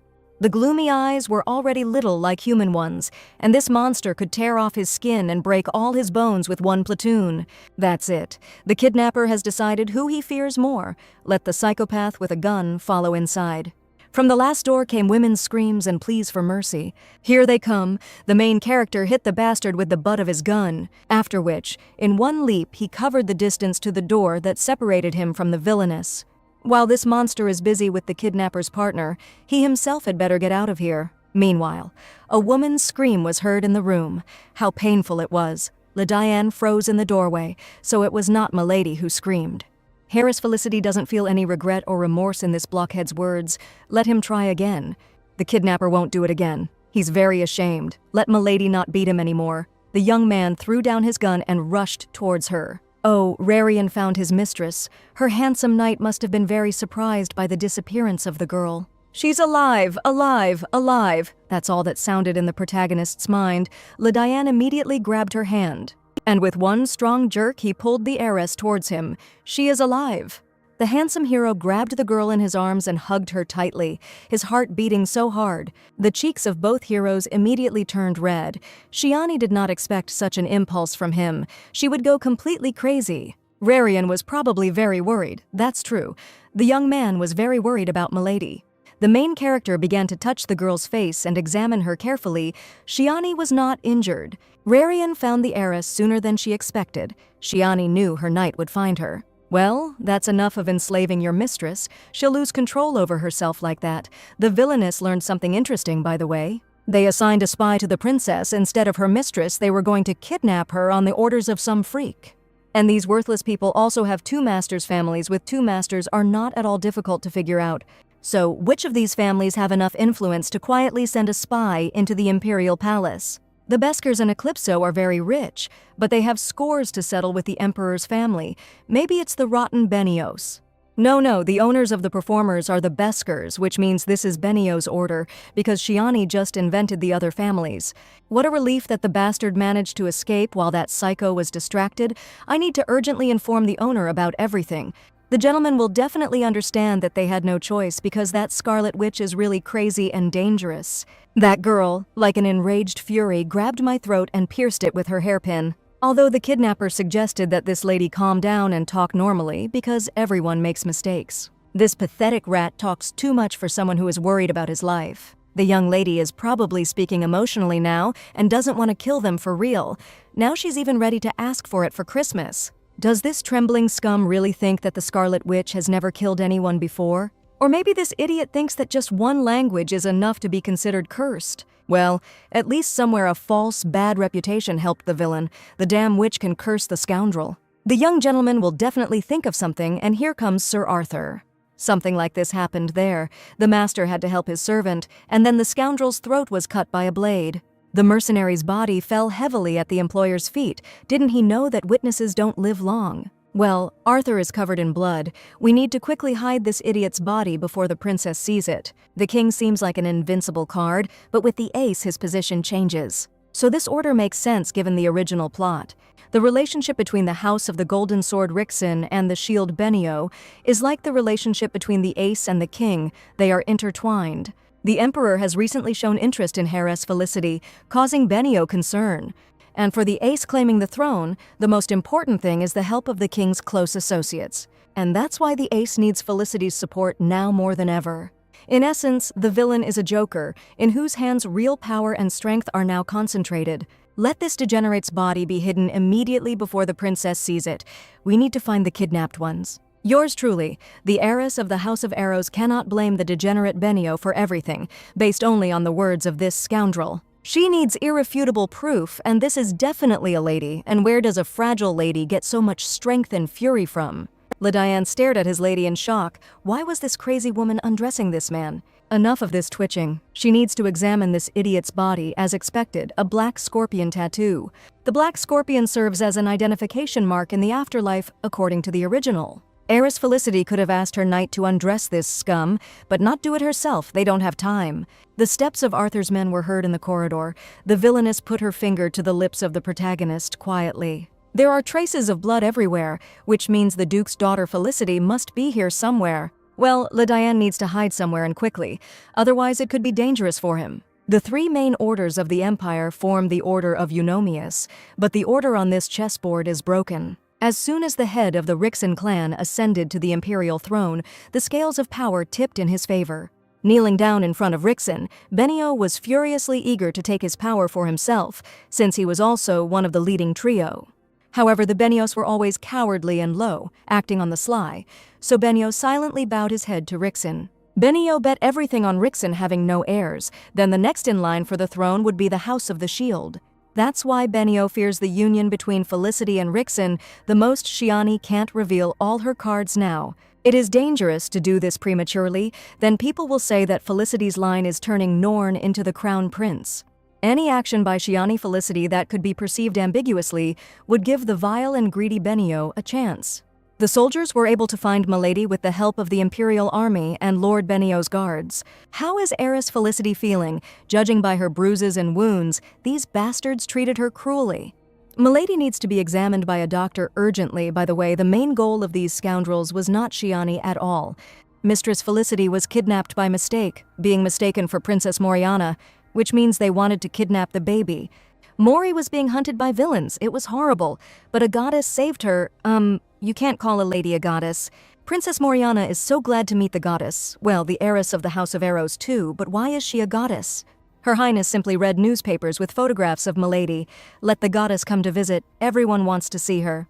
Shiani will come, but for now they will have to pass each other. It is too dangerous for the young princess here. The prisoner's legs and back hurt a lot. Let the guards drive the carriage to the back entrance. So the main character is now hiding behind the beams near that door. And while the exhausted heiress is leaving, she will be able to quietly drag him along with her. Everyone heard. Bring a carriage here immediately for milady.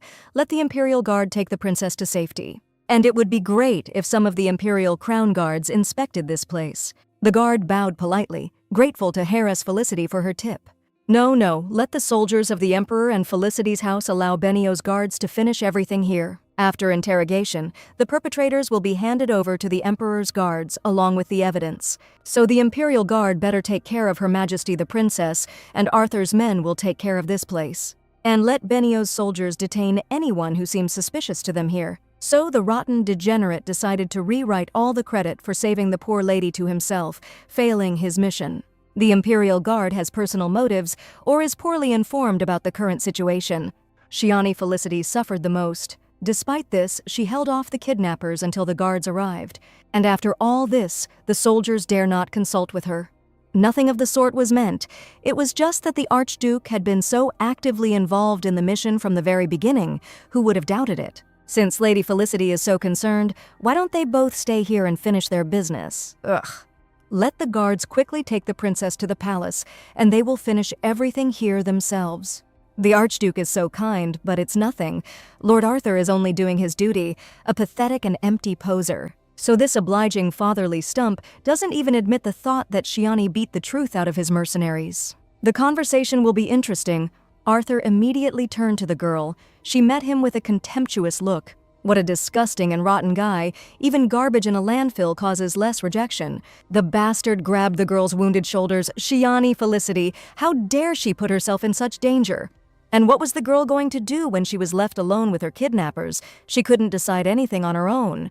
Apparently, because of stress, she went crazy. Many people know that this worthless person clings to someone else's success because she doesn't have any of her own. This scum grabbed Shiani right where she was bleeding, but she didn't show it so as not to look weak. The villainess let out a painful breath and, as if nothing had happened, pushed Arthur away from her with all her strength. This garbage stinks badly. Let him not come near her. She finds it disgusting. What obvious and pathetic hypocrisy. Daddy will scold you very much. I still haven't managed to curry favor with him. This disgraceful fellow has so much baseness in reserve. Stop groveling and acting out. What is Shiani saying? This trash is absolutely worthless and everything. Even the game doesn't work for him. Stop convincing him of your importance and usefulness. Even his father considers Arthur useless ballast. He can only take advantage of everything that is ready. And once again, the non-entity is going to pretend to be a hero by spreading rumors. Let the worthless brat get out of here quickly. The heiress needs to finish her business. Why, how dare she who bowed before him wipe her feet on him? Shiani didn't seem to understand anything. Arthur doesn't need her permission to continue to present himself as a hero. Soon the idiots who kidnapped Shiani will fall into his hands, and Arthur will gas the girl herself. And that's the end of it. And in the end, Benio's heir will be the one who saved the Duke's daughter Felicity and defeated the mercenaries. The degenerate took out a bottle and took a sip from it, and the heiress knows what will happen next. Arthur will be rewarded by her father and his majesty. This offspring is much more cowardly and dishonest than was supposed. How can you fall any lower? This bastard really is the worst of them all. And in turn, as a reward, Arthur will request an engagement with Shiani. She will throw up now. If the princess wants it so much, they can get engaged right away. Of course, the only thing this scum can do right away is lose his hands. Nobody would want to marry a freak like him. This trash still has the last name Benio just to avoid public gossip. Neither money, nor the power of the father, nothing in this world can compensate for the low quality and worthlessness of this degenerate. It's never too late to give old feelings a second chance, but you can't give severed limbs a second chance. Meanwhile, the vile heir began to open the pin on the canister of sleeping gas. Would this brat really use sleeping gas? He was so desperate and dependent on the approval of others. The villainess did not have to be reborn for so long and experience so much pain 1,000 times for that. This is her last chance for salvation, and the girl will fight for it until her last breath. Arthur threw the open cylinder on the floor. Gas immediately began to fill the room. Shiani rushed to the exit. This degenerate is a real psycho, and that potion is most likely an antidote. And what about her beloved Lydiane? Where is Shiani running off to? She will be much better off in Arthur's arms. The Duke's only daughter, Felicity, loves the Archduke's son, Benio, which he realized thanks to one incident when he was 6 years old. Where did they hide it? What is little Sir Arthur doing here? She came again, how annoying. It was an undeniable truth, so Arthur did not doubt Shiani's feelings for a second.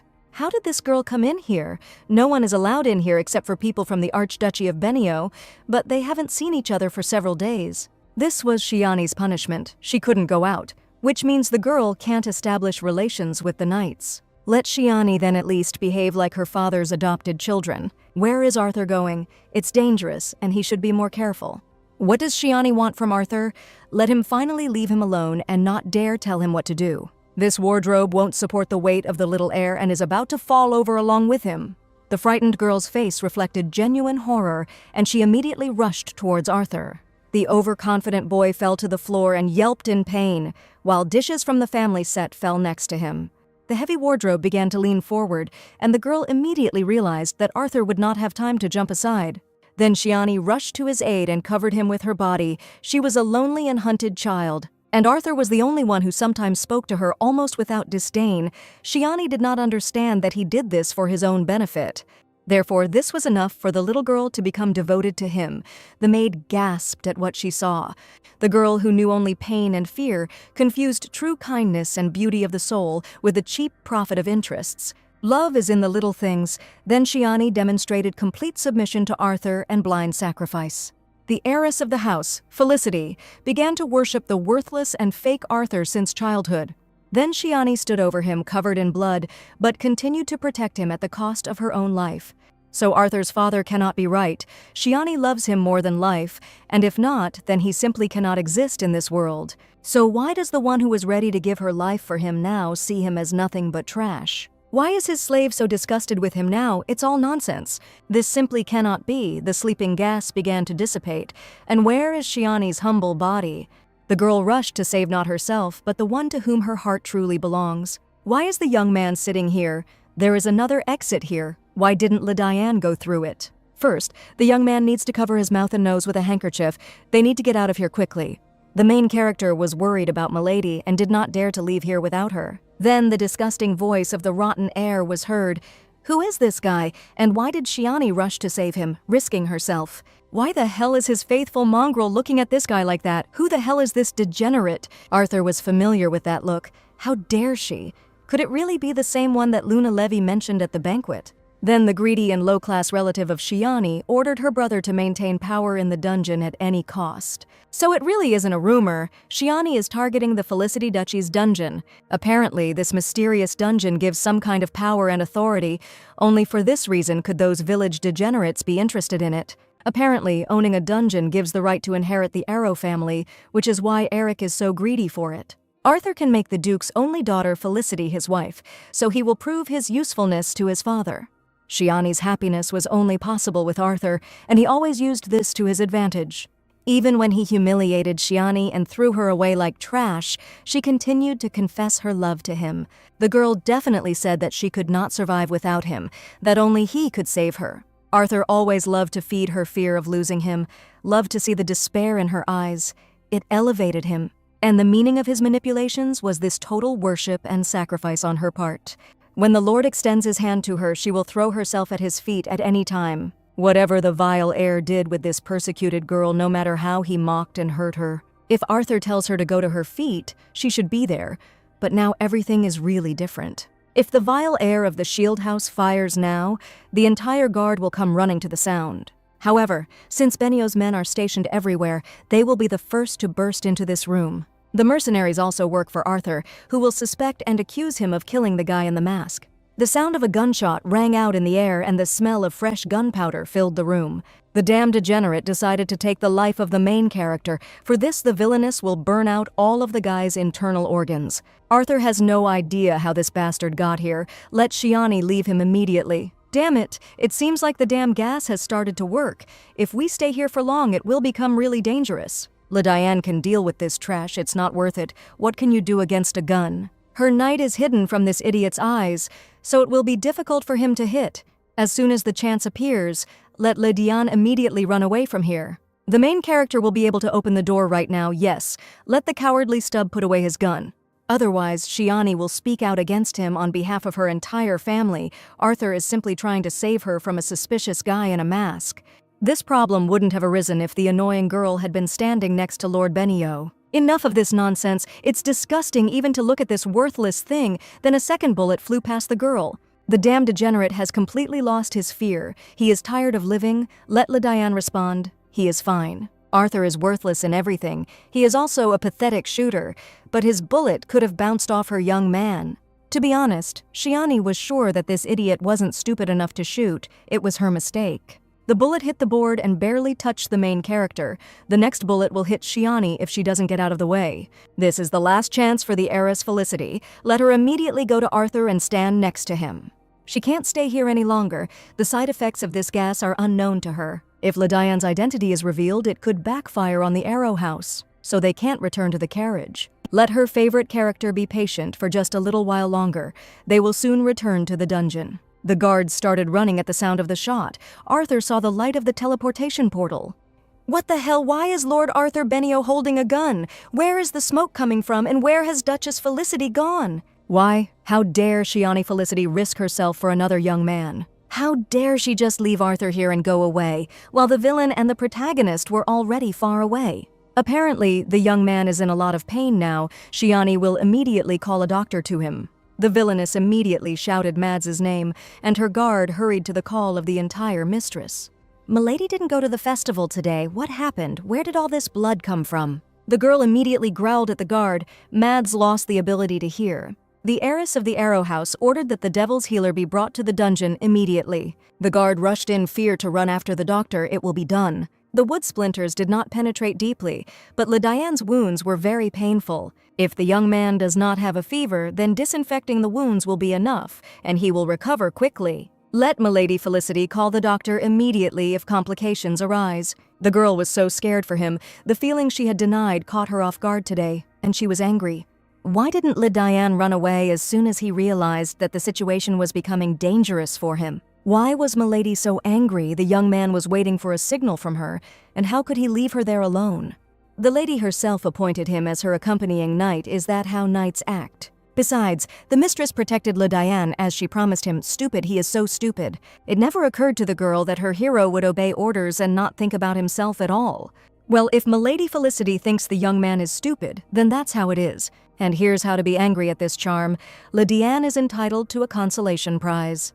What he wants is for nothing like this to happen again. If Milady orders him to kill, he will kill. If the lady orders her knight to search, he will find even in hell. Therefore, if the heiress really wants to reward LeDiane, then let her be next to him like today. Well, that is, let Milady protect her knight like today. The main character immediately bit his lip. He hadn't just said anything strange, had he? The villainess completely lost her mind. For a moment, it seemed to her that this guy felt the same way as she did towards him. The main character is a bit big for a child, of course, but you can play along with him once. Well, since this is LeDiane's choice, then her accompanying knight will receive his reward. Both characters had difficulty averting their embarrassed gazes from each other, forced to hide their true feelings. It's not difficult at all. The girl stroked the young man's silver hair. The heiress will do anything for her special knight. LeDiane is interested in something. Since his mistress had the magic teleportation key all this time, why didn't she use it right away? Why would she needlessly make a fuss and disturb her father? Wait, her father doesn't know anything. The heiress urgently needs to find Duke Felicity and solve the problems hanging over them today. The girl immediately jumped up and went to the door. Let her beautiful hero recover. Later, my lady will check how well he takes care of himself, so let him be an obedient boy. Well, this girl left again without any hesitation and left LeDiane alone with his loneliness. This means that the main character's owner is so compassionate towards those who look weak. Every time a young man gets sick or injured, Shiani is there to take care of him. In that case, LeDiane can pretend it won't be difficult at all. A satisfied smile appeared on the handsome hero's face. He would see her again soon. Meanwhile, Archduke Benio hit his heir in the face with all his might. How could he be so stupid? Arthur has his own blood flowing through him, a brainless and useless piece of trash. Why does he always ruin everything? Why is he incapable of anything? His father did everything for him. He just had to act like a hero. How could he make their situation so much worse? The Archduke can't believe that his son has ruined absolutely everything his father worked for. Now everyone will say that Shiani saved the princess. Benio destroyed all the witnesses. Unless the worthless offspring himself spills the beans, no one will know about his shame. However, the father learned that the Duke's daughter, Felicity, was also nearby along with his stupid offspring. Let the pathetic brat immediately answer what he and Shiani talked about. She dared to say that no one would want to marry a freak like him, no last name could cover up his rotting stench. The occasion did not lend itself to conversation, so the heirs of the leading houses said nothing. The Archduke himself knows very well that Shiani despises Arthur and cannot even look at him. What's going on lately? Shiani went out in public wearing a hoodie. Why should she hide? Now that girl has become a stranger to Benio's heir, who also cares for another man. The material that guy's mask is made of is very expensive and you can't just find it on the market. So that man was definitely not a ragamuffin, but Arthur couldn't find another family connected to Shiani. The lord's cheek was so swollen. While the young master was away from the capital, a lot has changed. He needs information about that guy. The butler learned that this year knights under the personal command of Milady Shiani would take part in the monster hunt. But there is no information about a certain man. It is possible that the Duchess spent time with one of her knights. This can't be Shiani, whom Arthur knows. Stop. The heiress of the Felicity family that Arthur himself knew, that bowed down before him, no longer exists. So there may be some truth in the butler's words. Isn't it romantic? A knight who saved his lady. If this information could become her weakness, it would have been better to hide it from Arthur. All girls are waiting for a fairy tale with a romantic ending, but in reality, it is impossible. According to the Duchess, Felicity's family should buy all the land in the area, as well as the businesses. The composition of vassals changed by the heiress was the most correct decision. Now only the right questions are asked here. Then Eric spoke up, meaning Shiani went to the festive festival in the city. And who did Shiani decide to attend the event with? And why is Eric even asking about it? And why is the vassal interested in this? Let the vassals immediately answer who Shiani went with. Eric will now be taken out of the office. Let him calm down. A deafening clatter of dishes was heard in the corridor, and then something else happened. The maid's hands were shaking and were covered in red blisters. Maid Liz should be more careful. She is so ashamed. She will collect the broken pieces of dishes. Let the girl immediately get up from the floor and apologize to his lordship. And what's wrong with her hands? All the maids' hands were covered in a red rash. They itched and scratched terribly. Today, all the maids were covered in red spots and couldn't go to work. What the doctors say is that they are seeing something like this for the first time and cannot help the maids. Then the manager entered the room. He had recently noticed the same red spots on the hands of their gardener. And today the gardener is also absent from his workplace. Since all the staff at the estate have these rashes, it means it's a skin disease that's transmitted from person to person. All patients need to be isolated and kept under observation. The cause needs to be determined so that irreversible consequences do not occur. Cold sweat began to run down Eric's face. This was definitely an infectious disease. You can't leave everything to chance. And where is this girl? Who is she with now? Meanwhile, the villainess was considering her next moves in the political arena. The degenerate Benio has crossed the line and will pay dearly for it come at last. A frightened maid ran into the heiress's private chambers. Her mistress was fine. Daisy heard that something terrible happened to Milady. Shiani needs a father. It's urgent. During the meeting, a messenger from the imperial palace arrived and conveyed gratitude for help in rescuing the princess. Because the head of the duchy is now very busy, they express gratitude so quickly. This is completely unnecessary. Either the imperial family is concerned about Benio's appointment, or they are trying to find out Shiani's plans to buy out the priceless lands. In that case, the heiress will meet with the Duke tomorrow, and now she will take a hot bath. The maid has already prepared everything. The water is already heated. She will help her mistress. Daisy began to take off the dress from Milady and immediately gasped. Her entire body was covered in terrible bruises. There was not a single living spot on the young Duchess's body. Everything was covered with deep abrasions and bruises. Daisy was shaking. Her face immediately turned pale. Her mistress's back, Shiani is known. Her back looks terrible, but it's okay. She got off easy. She could have lost her last life.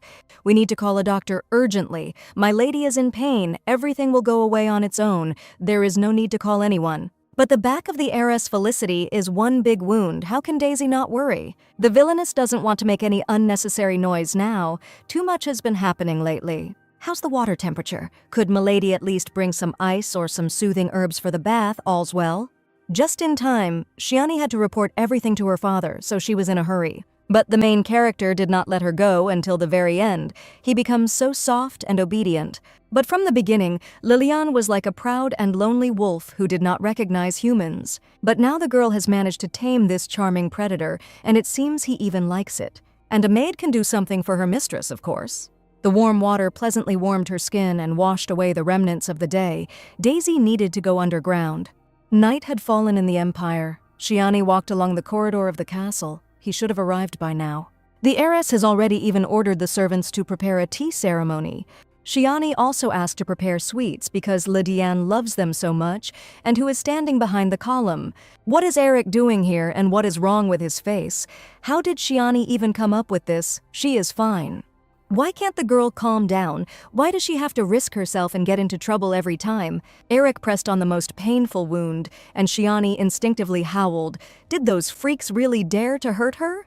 The young man was immediately confused. He didn't know what was hurting her, why Shiani didn't show up to the doctor, where it hurt. How did she get hurt? Did those bastards really dare to beat her? Where is the heiress's common sense? As girls grow older, they should become wiser. Let Eric speak directly about what is necessary.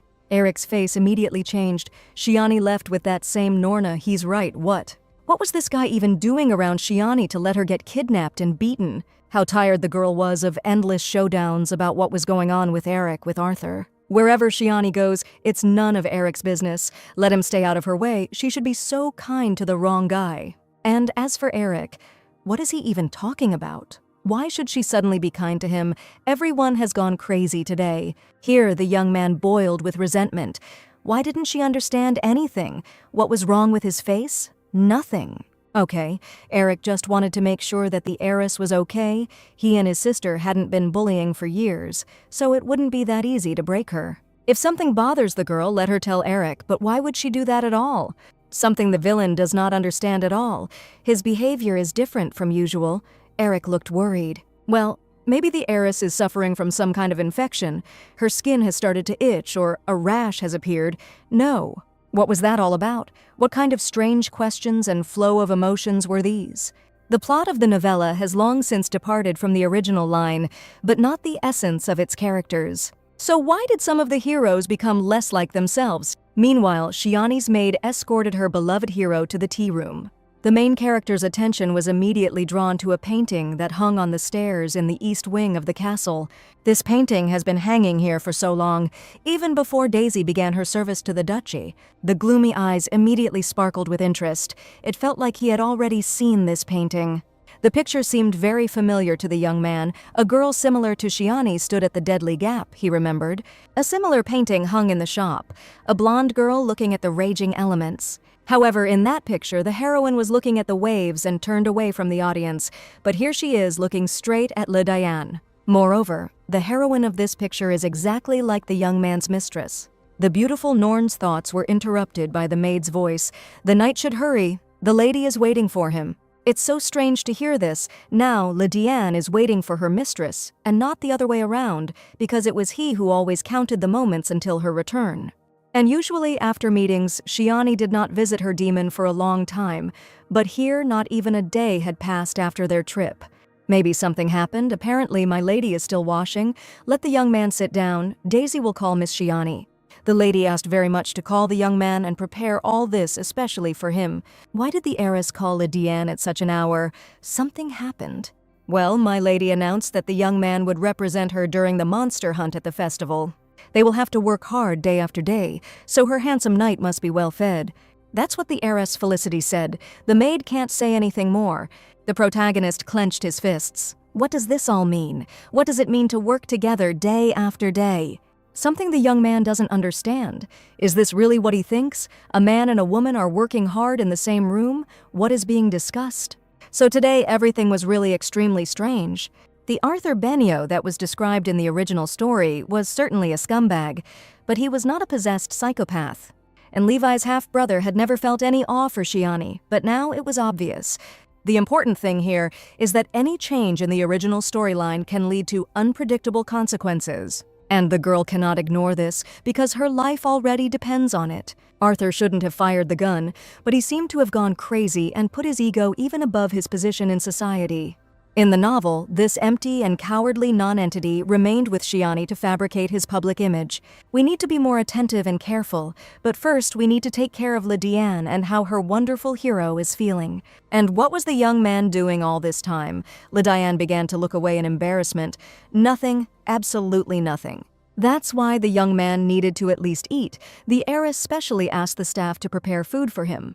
There was so much delicious stuff on the table, such an abundance of cakes and pastries, but he didn't touch any of it. What's the matter? Her knight is not feeling well, or he has no appetite. Lydiane just doesn't like it.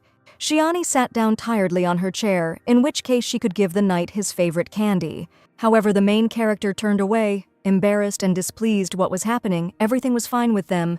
Apparently, Daisy said something wrong. Now Lydiane is somehow wary of her. The girl doesn't know how the young man took her words, but she would very much like to cooperate with him. Lydiane swallowed. Here the main character took off his mask, let Shiani say everything to his face.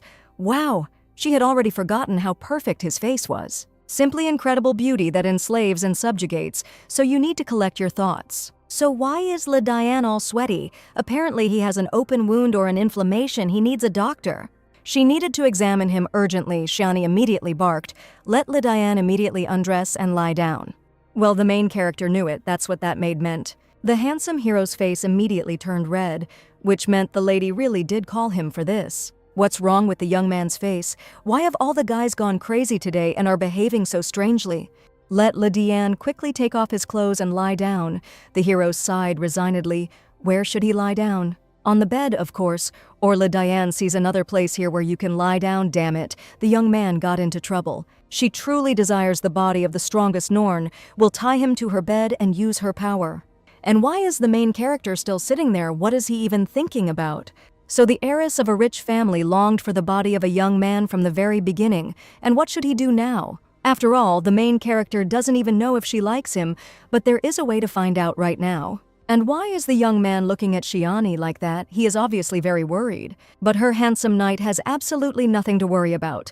The heiress knows perfectly well what to do and what to do. I mean, Shiani knows perfectly well what to do. Didn't she say that this is her first time? Well, in one of her lives, she made a name for herself as an imperial physician and pharmacist, but that cannot be talked about. The girl can't tell all the details, but that's how it is. Her wonderful hero is still such a child. When it comes to treatment, he shakes so much. So the remaining medications should have been in that dressing table over there. The villainess began to sort out the pharmaceutical deposits, which could help with inflammation. Meanwhile, a muscular wall formed behind the girl. Where is this bottle of cornflower ointment? If you mix it with ginger, you get an antibiotic. And what strange sensations were inside the girl? Shiani immediately turned around. The main character immediately began to attack Shiani, and why Lydiane pressed his stone torso against her. This is a sight, and such a dangerous closeness what the young man is doing. How can he resist her now at all? The main character leaned over the villainess. Even though Lydiane was sitting in the dungeon, he knew everything. Somehow the girl loses the essence of their conversation, either because of the heat that has washed over her or because of Lydiane's misunderstanding. There is a difference of a year or two between Shiani and Lydiane, right? But why does the young man even ask about this? Wait a minute. The heiress immediately pushed the stone statue away from herself, and why did he switch to informal terms with her? As much as she would like to erase all boundaries between them, she can't, because then she would give him all control. And it is not known what exactly this situation will turn out to be for her heroine, what Lydiane knows. And here their age difference, the girl feels his measured heartbeat with her fingertips. Her beloved gloomy eyes look impudent and demanding. For some reason there is no more respect in them. The handsome hero's lips are pressed together in annoyance. It seems the young man misunderstood something. Why did the villain only become happy about this? The proximity of the main character becomes more and more pleasant and familiar to her. However, Lydiane cannot know about this. I wonder what he knows about all this. As much as the girl would like to take advantage of his submission and readiness now, she will not. Lydiane is what she wants most, even more than her salvation, but it is not destined to happen. So there's no point in even trying. It's too early for a young man to do this. Let the beautiful hero turn his head and look in the mirror. Lydiane's cheeks are so cutely flushed, and those embarrassed yet ready for action eyes. The main character looked at his reflection and froze. Yes, he is fantastically handsome, and Shiani has to put up with it. The villainess's cheeks blushed treacherously after all. Isn't a knight still a boy? The handsome young man was still standing in front of her with his bare torso, which looked as if it had been carved from marble. Diane misunderstood the maid's words, and the young man apparently immediately recoiled. Let her charming knight finally sit on the bed. She needs to apply the medicine. The wounds were not serious, but we still must not forget to disinfect them. It dawned on Diane that the lady had called him here to administer the medicine. Well, of course. And what was this excited boy thinking about? He understood everything, right? A sparkle of excitement flashed in his ruby eyes, or perhaps the noble knight was thinking about something else. The main character blushed. He even had pictures in his head. Since they managed to resolve this misunderstanding, then let Diane finally sit down. Anyone could misunderstand those words if you talk about it like that. However, something is wrong with the owner. She moves strangely and slowly. Moreover, when the young man approached Shiani's neck, she immediately recoiled from him. The heiress sighed wearily. She was already tired of repeating the same thing. The protagonist sat down on Milady's bed next to her. He noticed huge abrasions and bruises on her neck. Did the heiress really get injured when she was kidnapped by those freaks? Diane doesn't have to worry about that. He got it just as bad as she did. However, the main character has already been examined by the family doctor Felicity and the heiress herself. Has the doctor not yet taken care of the lady's wounds? It would be better to say that she has already been examined. Nothing serious. Okay. The girl promised not to lie to the young man anymore. The doctor didn't examine her, but everything will pass on its own. This is stupid. Isn't Shiani in pain? Let the mistress lie down. Diane will examine her himself. Now Shiani sees that the young man is fine. When he turned red, she thought he was getting worse. Yes, it's all because of the words of that maid. Let the mistress lie down on her side quickly. The girl burst into laughter. Diane is so cute when he is embarrassed and angry. The patient should not talk during the examination. Let her turn sideways now. You can't toss and turn. The girl knows that her back looks terrible. Well, yes, that's right. What an accurate diagnosis. So Diane is worried about her. This can't help but touch her. Today was a special night. At the moment when this girl disappeared, the main character was overcome by an unbearable feeling of loss, which Diane was unable to cope with. It devoured him.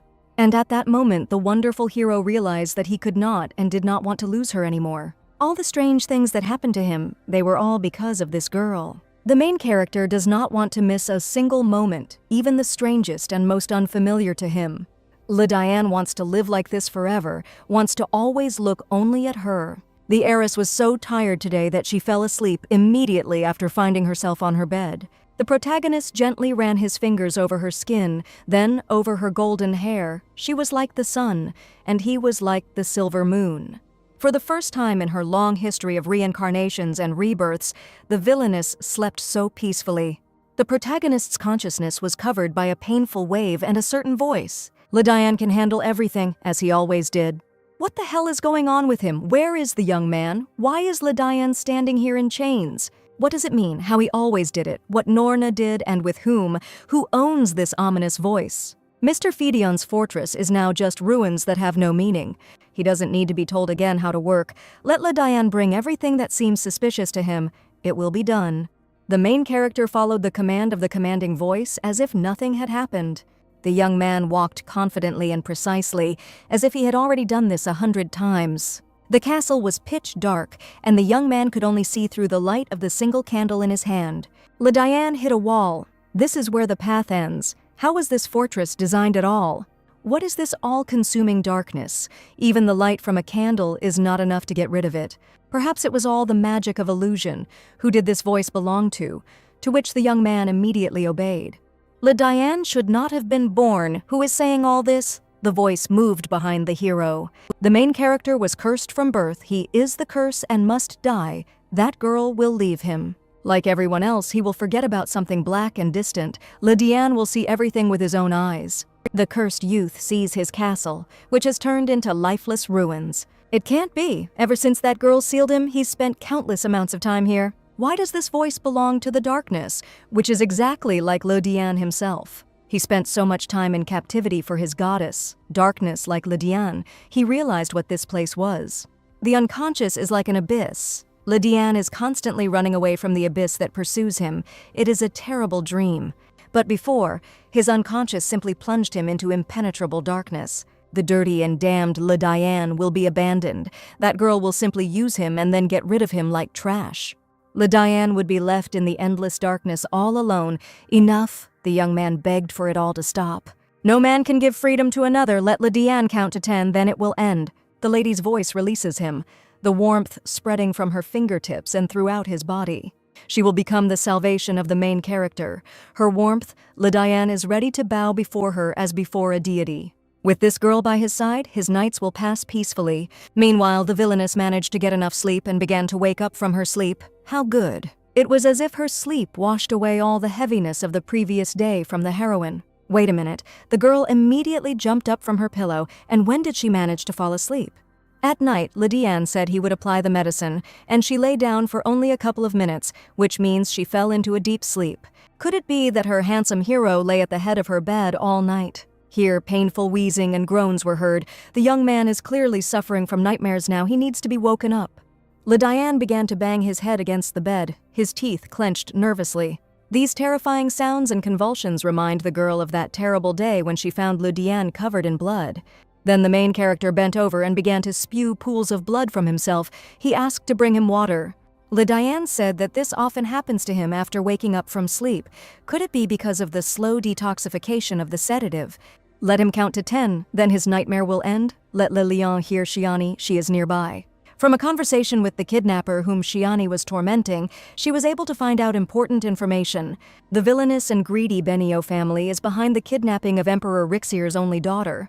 This was definitely planned to contain the Emperor's family and Felicity. Benio was afraid of their union. And in that case, it is absolutely impossible to allow Benio to find out about Le Diane. The heiress knows that the Duke called her here to scold her for yesterday's incident. The daughter is crazy. She went through so much, she should be scared. Benio should not find out that Le Diane is actually the crown prince.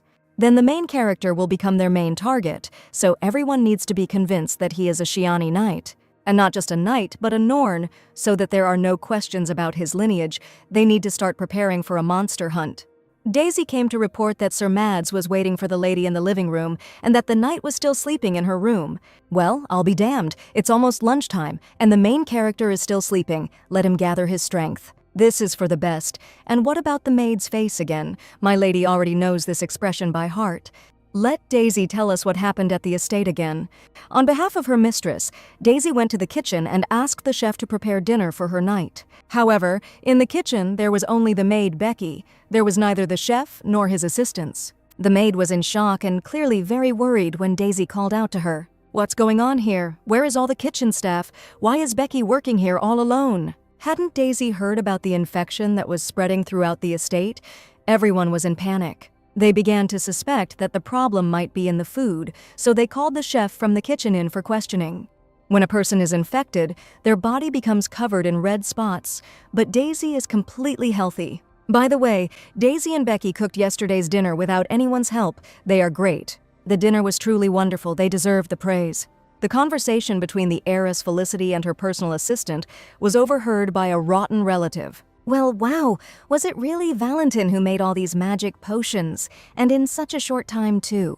Yes, there is a remedy for wrinkles, for lightening, soothing, and moisturizing the skin, and also an antidote, which Mrs. Shiani asked the young pharmacist about personally during their last meeting. Yes, this guy really is a genius. So the lady praised Valentin.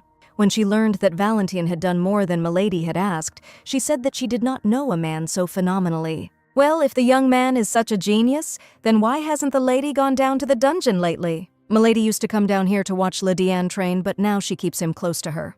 Valentin squeezed the arms of his chair, which was what the guard who Milady was keeping next to her had just said. Well, now the duchy is preparing for something, so the duchess needs to keep Le Diane close.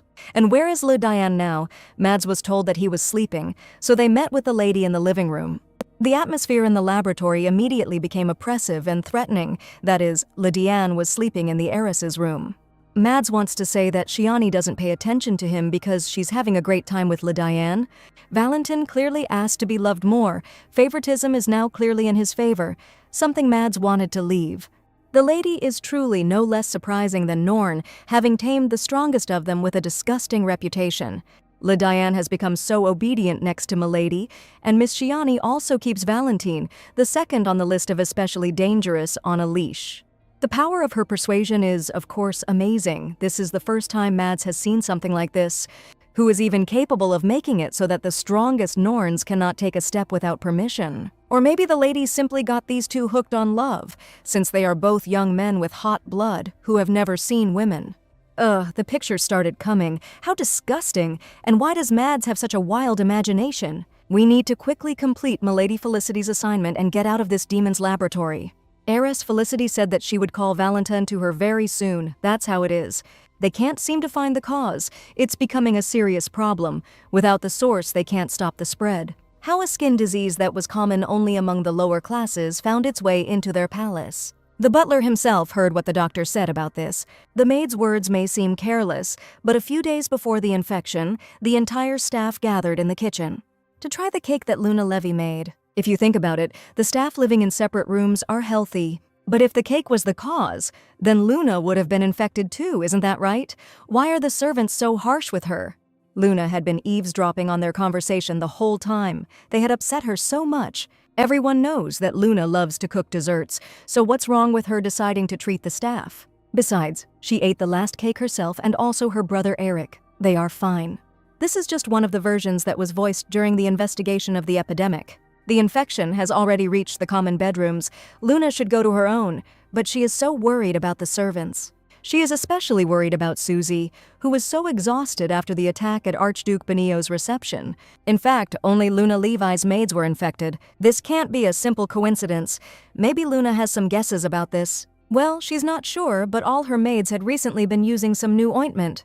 So the ointment, well, yes, my sister was so worried about Susie, so she gave it to her after the appointment. This cream was said to have healing properties. It works wonderfully on the skin, moisturizes and protects against damage. Luna thinks it's the ointment. So it's a monster hunting festival? Well, yeah. The heiress decided that this time her personal knights would perform. Every day will require a lot of effort, so Shiani must take good care of each Norn. Now it became clear, this is what that maid was talking about. This is where we will need to try hard. Because of this maid, Lydiane was so disgraced in front of his lady. It's good that her beloved knight eats with appetite. He eats away stress.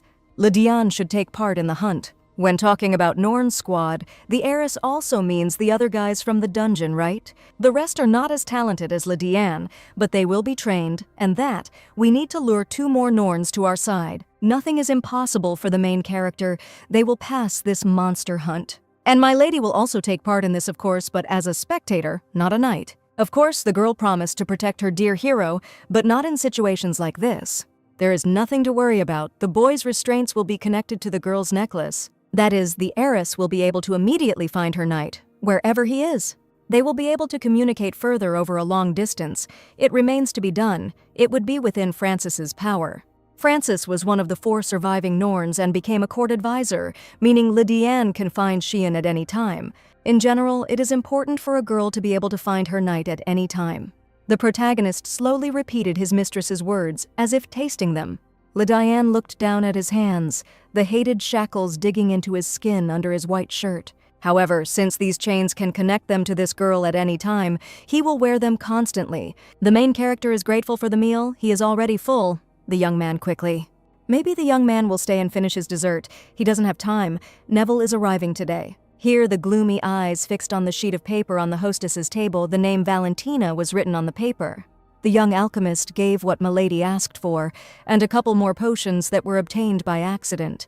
And what is this? Why is there a note from Valentin on the heiress's desk? These are elixirs and tinctures made by Valentin. He has a rare talent in medicine and alchemy. So it means that the owner keeps next to her the man who tried to kill Lydiane's brother. It's not for nothing that Valentin was nicknamed the bloody heir to the throne. Whole rivers of blood follow him. If the crown prince returns to his empire, he will cause a bloodbath in Decilio. So the young man asks his mistress to be careful with Valentine, but he seems to be a good guy, and they were friends.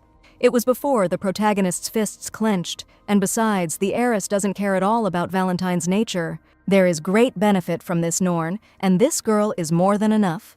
Wait a minute, the young man was struck by lightning. She keeps Valentin close for the benefit, so this girl can keep Lydiane close to her because he is simply useful to her.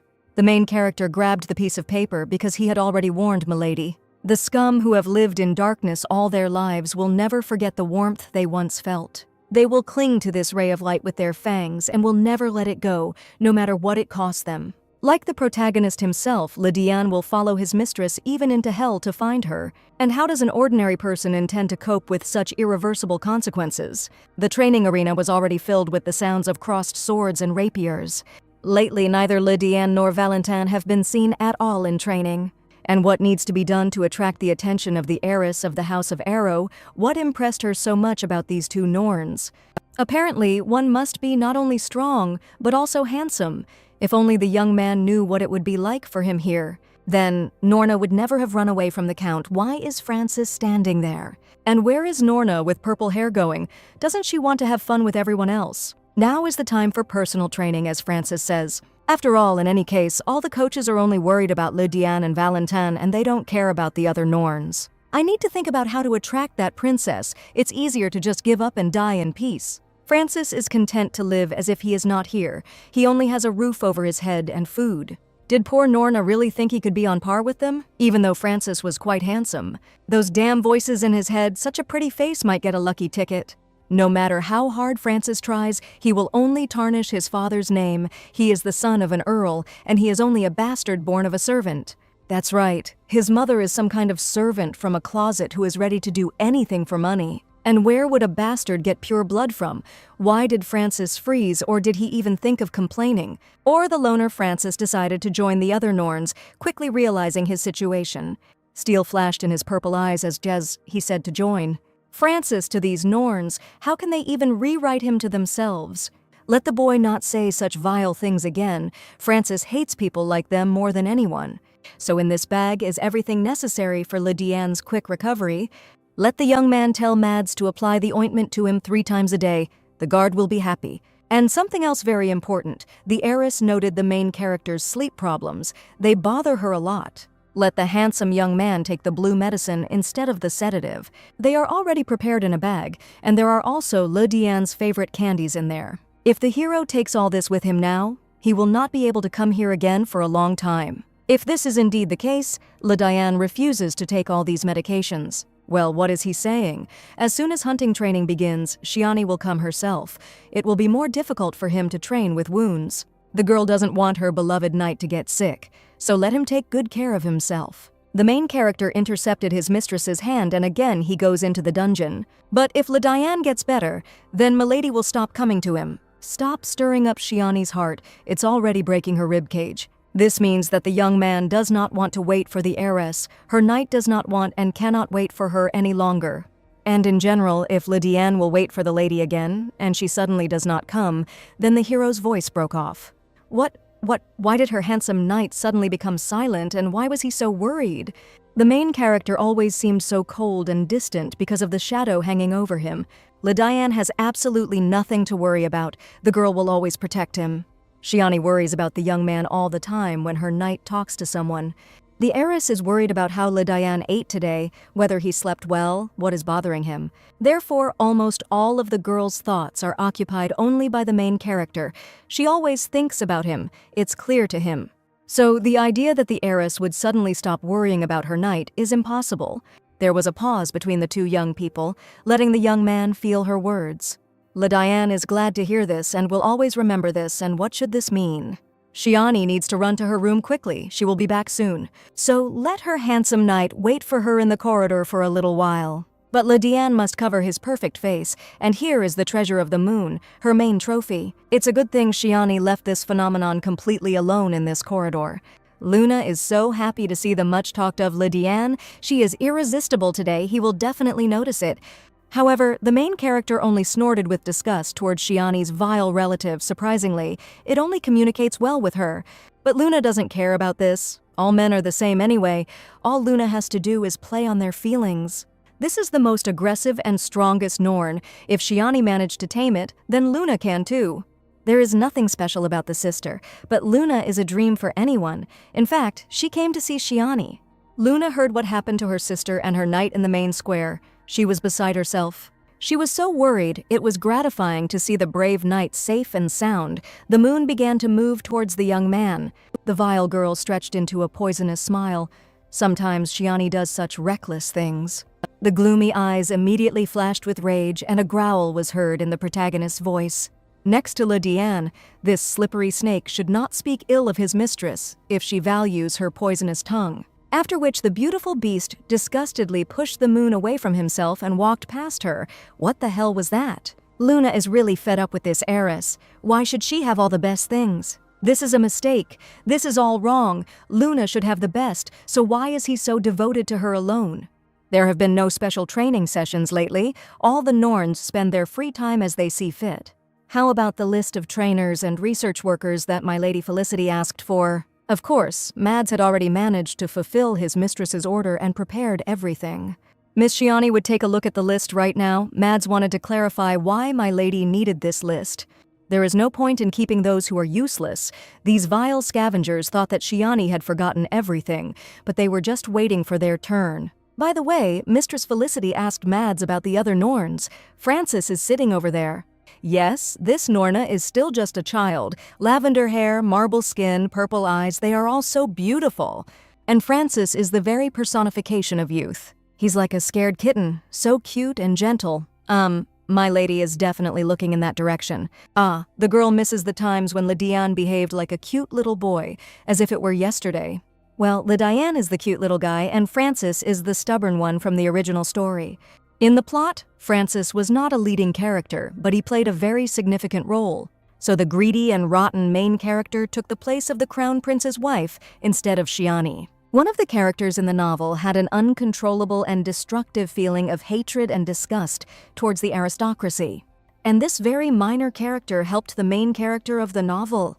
This young man walked Le Diane's entire path by his side. He is another key to a happy ending.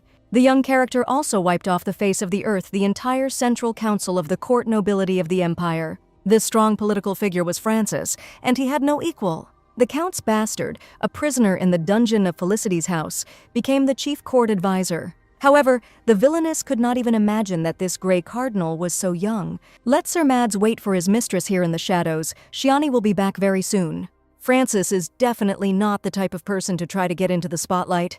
Mads doesn't understand the young Duchess at all, why Norna is so important to her. The blonde heiress carefully approached the bored Norn and greeted him.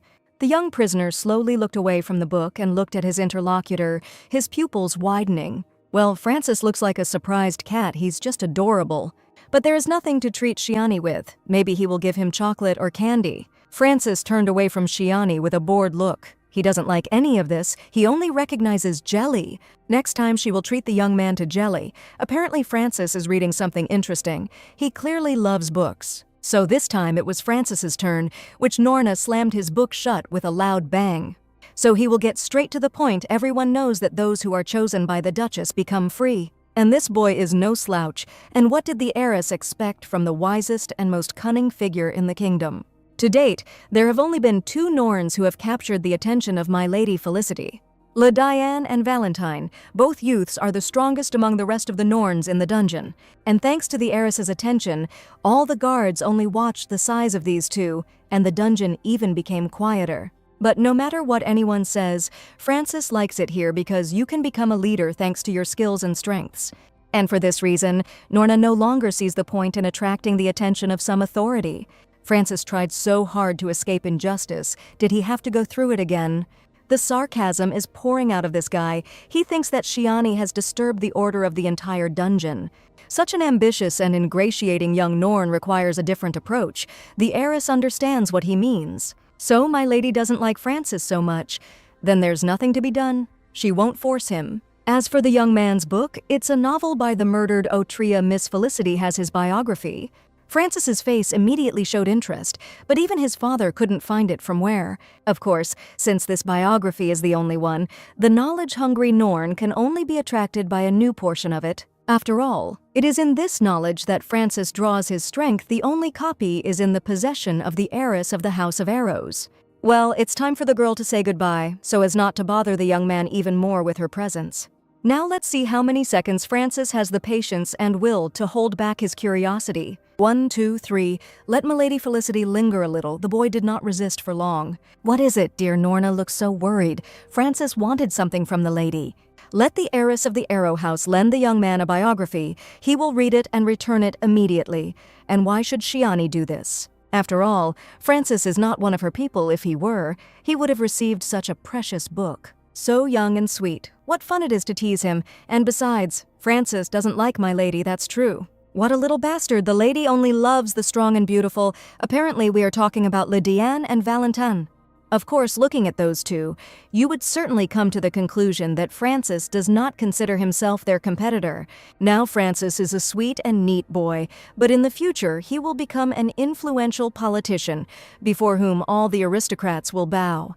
So the young man said that he was already tired of attracting someone's attention. Strength is not only about physical qualities. Hard work is also a talent, and sometimes hard work surpasses natural abilities. This is in case the young man thinks that he is lacking something in comparison with the other two. If Francis completes one task for Milady Shiani, he will receive Otria's biography and jelly as a reward.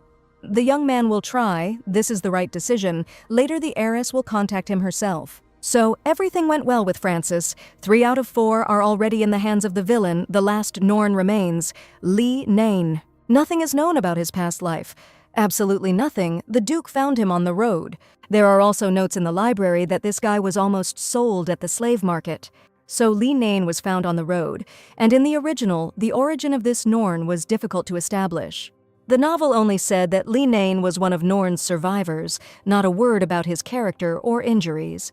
And how to influence a person about whom absolutely nothing is known, especially with overwhelming force. Perhaps Duke Felicity was interested in something about Li Nain's appearance, as Mads might describe him. Milady will soon understand everything herself. This young man is very calm. There is no point in even putting him in shackles. Let Li Nain get up, and also don't forget to greet the heiress of the Arrow House. The prisoner immediately opened his eyes. I wonder how far Shiani has already moved away from the original plot. Prisoner Norna began to rise, so now there are no more questions. It was quite obvious to the girl why Duke Felicity had noticed Li Nain. The girl stared at the fourth Norn in shock. Wow, what a machine! Li Nain seems to have been designed by military scientists. He has an incredibly strong build and is of enormous height. Yes, this machine can destroy an entire village with one sneeze. My lady is glad to welcome Li Nain. The girl swallowed. She even felt somehow confused next to this atlas. So we need to get together and find out if the reason really lies in Norn's dimensions. What is this that Mads brought? This truck needs meat, not a bun with milk. Li Nain's diet is terrible. With such a diet, you will not be able to maintain muscle tone and frame and gain strength. Li Nain looked at his guest questioningly, so Mads would need to put everything in order. Starting from the conditions of food and accommodation, it will be performed in the best possible way. The heiress has no doubts, but Shiani has one condition. Li Nain is fine with everything. She will need to perform with other Norn miladies during the monster hunt. The personal squad of the heiress of the House of Arrows is almost formed. There is one last place left. So this is why the girl came here? Well, yes, Milady Shiani needs Li Nain. He will agree to this condition. Li Naing is the 4th key to salvation, and the only one that she must unravel and reveal on her own. It's hard to believe that it was so easy. The 4th Norn didn't even have to be convinced. He was happy to agree right away. Li Nain seems to be the most unsociable and dangerous among the Norns, but he turns out to be a sweetheart. And what is being discussed this time? Shiani heard correctly. She is accused of attempted murder. The heiress of the Arrow House, according to the staff, is deliberately spreading the disease. Recently, all the servants were using the ointment from Mistress Felicity, which is why suspicions arose. Assistant Rubel, the staff is the staff, but the elders have also heard about this infection. Everything points to the fact that someone deliberately infected the workers of the Arrow House. And why does everyone think that Shiani got it? A thorough investigation is required to sort this all out. The heiress gave away her ointment more than 2 months ago, by which time each had already used 2 jars. And everything was fine. The Duke also used the ointment, but the composition could have changed. Reminds me of the false accusation in the original. These old men can even bribe the doctor to accuse Shiani. These two are not here because they doubt Milady Shiani. Her father also believes that Shiani is not that kind of person. The young Duchess is not the type to act secretly and cowardly. She speaks openly of her dislike. What? The manager just praised the Scarlet Witch. There may be a suspect who holds a grudge against the mistress a year ago. The maid was doused with water for making the bed incorrectly. 8 months ago, a servant was slapped for bringing in spoiled food. The maid who stole Milady's necklace was sent into exile. In fact, everyone knows that Shiani always only defended herself and never attacked. Enough. All these people are not brave enough to do something like this. We need to think about it. The manager still had the ointment that the lady gave them, of course. My Lady Felicity knows one way that might clear up the situation. A few days later, they began to learn the basics with the help of the assigned knights of the duchy. Sir Aaron has done a great job. The tutor will soon prepare a report on the training and send it to my lady. There is no point in praising the old commander. This is his job and duty, but there is one problem. So the strongest and most dangerous Norns in this world were gathered in one place next to the weapon. What could go wrong? Let Sir Aaron speak honestly. They will all die. Li Nain has no idea how to handle a gun. Even peasants can shoot a bow, but Li Nain can't even pull a bowstring, let alone a sword. Duke Felicity couldn't have brought it without a reason. There must be something special about it. Besides, this big guy tries so hard that it arouses admiration. It was even worse before. It took a long time for Li Nain to reach even this level, so the mentor began to worry whether everything would be okay if they sent Li Nain to the festival. Would it really be wise to send an unprepared Norn in such a state to the festival? How is Li Nain doing? He and Milady Felicity haven't seen each other for a long time. The young man's health has improved. And thanks to the care of the heiress of the Arrow House, Li Nain's life is now quite prosperous. And as the lady herself, yes, fine. This guy is so polite. The only one among all the Norns, poor Li Nain has already rubbed his hands raw trying to tame his bow. Perhaps the weapon itself is not suitable for the young man, in which case all his efforts will be meaningless. Heiress Felicity asks Li Nain to take his bow and arrows back. It will be done. The big guy immediately pulled the bowstring of his weapon and took aim. Li Nain is trying so hard, but it's clear that he's having trouble with the bow. However, this Atlas has an incredible amount of innate strength, even a bow cracked from just one press of it. So they have, Li Nain is not suitable for a sword and bow. In that case, maybe he is a magician? Let Sir Aaron provide the magical astra for the young man. This weapon is in the form of a pistol. Instead of regular cartridges, it contains charges of magical energy. Only those with enough power to control magic can wield astra. Or is he a magician? The lady believes that Li Nain has magical abilities, but then it would show. The young man is not even capable of using ordinary weapons. Let the mentor not argue and just bring astra. As it pleases my Lady Felicity, have the guards bring astra to Li Nain. So this is a magical weapon. It's called astra.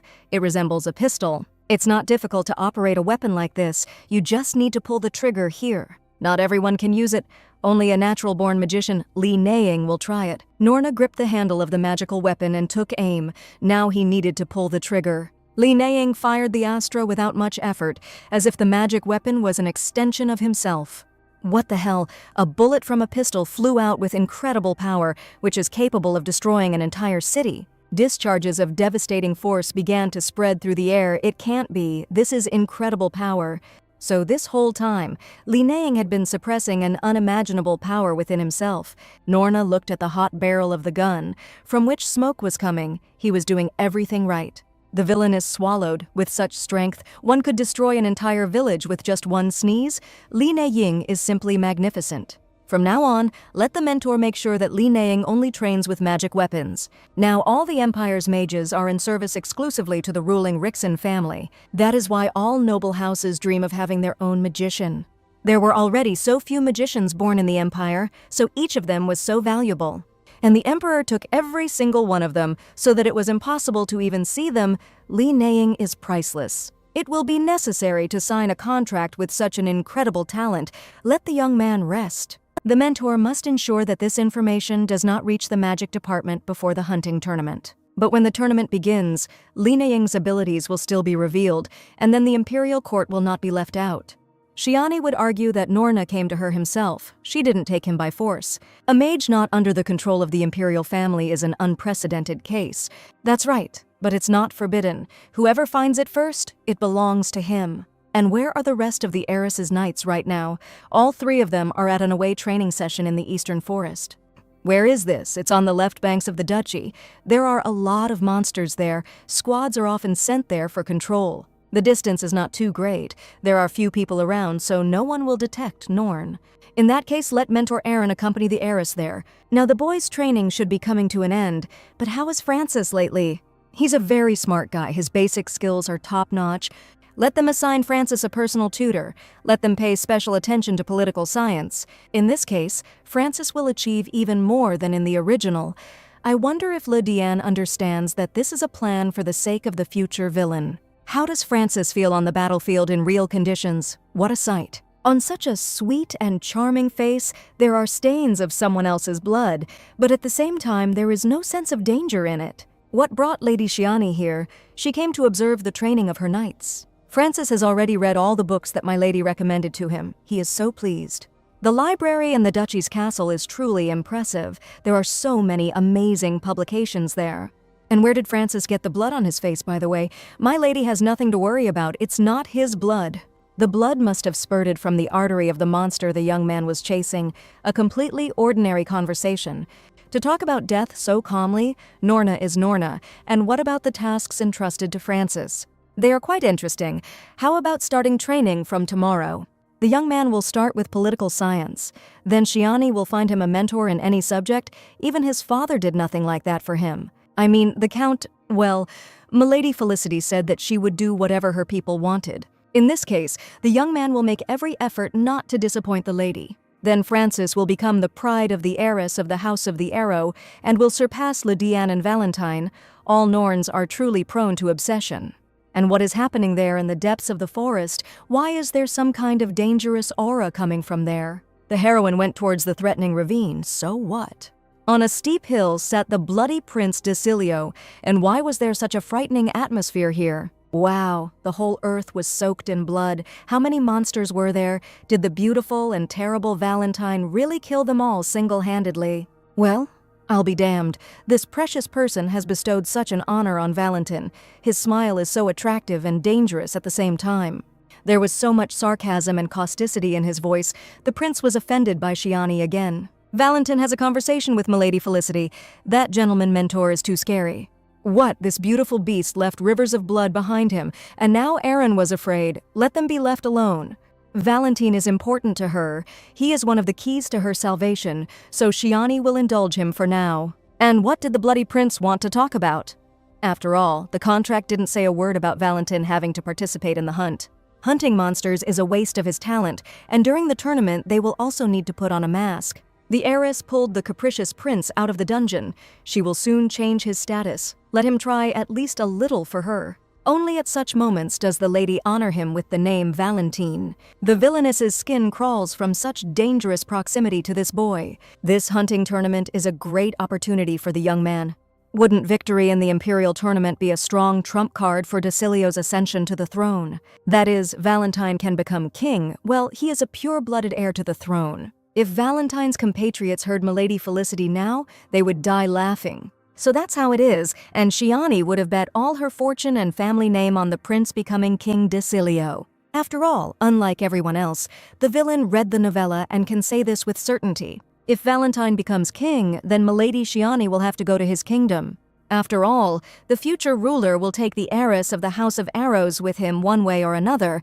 That still means something. In that case, the young man agrees. The hunting tournament is just a trifle for him. By the way, Valentine's medicines are simply excellent, as expected from someone who is too talented. In the future, Valentin will show even more amazing things. Then he will be able to stay in the chambers of the lady, what he said.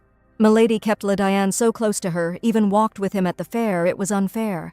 Why does Shiani make Le Diane exceptional? Valentine clearly made it clear that he should be loved more. Isn't the heiress taking care of the prince enough? She even now spends time and monitors his training. Every day he worries about the capricious alchemist eating well and having everything he needs. Just a second ago, Valentin was so impudent and self-confident, but now he was confused like a child. If the prince is so offended, then the girl will pay more attention to him. Valentin has long fingers, which makes it uncomfortable for him to hold the gun when he pulls the trigger. He feels pain. Let him show the heiress. Shiani began to squeeze the young man's fingers as if nothing was wrong. Valentine is straining his index finger too much. You can feel it. The muscles are tense. Let him loosen his grip. If the pain continues, the lady will call the doctor, and she will be there if the young man is scared. She is like a kindergarten teacher. The sun has almost set. Time to call it a day. Let the guards pack up the tent camp and ammunition for now.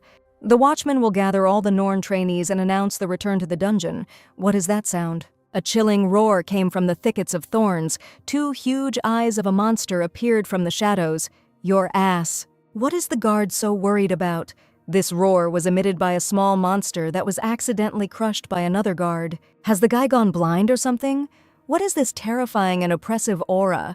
There were terrible screams coming from the camp. The guards at Felicity's house must have been attacked. What the hell? Only low-level monsters appear in this area. Where did this huge monster come from? Mentor Aaron immediately looked for the heiress of the House of Arrows.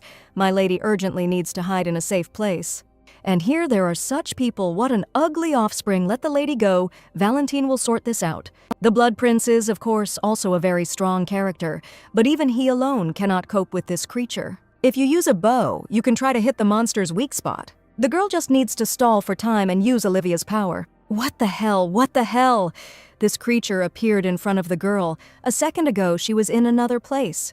Then the painful roar of the forest monster was heard throughout the area, and a mark appeared above its head. LaDiane warned her that she shouldn't treat everyone well. Only her devil could protect her mistress.